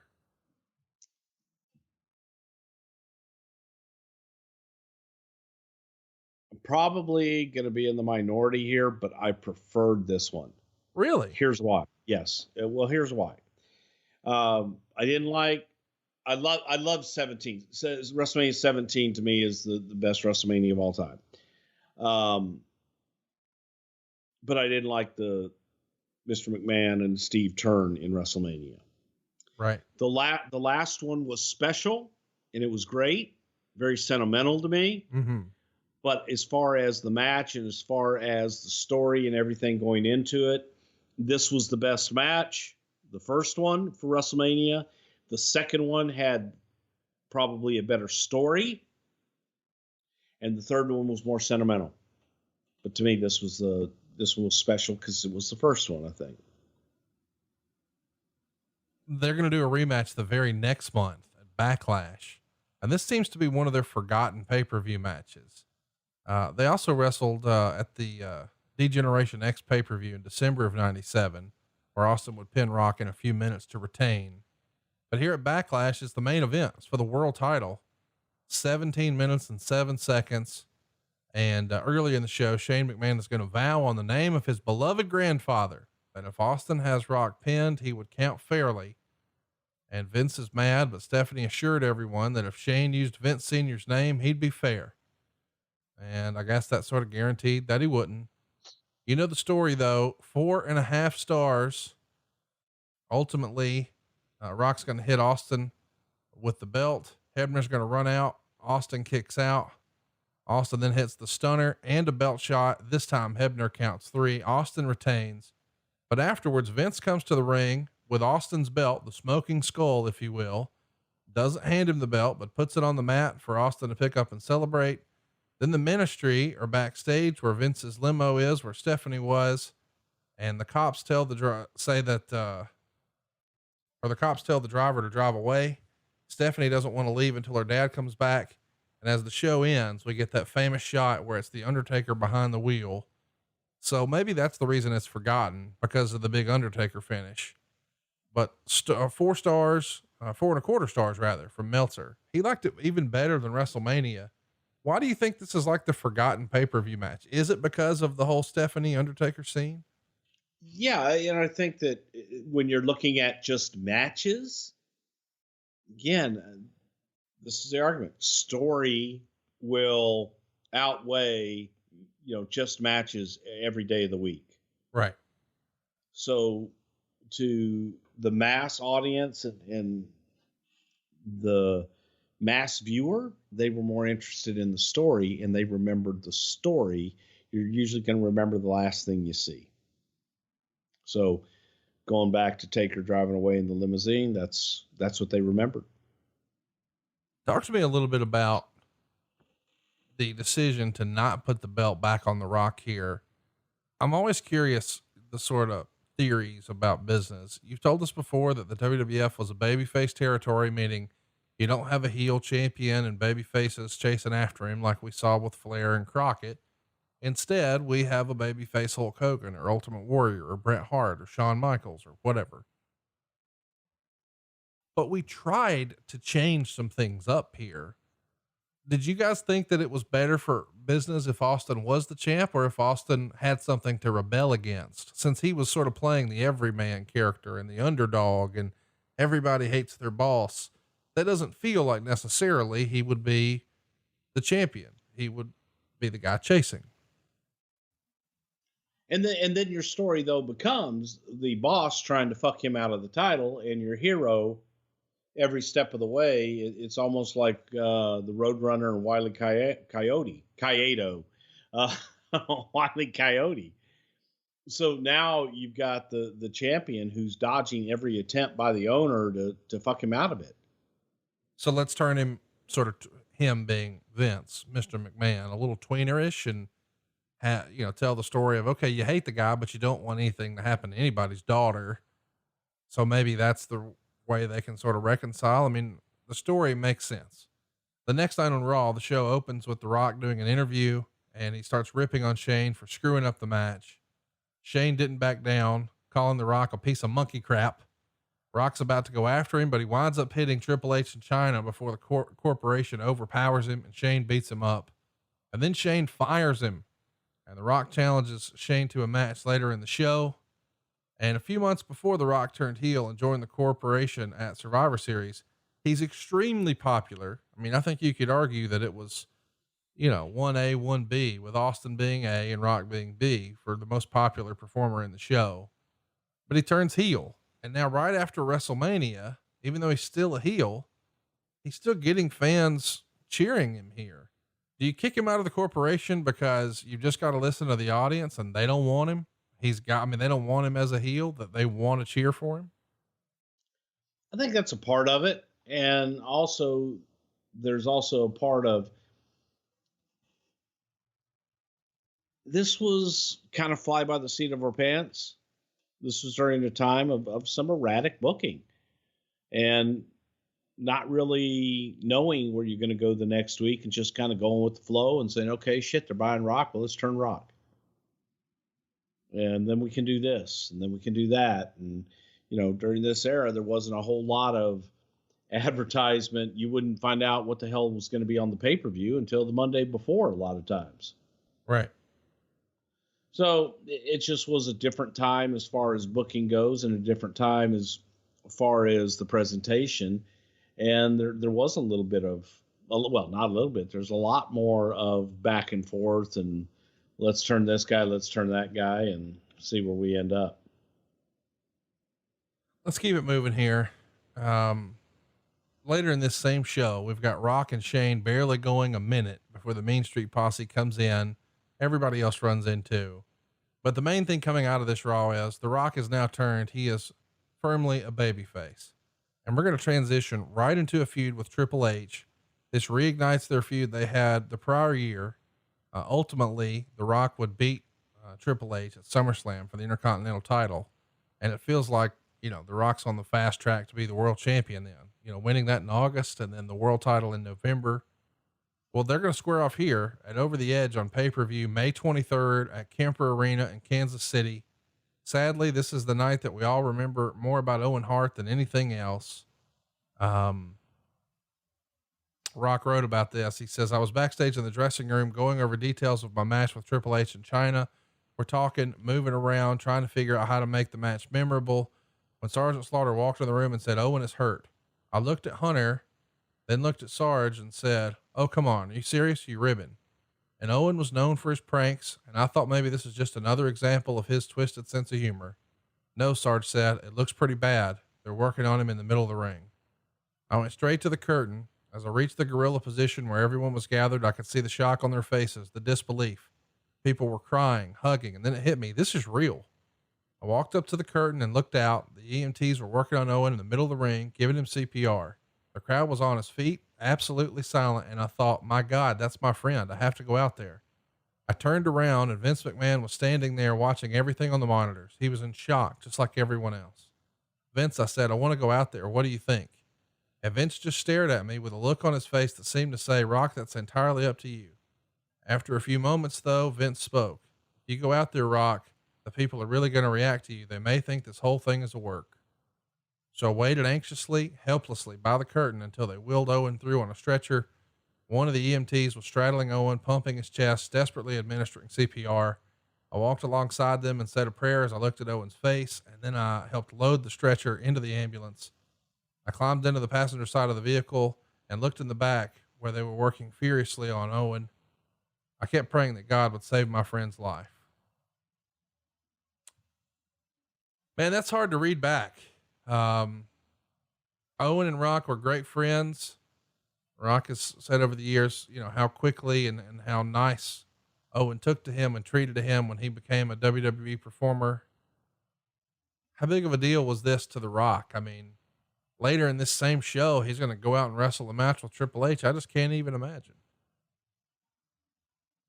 Yeah. Yeah. It was, very hard on everybody. And I remember Rock pounding on the ambulance, telling them to go. And they were, per law and per the whatever the protocol with the ambulance, there had to be another ambulance there before that ambulance could leave and all this other shit. They left, and I would probably say that the big reason that they left as quickly as they did was because I think Rock scared them enough, thinking that he was going to rip somebody out of that and drive the ambulance himself. That's not an exaggeration.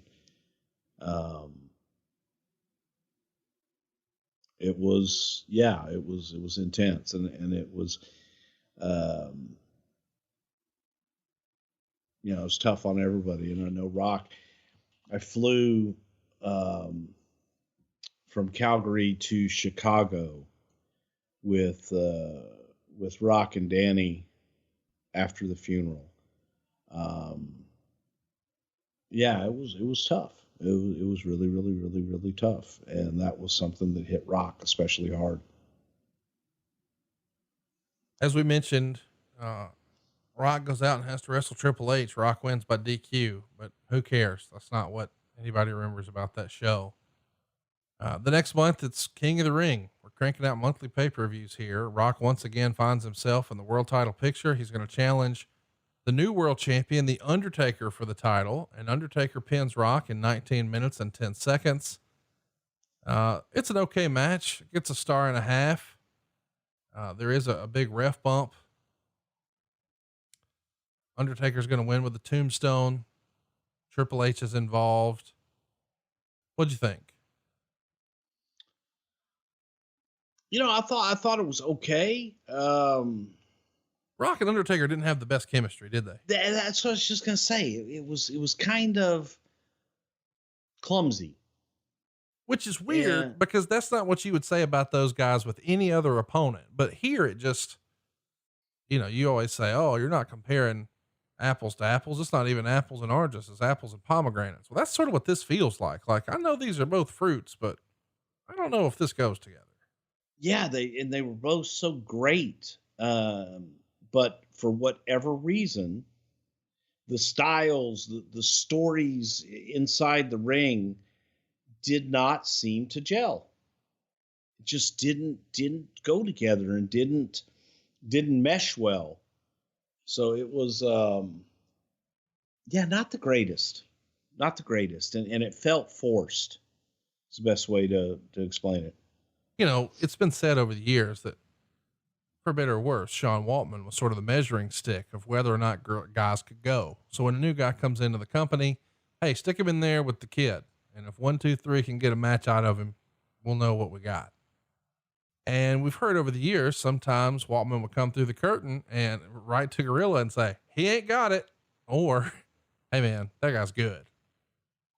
Was the Undertaker sort of that guy on some level? Because it does feel like, when we're playing a little bit of hokey pokey with The Rock, I mean, we've used him in a lot of places. He's been the white meat babyface. He's been a part of a faction. He's been a bad guy. He's been a good guy.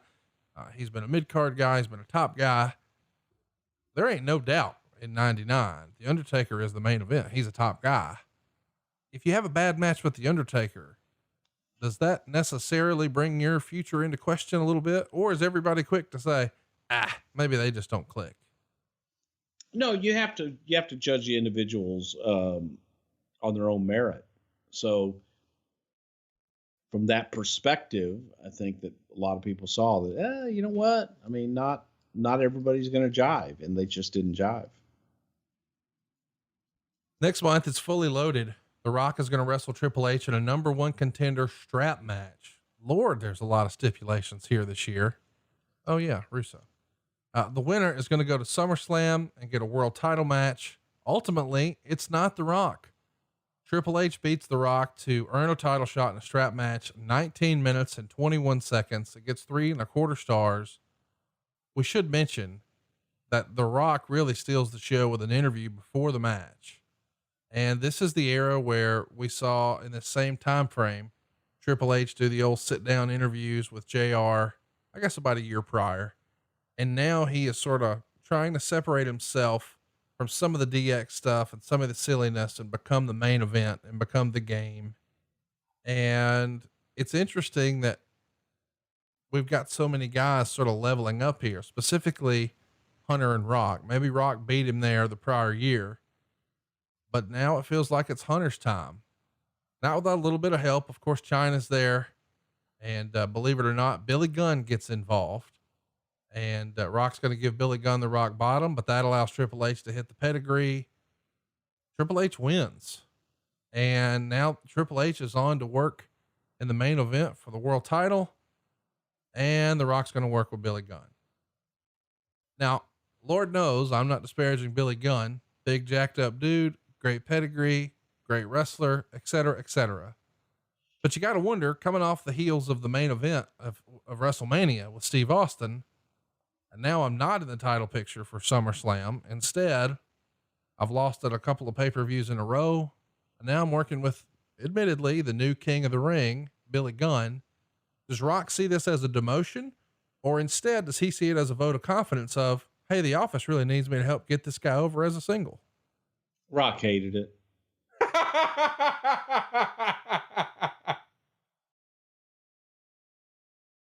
There's no other way to explain it. I mean, Rock hated it. Did he see it as a demotion? He saw it as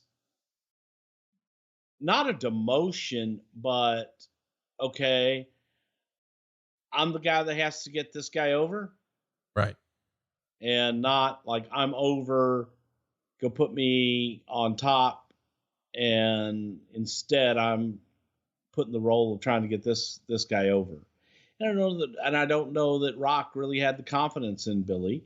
This was a time where we were looking to get a singles run out of Billy and see what the hell he had. You know, it was away from the tag team with Road Dogg, and he's on his own. Let's see what he can do. And as we've discussed previously and talked about the New Age Outlaws and the ups and downs there, this just didn't work. And I don't know if it was from being a tag team guy that there's a different cardio level for tag team guys. And I say that about a guy who is one of the most in shape, amazing athletes, just natural athlete ever in the business, in Billy Gunn. But I don't know that his pacing and his timing and everything was right for a single run. And that sounds weird, but it wasn't. And it wasn't the same being a single as he was much better with a partner. And by the way, there's nothing wrong with that. I mean, you look at... No, there's not. It's a different lot, man. Yeah. I mean, we could go on and make a big list of guys who are like that, but that's the thing. Like we've talked about this before, Billy Gunn his size is deceptive. Like, I don't think people think about him and Hulk Hogan being the same size, but they are. I think Billy might even be taller and just as jacked. Like, it's hard to poke holes in his presentation as a main eventer, but for whatever reason, it just wasn't clicking. And, well, I mean, The Rock kind of buried him a little bit in promos. And I know he did that to everybody in this era, but it felt especially brutal when he did it to Billy Gunn. Like, this isn't even in my notes. I just remember him having the conversation with quote unquote God, and it's Billy, that whole thing. I mean, everybody's laughing during the promo, but did you think, well, he's fucking dead? No, it was really, okay, here's your opportunity. Now come out of it and go out and deliver. But the audience wasn't ready for him. And I don't know that Billy was ready for the push at that time. I mean, you couldn't really go live. I mean, again, I'm not trying to disparage Billy Gunn. I'm a fan. Nice guy, by the way, too. But I'm just saying, how many people could really go in there and verbally spar back and forth with The Rock? Sure, there's a handful, but that's the end. There's just a handful. So it's not like you could even say, all right, Billy, now you go out there and ether him. Yeah. I mean, that's again, a testament to the writing. That's a testament to the delivery, and that's a testament to the talent. Rock had the talent to go out and do that. Whatever was written for him, he would make his own. And yeah, it's not even fair. It's kind of taking a slingshot to a gunfight. Well, they try this verbal back and forth on August 9th with another young upstart, the debuting Chris Jericho. And a lot of people think this is one of the best debuts in WWE history. Would you agree with that? The way you guys did the countdown for the Y2J thing, and then it's Jericho interrupting a Rock promo. Do you think that's one of the best debuts? I do. I thought it was excellent, and it was huge. But everybody was talking about it. One of my brother Chris, who was someone that didn't really follow the business, could repeat almost every line of that promo and kept talking about the guy with the stupid ponytail on top of his head. Right. So people got it and they enjoyed it and remembered it. It was a moment. Rock and Jericho are going to go back and forth. I mean, what do you think in hindsight, we've talked about this on our Jericho show, but in hindsight, was this the right thing for Jericho to do? We just talked about how hard it is to verbally joust back and forth, but that is sort of what we saw Jericho do in WCW that helped level him up in 98. But in reality, that's a tall ask. And I think The Rock got the better of him that night. And I think most everybody at home would agree. I don't agree. I think Jericho held his own. I think that Chris went out there and did sit there and did go back and forth and did hold his own and didn't shit the bed. I think there's people that would disagree with that, but I stand by it. I think that Jericho is remembered for that night by a lot of people, and Jericho was able to hang in there and do it. He didn't shit the bed. He came right back the next week and did the same thing again.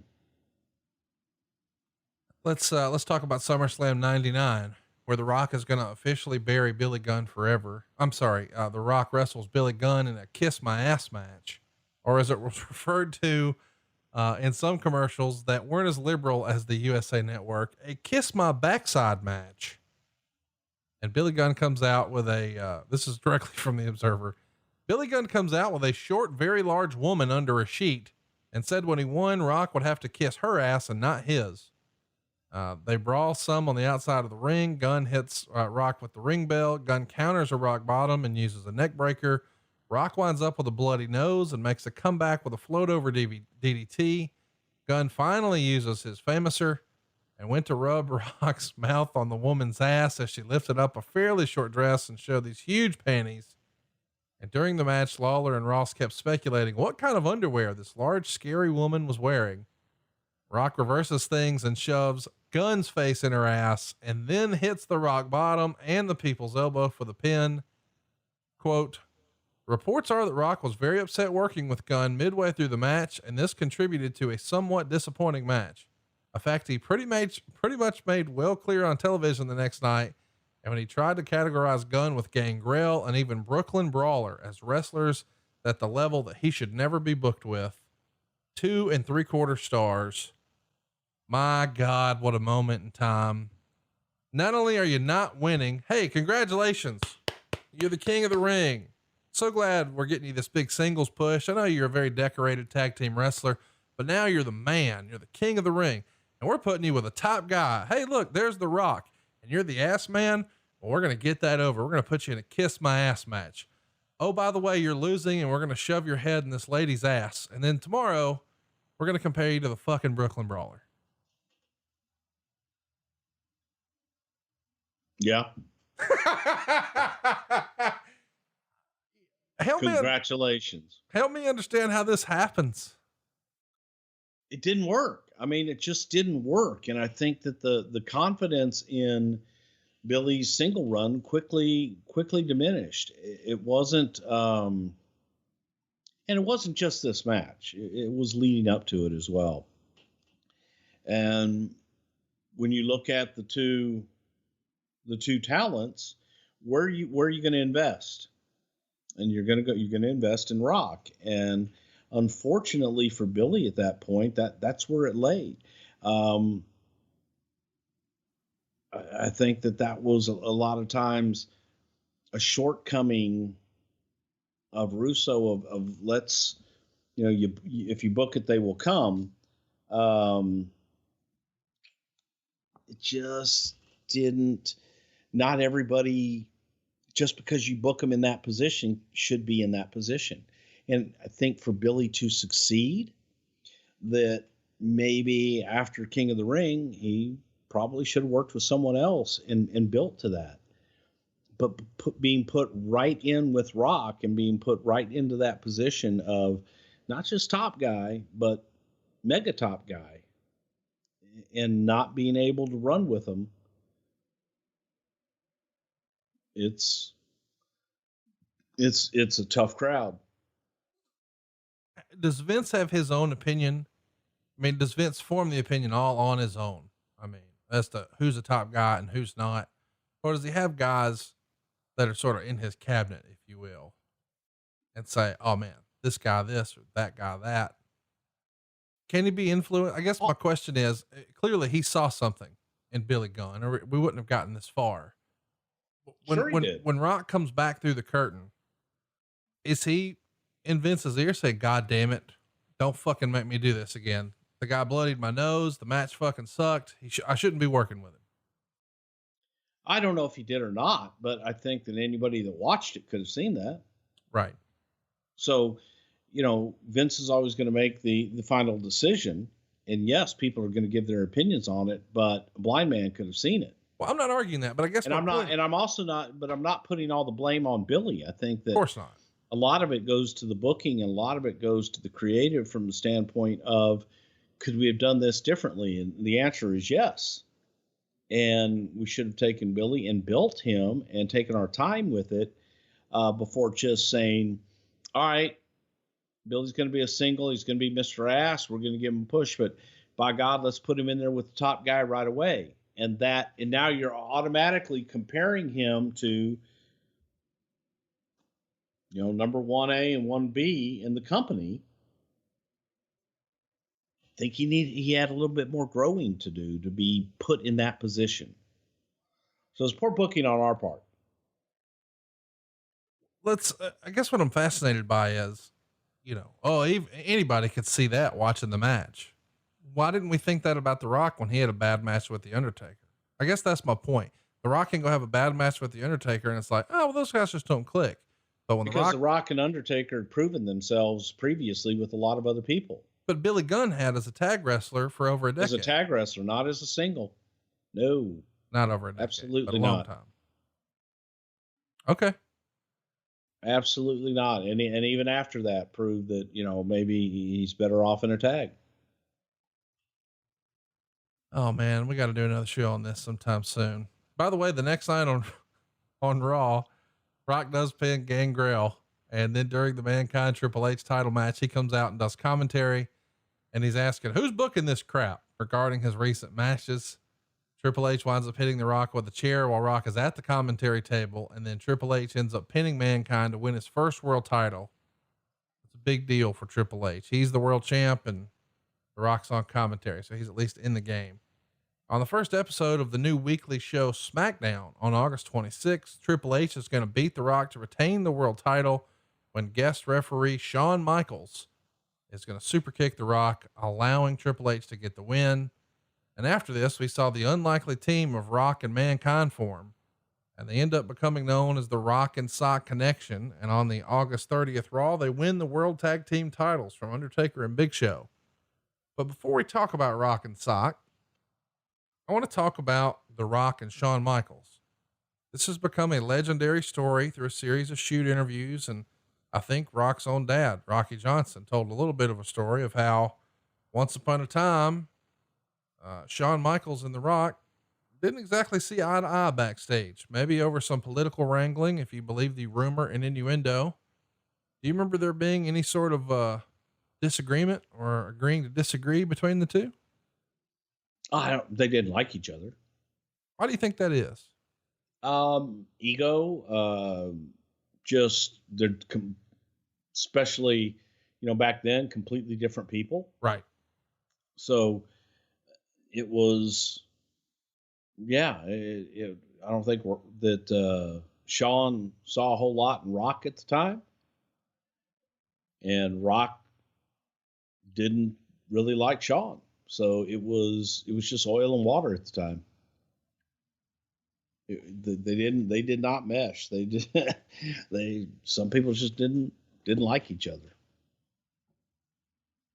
It's worth exploring further some other time. Let's talk about Rock and Sock.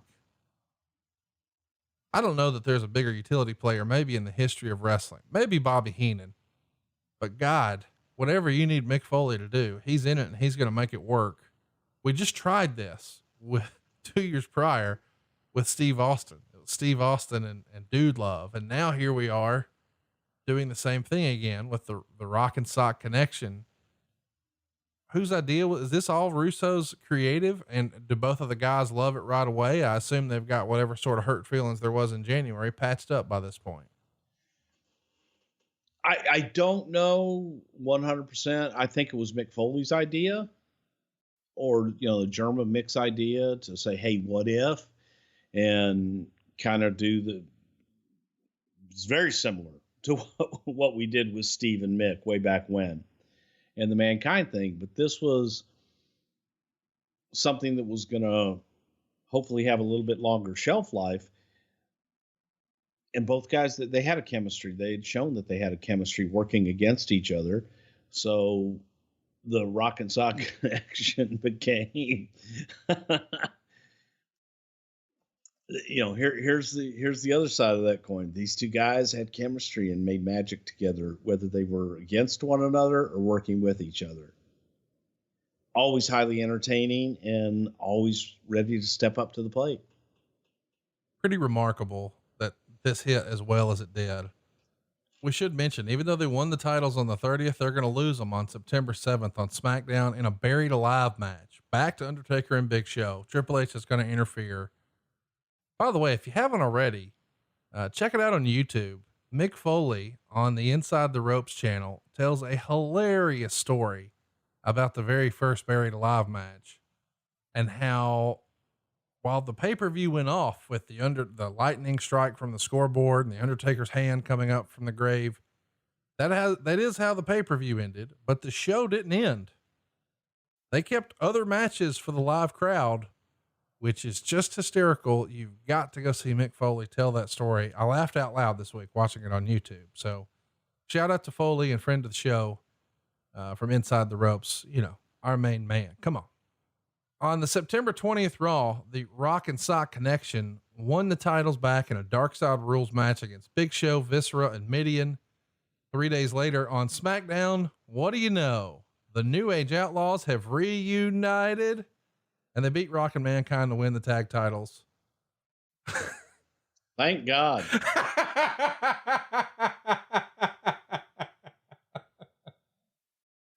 Well, at least he got the win back, right? Well, he's back where he belonged. A few days later, on the September 27th Raw, Foley and Rock do the famous, or maybe it's infamous, "This Is Your Life" segment. And this is the famous segment where they call out a series of people from the Rock's past. Mick Foley's got it all arranged. They've got a 6th grade teacher. They're going to call her Mrs. Griffith. On the graphic, they call her Mrs. Schubert. They say she's the home ec teacher, but on the graphic, she's an English teacher. And the Rock was getting back at her because she never let him make pancakes. Then they bring out a coach. Rock is mad at him because he made the Rock run laps, all because he gave an opposing player a DDT. Then they bring out his high school sweetheart who never let Rock get any of that poontang pie. That's just real. And then Mankind pulls a sock with Rock's face out and calls it Mr. Rocco Socko, and brought out jackets for him as Rock to dress as the Rock and Sock Connection. And then finally they bring out the woman from the clown skit the prior year when Vince McMahon was in the hospital. Yerple. And Foley gets mad at Rock for insulting the clown lady. And he hits her with the "It doesn't matter what your name is." Then they bring out a birthday cake and Rock says, "Wait a minute, my birthday's in May." And then Triple H comes out with a sledgehammer, and that brings things to an end. And it is a merciful end, because let me tell you, even though this is an 8.4 rating, you heard me right, an 8.4 rating, which is the highest rated segment ever in Raw history up to this point, an 8.4. This segment goes 14 minutes. I think everyone agrees it went too long. This was not good. And I know that people, still look back at this with rose colored glasses. Go watch this tomorrow. This was not good. It just goes on and on and on, and you're waiting for something big to happen, and it kind of never really does. What'd you think of the segment? And when did you know, I'm sure you hated this. Actually, you were probably on headsets timing the show and thought it was going way too fucking long. I've never watched it since I watched it live that night. I was so pissed off. And you pissed off at The Rock, or you pissed off at Foley, or everybody? I was pissed off at Russo. I was pissed off at Rock. I was pissed off at Foley. I was pissed off at anybody that was standing in front of me. It went, dude, I don't, it went more than 14 minutes. I think it went 14 minutes heavy. Oh, right. Over its allotted time. Yes. Yes. So, my apologies. You're right. You had a planned allotted time. It went 14 minutes longer than it should have. So think about that. You've got all these different segments that are time blocked, hard breaks for commercials, for advertisers, other stories you're trying to fit in, other matches. And all of that has to be changed now on the fly. You're exactly right. My mistake. I misspoke. 14 minutes long. Yeah. Bad. And here's the thing. Okay, great. After the fact, did a great rating, but the effect that it had on the rest of the television show was horrendous, because now you're having 2 and 3 minute segments, and matches are getting cut and things are getting cut. Essentially, they went 2 segments over. And that is probably one of my, pet peeves a lot of times with the writers. Russo didn't care. He didn't have to rewrite it, and he didn't have to fix it. It was, well, it was great, bro. No, it really wasn't great. And the after effect that it has on the rest of the show and other talent are pissed off, and you're live. So there's only so much you can do. So, yeah, I was pissed off at Rock. I was pissed off at Mick. I was pissed off at everybody, because I just didn't think it was good. I didn't think that it was disrespectful to the rest of the talent on the show. It was disrespectful to those of us that had to fix it. It's like, okay, great. I just write it, and they can go out and do whatever the hell they want. But then everything else, it screws everything else up down the line. And that's when not my fault. I don't have to fix it. Well, fuck you. Somebody does. So I thought it was very disrespectful, and I just didn't think and plus it wasn't good. My opinion. I'm sure there's millions that loved it. It was fucking terrible. Go watch it again tomorrow. No, I will never watch it. Not you, everybody listening. I don't have that much time, Conrad. I could be sleeping. That's true. Has the dream water kicked in yet? I haven't taken it. Good. You told me not to. Oh, you never listen to me. Not like you're listening to me now. That's all I do, man. That takes us. You, whatever you need. Sure. That takes us to the Unforgiven pay-per-view. It goes down September 26th. Rock finds himself in a 6-pack challenge for the vacant world title. Vince has Triple H beaten for the title and then forfeits it. Steve Austin is the referee. It's hard to imagine this is a thing. Helmsley's going to win the 6-pack match. It's Kane, Mankind, Rock, Big Show, and Davey Boy Smith. Yes, that Davey Boy. 20 minutes, 28 seconds. Austin's going to come out to do commentary. Jimmy Corderas is the referee. Pretty good main event. Lots of stuff going on here. 3.5 stars. Davey Boy's going to hit the Rock with a chair. Austin hits Davey Boy with a chair, but Triple H is going to use the pedigree on Rock, and Austin begrudgingly counts the pin. After the match, of course, Triple H catches a stunner. Everybody goes home happy. A 6-pack challenge here. I get Kane, part of the corporate ministry. I get Mankind, well established here. I get Rock and Big Show. Obviously, we get Triple H. Davey Boy? Vince, how about the fucking Bulldog? God damn it. His arms are fucking, god damn, he's in shape. Yeah, Davey needed a job, and look, I do believe, and even at this time, I think Davey Boy was one of those guys. He was a top guy and could pretty much plug into anything. Did he fit here? No. No. Not gonna argue that, but it was a name, and I think it was an acceptable name. It is a name. Meltzer reports at one point there was a plan for Rock to beat Triple H for the title on September 27th in Greensboro, but Triple H complained loudly enough that the idea was nixed. I know you're going to blow a gasket because I just said Meltzer's name, but did Triple H's influence start to grow in this era? I'm not going to ask you if that really happened because I know what you're going to say, but is this the era where you started to see him attending production meetings and sort of ease in No, this I don't way? think he was. No, God, no, he wasn't attending production meetings at this time. Not even close. 99? No, not even remotely close. But yeah, he spoke up, and he was a top guy and the champion, and that was the move. We had elevated him and took a shot, and the same people that complain about his push 10, 20 years later were the same people that were complaining about Austin's push and saying, why aren't you pushing Triple H? Right. Well, here's the thing, for whatever reason, a lot of folks, well, I don't even have to say for whatever reason, we get it. You start to think, well, there's got to be some nepotism here if he's canoodling with Stephanie. And I'm not saying that's even happening in this era. I'm just saying It wasn't. Well, we know how it wound up. And I think a lot of people just raise an eyebrow and say, hey, got to be more to it than that. And I also think that because the other guy's The Rock, you think, well, why would they side against The Rock? But in this era, even though The Rock is a giant star, he's still somewhat of an emerging star. It's not like he's The Rock today. He's not the biggest movie star in the world yet. And so was Hunter. Right. That's my point is these guys, maybe you go back to the prior SummerSlam, not 99, but 98. You could have flipped a coin as to who you guys were going to go with.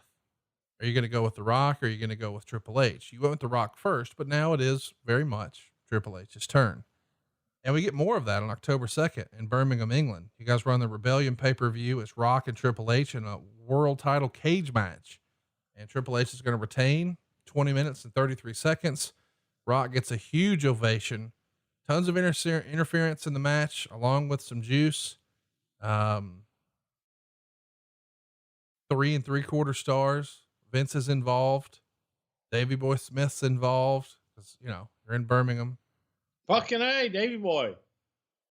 What'd you think of, listen, not a lot of huge stuff usually happened at these UK pay-per-views, but they put on some great matches and great shows and it furthered the storyline, but if you missed it in America, you didn't necessarily miss much, except for that whole one night only thing where you guys dedicated the European title match to Davey Boy's dying sister and then beat him. Talked about that before. Still tickles me. Rock and Triple H here though, it's been said for years and years. Yes, Hogan was big worldwide, but Brett was another level in the UK. When Rock comes out to a huge pop like this, do you think, shit, maybe he's our next Brett over here? Well, I think that, good God, he was much bigger than Brett. No, this was the Rock's popularity. It was funny about Rock sometimes. If you tried to make Rock a heel, the audience wanted him to be a babyface. The longer he was a babyface, the more they wanted him to be a heel.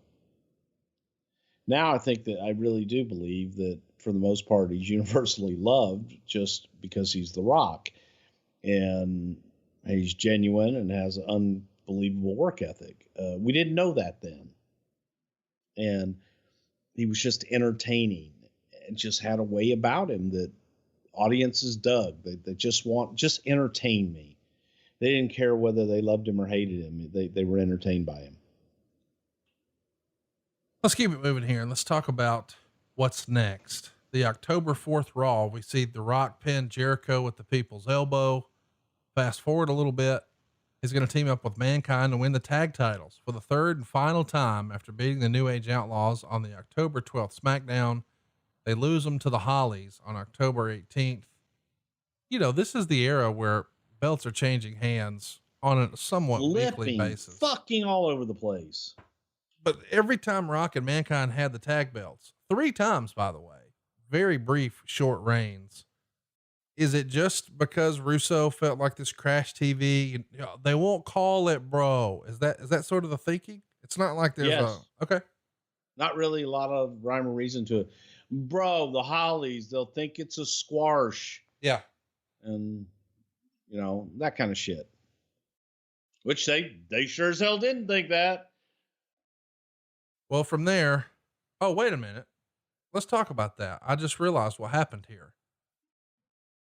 Bob Holly is going to help beat The Rock and Mankind in the same match. Was that his idea? Bob Holly's idea? I got an idea. How about I take the title? And then what? I beat everybody.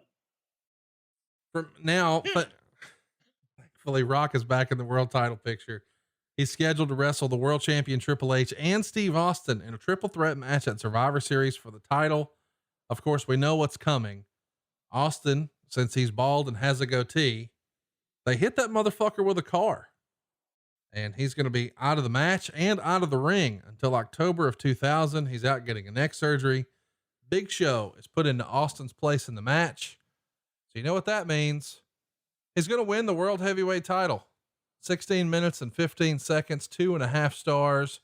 Shane McMahon is involved here wearing a referee shirt.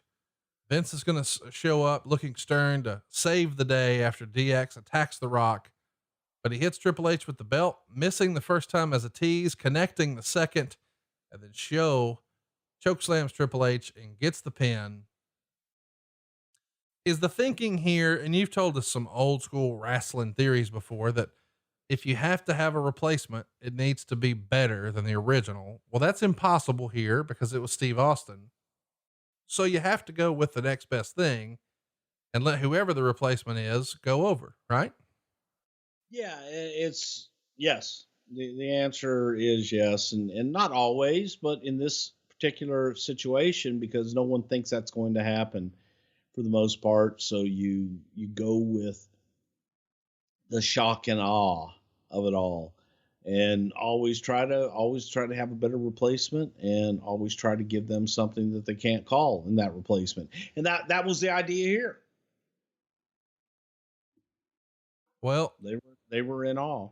It happened, and it feels, I don't know, a little less than, does it not? Without a doubt.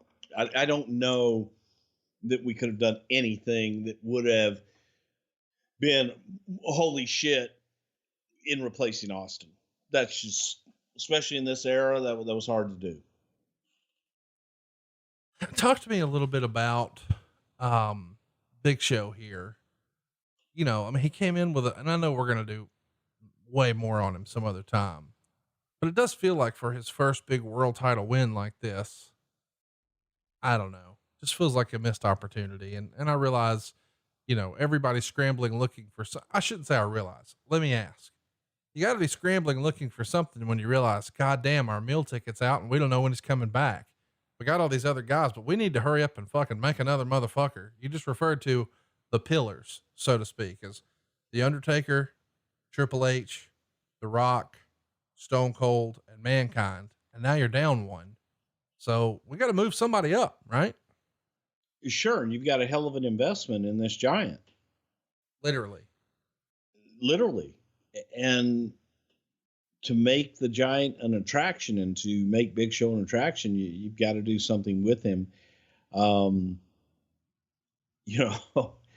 Paul, good Lord, if Paul had been in the shape, Paul White, the giant, had he been in the kind of shape that he got into in latter years, there would have been no stopping him.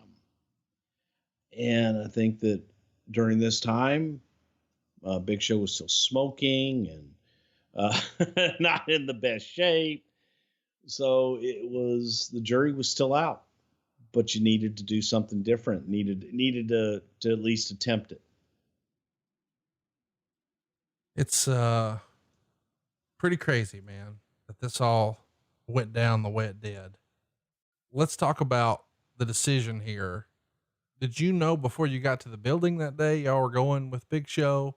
I mean, when you know that Austin's out, do you come up with it right then? Or is it something where day of the show, somebody says, what if? We knew going in. No, we knew going in day of the show. Definitely. The decision was made, and it was, we've got to do something here. And that decision had already been made. The next night on Raw, Big Boss Man is going to beat The Rock. That's right. The Big Boss Man beats The Rock in a hardcore match to determine the number one contendership. Rock's going to grab a camera and take a photo during the match. Lots of brawling through the crowd. He's even going to whip the Boss Man with Earl Hebner's belt. He uses the Rock bottom on the stage. Prince Albert runs in. Rock hits Albert with a chair, gives Boss Man the people's elbow. Albert makes the save. Boss Man gets the pin in 4 minutes and 41 seconds with that Boss Man slam, and The Rock goes nuts, destroying Boss Man with a chain and Albert with a TV monitor. Everybody's bleeding. Rock also destroys Sergeant Slaughter, another referee, and even your brother, Dr. Tom. So we're seeing a badass version here of The Rock. Is this to show the dark side, the mean side, the angry side? What are we trying to accomplish with The Rock here in this segment? Well, I like to call that going Samoan. Okay. And Rock did it. Rock did it pretty damn good. And this was an opportunity to just show an unhinged Rock, and holy shit, you piss this guy off. Well, what's going to happen? So yeah, that was a going Samoan Rock, and be able to go out and beat everybody's ass. You then have completely forgotten that he just got pinned for 1, 2, 3. Let's also mention what's next here. It's Armageddon, December 12th, Rock and Sock Connection reunited to challenge the New Age Outlaws for the tag titles. It's Rock and Mankind going over 16 minutes and 28 seconds. Meltzer would say it's a decent match with a weak finish. The fans were incredibly hot for Rock, as they always are. At one point, Rock pulled Gunn's shirt over his head and pounced on him. And fast forward, and we know what's coming. Rock's going to start pounding on Snow, and Gunn hits Mankind with the ring bell, but he kicks out of the pin for the near fall. Gunn does a pile driver on Mankind for another near fall. Mankind gets the hot tag to the Rock, who uses the rock bottom on Billy Gunn. Al Snow interferes for the DQ. Mankind and Snow brawled after the match, and Rock uses the rock bottom on both Dog and Snow. So it's a DQ win, and that brings 1999 to a close for The Rock. An interesting year, to say the least. I mean, you start off the year as world champ, drop it immediately. You're wrestling in the middle of halftime heat. You've got this historic win at Royal Rumble with a crazy finish. You're on your way to quite the contest with Stone Cold Steve Austin in the main event. They try some stuff with you over the summer you don't like. Have a little fun with the famous This Is Your Life segment and the Jericho segment. But it doesn't feel like we can quite regain our footing we had in the first half of the year. Do you think as we head into January 2000, he's frustrated, or does he know with Austin on the shelf, it's my time to shine? I think he's feeling it's his time to shine. And I think that everybody was kind of feeling that. Looking around the locker room, it's, in my opinion, a fairly easy decision. And he's staring right at you. And there was, to me, there really was not another choice. I can't wait to talk about 2000. I'm going to post the notes that we've got right now over to adfreeshows.com. I've got 38 pages worth. We're on page 20. So we're going to be back another time to cover Rock's 2000. I'll try to squeeze it in by the end of the year. But as I said, we've got Honky Tonk Man coming up next week. And there's lots more personality profiles coming your way, including Rick Martel at the end of the month. Our bonus episode we're trying to get to this month is Kerry Von Erich. But the next pay-per-view show will be September 18th. And it's Unforgiven 2005. Real quick, Bruce, without looking it up, do you remember the main event? Unforgiven 2005. JBL. That wasn't JBL and Eddie, was it? It's John Cena and Kurt Angle. We've also got Shawn Michaels and Chris Masters. Lance Cade and Trevor Murdoch against Hurricane and Rosie. So what you're saying is this one I probably would like to forget. There is good stuff on here, including Flair and Carlito. Man, that promo that Flair cut backstage on Carlito, one of Flair's best from the era. Can't wait to talk about that. Your boy, Shelton Benjamin's going to be taking on Kerwin White. Big Show's in there with Snitsky. Ashley Mazzaro and Trish Stratus are taking on Tori Wilson and Victoria. Yeah, there's lots of good stuff on this show. But Chris Masters and Shawn Michaels, oh, I can't wait for this. Shout out to Chris. I think he listens to the show too. So lots of fun stuff coming your way. Of course, you're going to get all these shows early and ad free. Bruce, I got tons of bonus topics that we can do this weekend. You think you've got a couple hours squirreled away for me. What do you want to talk about this weekend? SummerSlam 92, Miss Elizabeth, Jacques Rougeau. I mean, you feeling something in particular? We'll do SummerSlam and Elizabeth at least. How's that? Oh, check it out, boys and girls. Adfreeshows.com. Get them early, get them ad free.